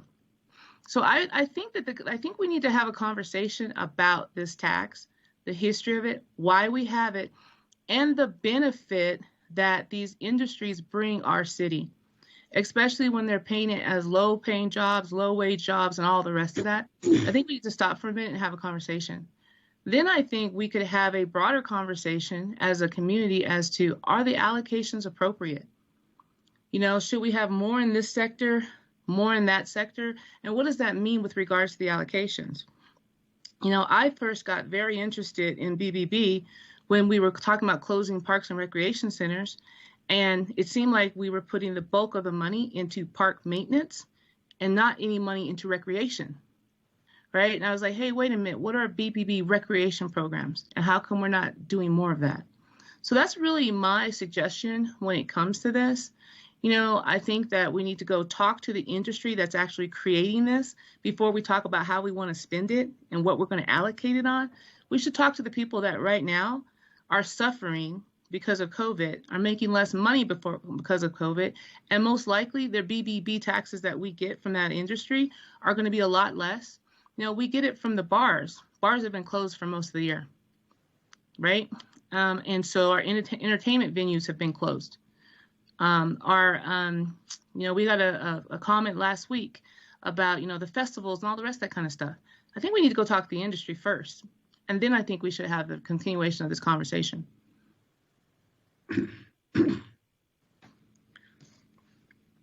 Council? Did you want me to comment next, Mayor? There we go. Mr. McCarthy, I knew there was something. Yeah, you almost forgot about me. Sorry. Well, first of all, I want to say I will miss you. Secondly,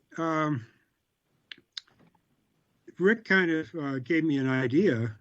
If we wanted to put this to the voters to change it in 2022, we could. And if they didn't want to change it, they could just vote no, and it would stay the same. And then 2 years later, we could try a different allocation, or just ask the voters to extend it with the current allocations. So if we act in 2022, it gives us another chance to fine tune this. So that's an interesting idea. Thank you. Vice Mayor? Yeah, thank you, Mayor. I was just going to say, I agree with your approach. I agree with what you're saying. I think we do need to do a deep dive as to why we get these funds in the first place and what they're here to serve, and ask those populations. And I think we'll learn, to Councilmember Whelan's point about, you know, the need for housing. You know, sometimes the best thing to do to support our businesses is to help their employees remain in housing and have access to quality housing that's affordable. So I think you're on a good track, and I too will miss you. I think your historical understanding and your values are on point for the community at large and are a great benefit to all of us. So, City Manager, I definitely think we should take into account what the mayor shared, and in future meetings set it up so that we are starting with the core group of which these funds are set up for, and the reason we have them. Kind of reminds me of the CDBG funding, and the, you know, staying focused as to why we receive those fundings as well. Thank you. I don't see any other comments. City Manager, do you have what you need for this item? Thank you, Mayor and Council. I'm not sure that there are any real takeaways on this. What I'm hearing from Council is that this needs to be an ongoing dialogue, and that there may be some interest in getting this back to the voters, possibly in advance of 2024, certainly well in advance of 2028. And maybe along with that, in preparation of that, that there should be more knowledge shared as to what the original intent was behind the original allocations. They have been changed since then, so that council can have a very informed discussion of that. But beyond that, I'm not hearing any strong direction here, unless I'm missing something. No, I think that is what it is. No, I would just strongly encourage that we educate the council and the public about this funding source, where it comes from and how it's produced, because I really think that needs to be done. I think there's a disconnect.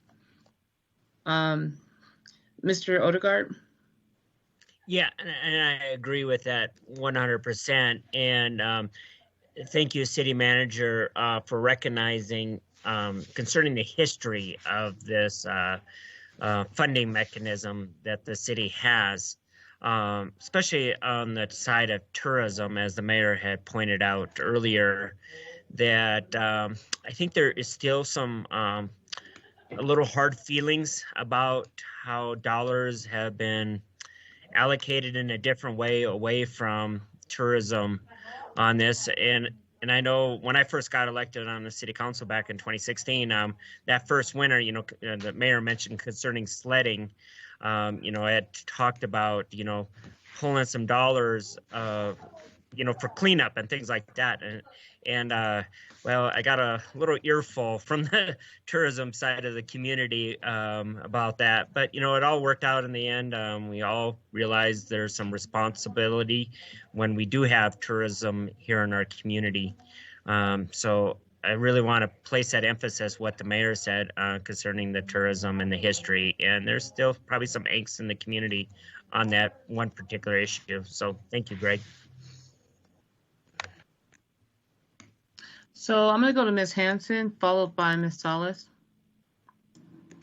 Thank you, Mayor. Mayor, Vice Mayor, Council members, Heidi Hansen, Economic Vitality Director. I wanted to thank the Mayor and Council Member Odegaard for understanding the original premise of the BBB and how tourism, it's not just an allocation in the list here, it's actually the revenue driver to all the people that receive allocations within this list. So I welcome the opportunity for us to continue to educate the council on this item so that when we do decide what's next, everybody has a clear understanding of how the money is generated. And I also wanted just to throw out that Rick Tatter could probably agree with me. It is a very hard time to be speaking about this BBB ordinance because the fact that COVID has hit us incredibly hard. So until we start marketing to our visitors again, all of the allocations in this will continue to suffer, not to mention we won't be getting any increases. So the history and going back and having the education piece is probably really what we should be doing right now, leading up to any elections in the future. But right now, the 8 years of increases that we've seen are going to definitely look a lot different with COVID. And so I think what we need to do first is to see what we can do to continue to help these businesses that the mayor pointed out so eloquently continue to be in business. And that's really the focus of what this division that I get to run is really trying to do at this point. So I think this discussion is necessary in the future, but I think right now we need to keep our eye on the ball with what's happening with our businesses with COVID. And then I wanted to share with you that we have already created a BBB video that I think you've all seen, and we're happy to have that sent out to you again, that really does explain a little bit about what's been going on tonight and what the mayor and Councilmember Odegaard had shared when they spoke. So thank you for the opportunity to share that with you. I'm going to move to Councilmember Salas, but I want to point out something that I think is at the root of, the struggle to understand this particular fund. Tourism is on the list as receiving an allocation, but it's tourism that actually produces tourism, being hotels, the food industry, and things like that, that actually create the fund or create the monies that we allocate. And so maybe there's a better way to articulate that as we move forward with council, because it is listed as getting money, but it's not listed as where the money comes from, and that's actually one and the same. Ms. Salas?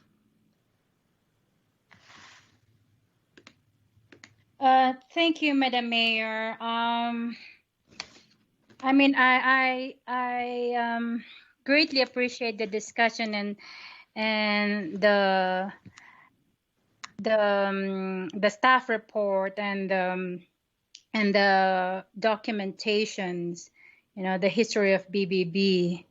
First, I want to take a moment to recognize that tomorrow, aside from being Veterans Day, it's the 94th anniversary of the historic Route 66, the Mother Road.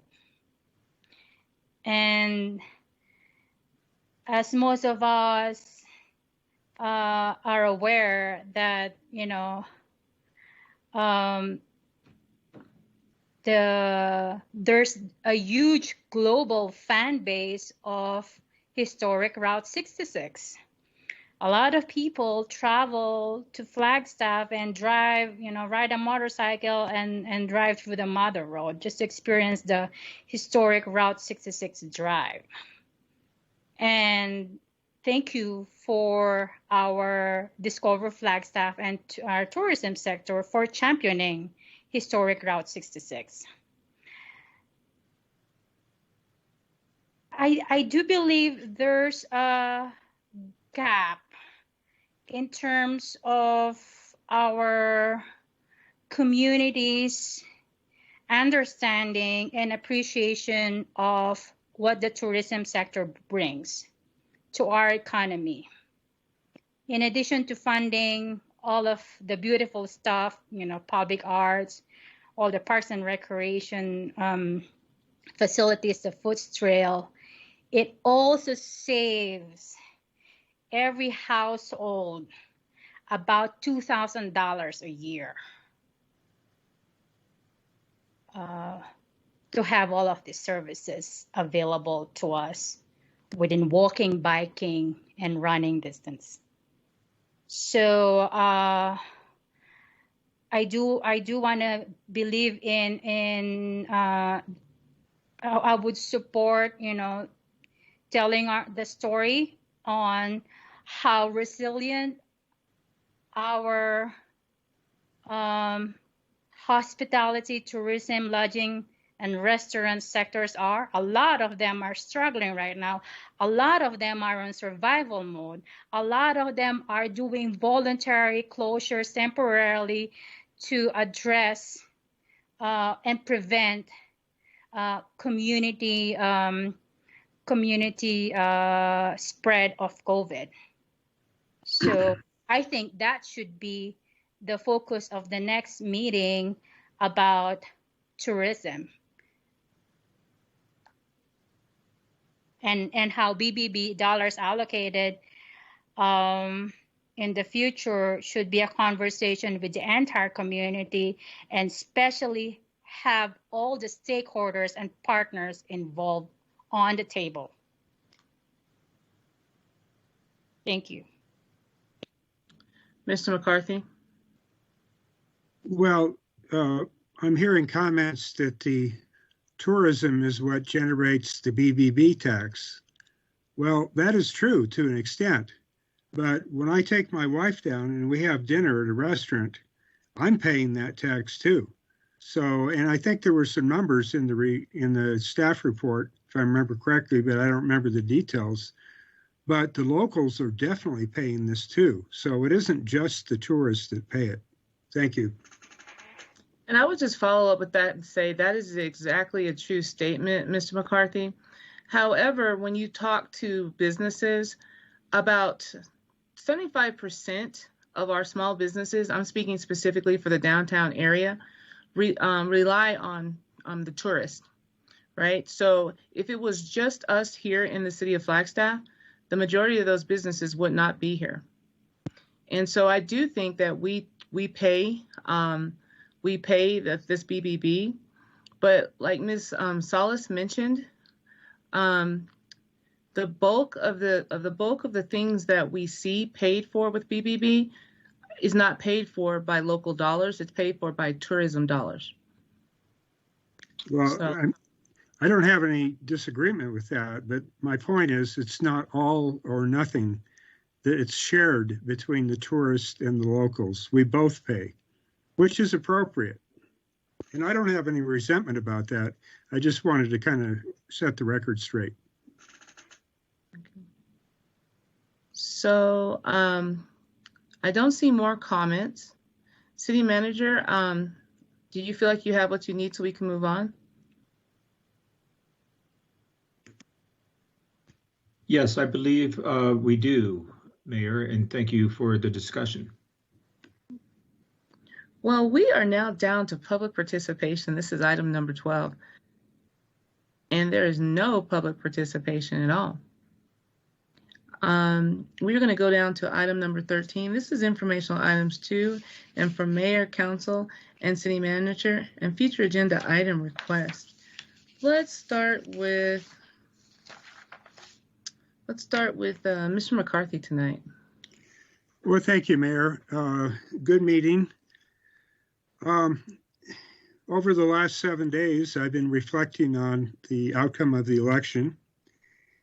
And I just want to say that, especially to the outgoing council members, I've absolutely enjoyed working with you and have the ultimate respect for you. And the next thing I want to say is that I'm looking forward to working with the new council members, and I'm optimistic that we will have as good a working relationship as this council has had. And then the last thing I'd like to throw in is that I want to thank the city manager for his excellent leadership. I think we saw the fruits of that several times during tonight's meeting, and I'm definitely looking forward to your help and leadership with the new council, and glad that you're here. Thank you, City Manager. Thank you, Council Member McCarthy. I'm sorry, Mayor, to jump in. I just wanted to respond and say thank you for the comments and the confidence. And we're always here to serve. And so we will do our part, as we were doing earlier today, a meeting to discuss, or yesterday rather, the upcoming retreat with the newly seated council. And that process begins. We look forward to it. Thank you very much. My pleasure. Mr. Aslan. I don't have anything, Mayor. Ms. Whelan.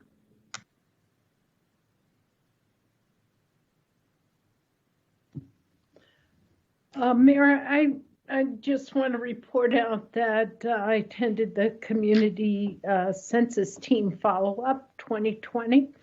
And you know, with all things considered, our county, our city did a great job in the difference in response rates from 2010 to 2020, where you would expect that they would drop in 2020. We really held the same numbers. So that's good news. And I know that Sarah and Dexter and Kim Musselman worked extremely hard on this. So just wanted to report that out. Thank you. Ms. Salas. Thank you, Madam Mayor. I want to take a moment to say thank you to all military veterans who serve. And I believe Council Member McCarthy is a veteran.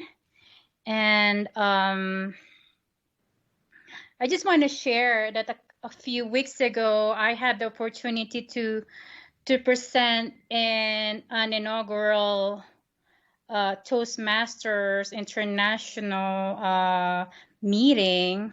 Of course, that was held via Zoom, but this is a Toastmasters International group composed of Filipinos all over the world, covering, multiple cities and multiple countries and 3 continents. And my presentation was Visit, Discover, Grow Flagstaff. Of course, inviting all of those who joined the meeting, about 85 of them, to visit Flagstaff and discover, and perhaps they choose to invest in Flagstaff. Thank you. Vice Mayor?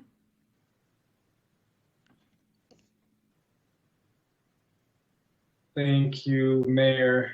I also want to give, acknowledge that the elections occurred not long ago, and to a shout out to our county recorder Patty Hansen and her team for seeing through an excellent record-breaking turnout election in our county.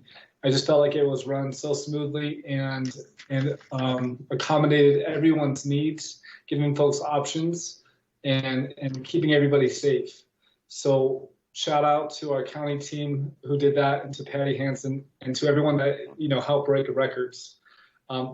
This council, as Councilmember McCarthy said, really sets the bar high with Mayor, you at the helm, and the team working together with respect and integrity and good communication throughout this entire time that you've been and that I've been a part of this. I want to say that I have faith in the new council. I'm excited about the new council.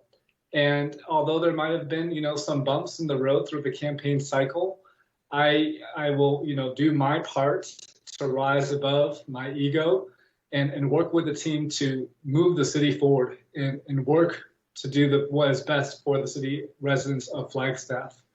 And I'm excited. I'm very excited about the new team. And I have so much confidence in our excellent city staff and leadership, with our deputy city managers, our city manager, all the department heads, and every employee. I just think we have such a stellar team. So I'm really excited about what's, the change that's coming. I think that you're going to leave some huge shoes to fill, Mayor, but it's going to take all of us rising up and working collaboratively together to fill those shoes. And I think we're up for that challenge, and we're gonna meet that challenge and continue moving forward at 80 miles an hour as we are now. Anyways, thank you everybody for a good conversation today. That was a long meeting, and have a good night, and be well and be careful out there. City Manager? I cannot top that. Thank you very much for a great meeting. Much appreciated. And happy Veterans Day. So I would say happy Veterans Day. Thank you, Ms. Salas, for mentioning that. Veterans Day is tomorrow. Definitely a shout out, not only to our county recorder, but to all the voters who came out. This was a historic election, and over 75 million people voted. And so I think that is something we should sit back and be very proud of as Americans. I also would say thank you for the compliments that I've heard tonight at the dais. I am not going to acknowledge them because I don't want to get emotional. You all are still stuck with me for another 3 meetings.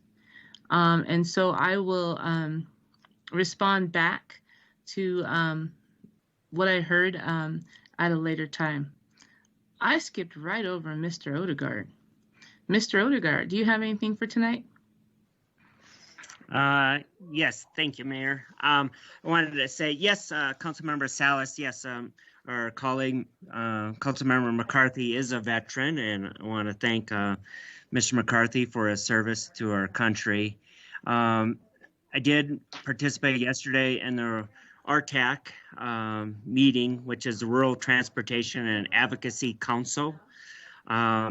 Just like RTAC and also Metro Plan that Mayor Evans and I and Supervisor Babbitt serve on, will be coming off Metro Plan, and I will be coming off RTAC along with many others. So there's going to be quite the vacuum void concerning transportation for a while. And hopefully the newbies, whether it's here in the city of Flagstaff or the County Board of Supervisors or even the state of Arizona, will kind of step up to the plate and advocate for transportation. And then just a final note, I did have a luncheon yesterday with some people that were meeting with a potential manufacturer employer that's looking at Flagstaff. That potential employer of manufacturing looking at Flagstaff, they were real attracted to Flagstaff in that, going back to tourism, we have a lot of people that work here that are in the tourism related field. But we find a lot of them in the tourism having to work 2 jobs or more to kind of make it here in our community.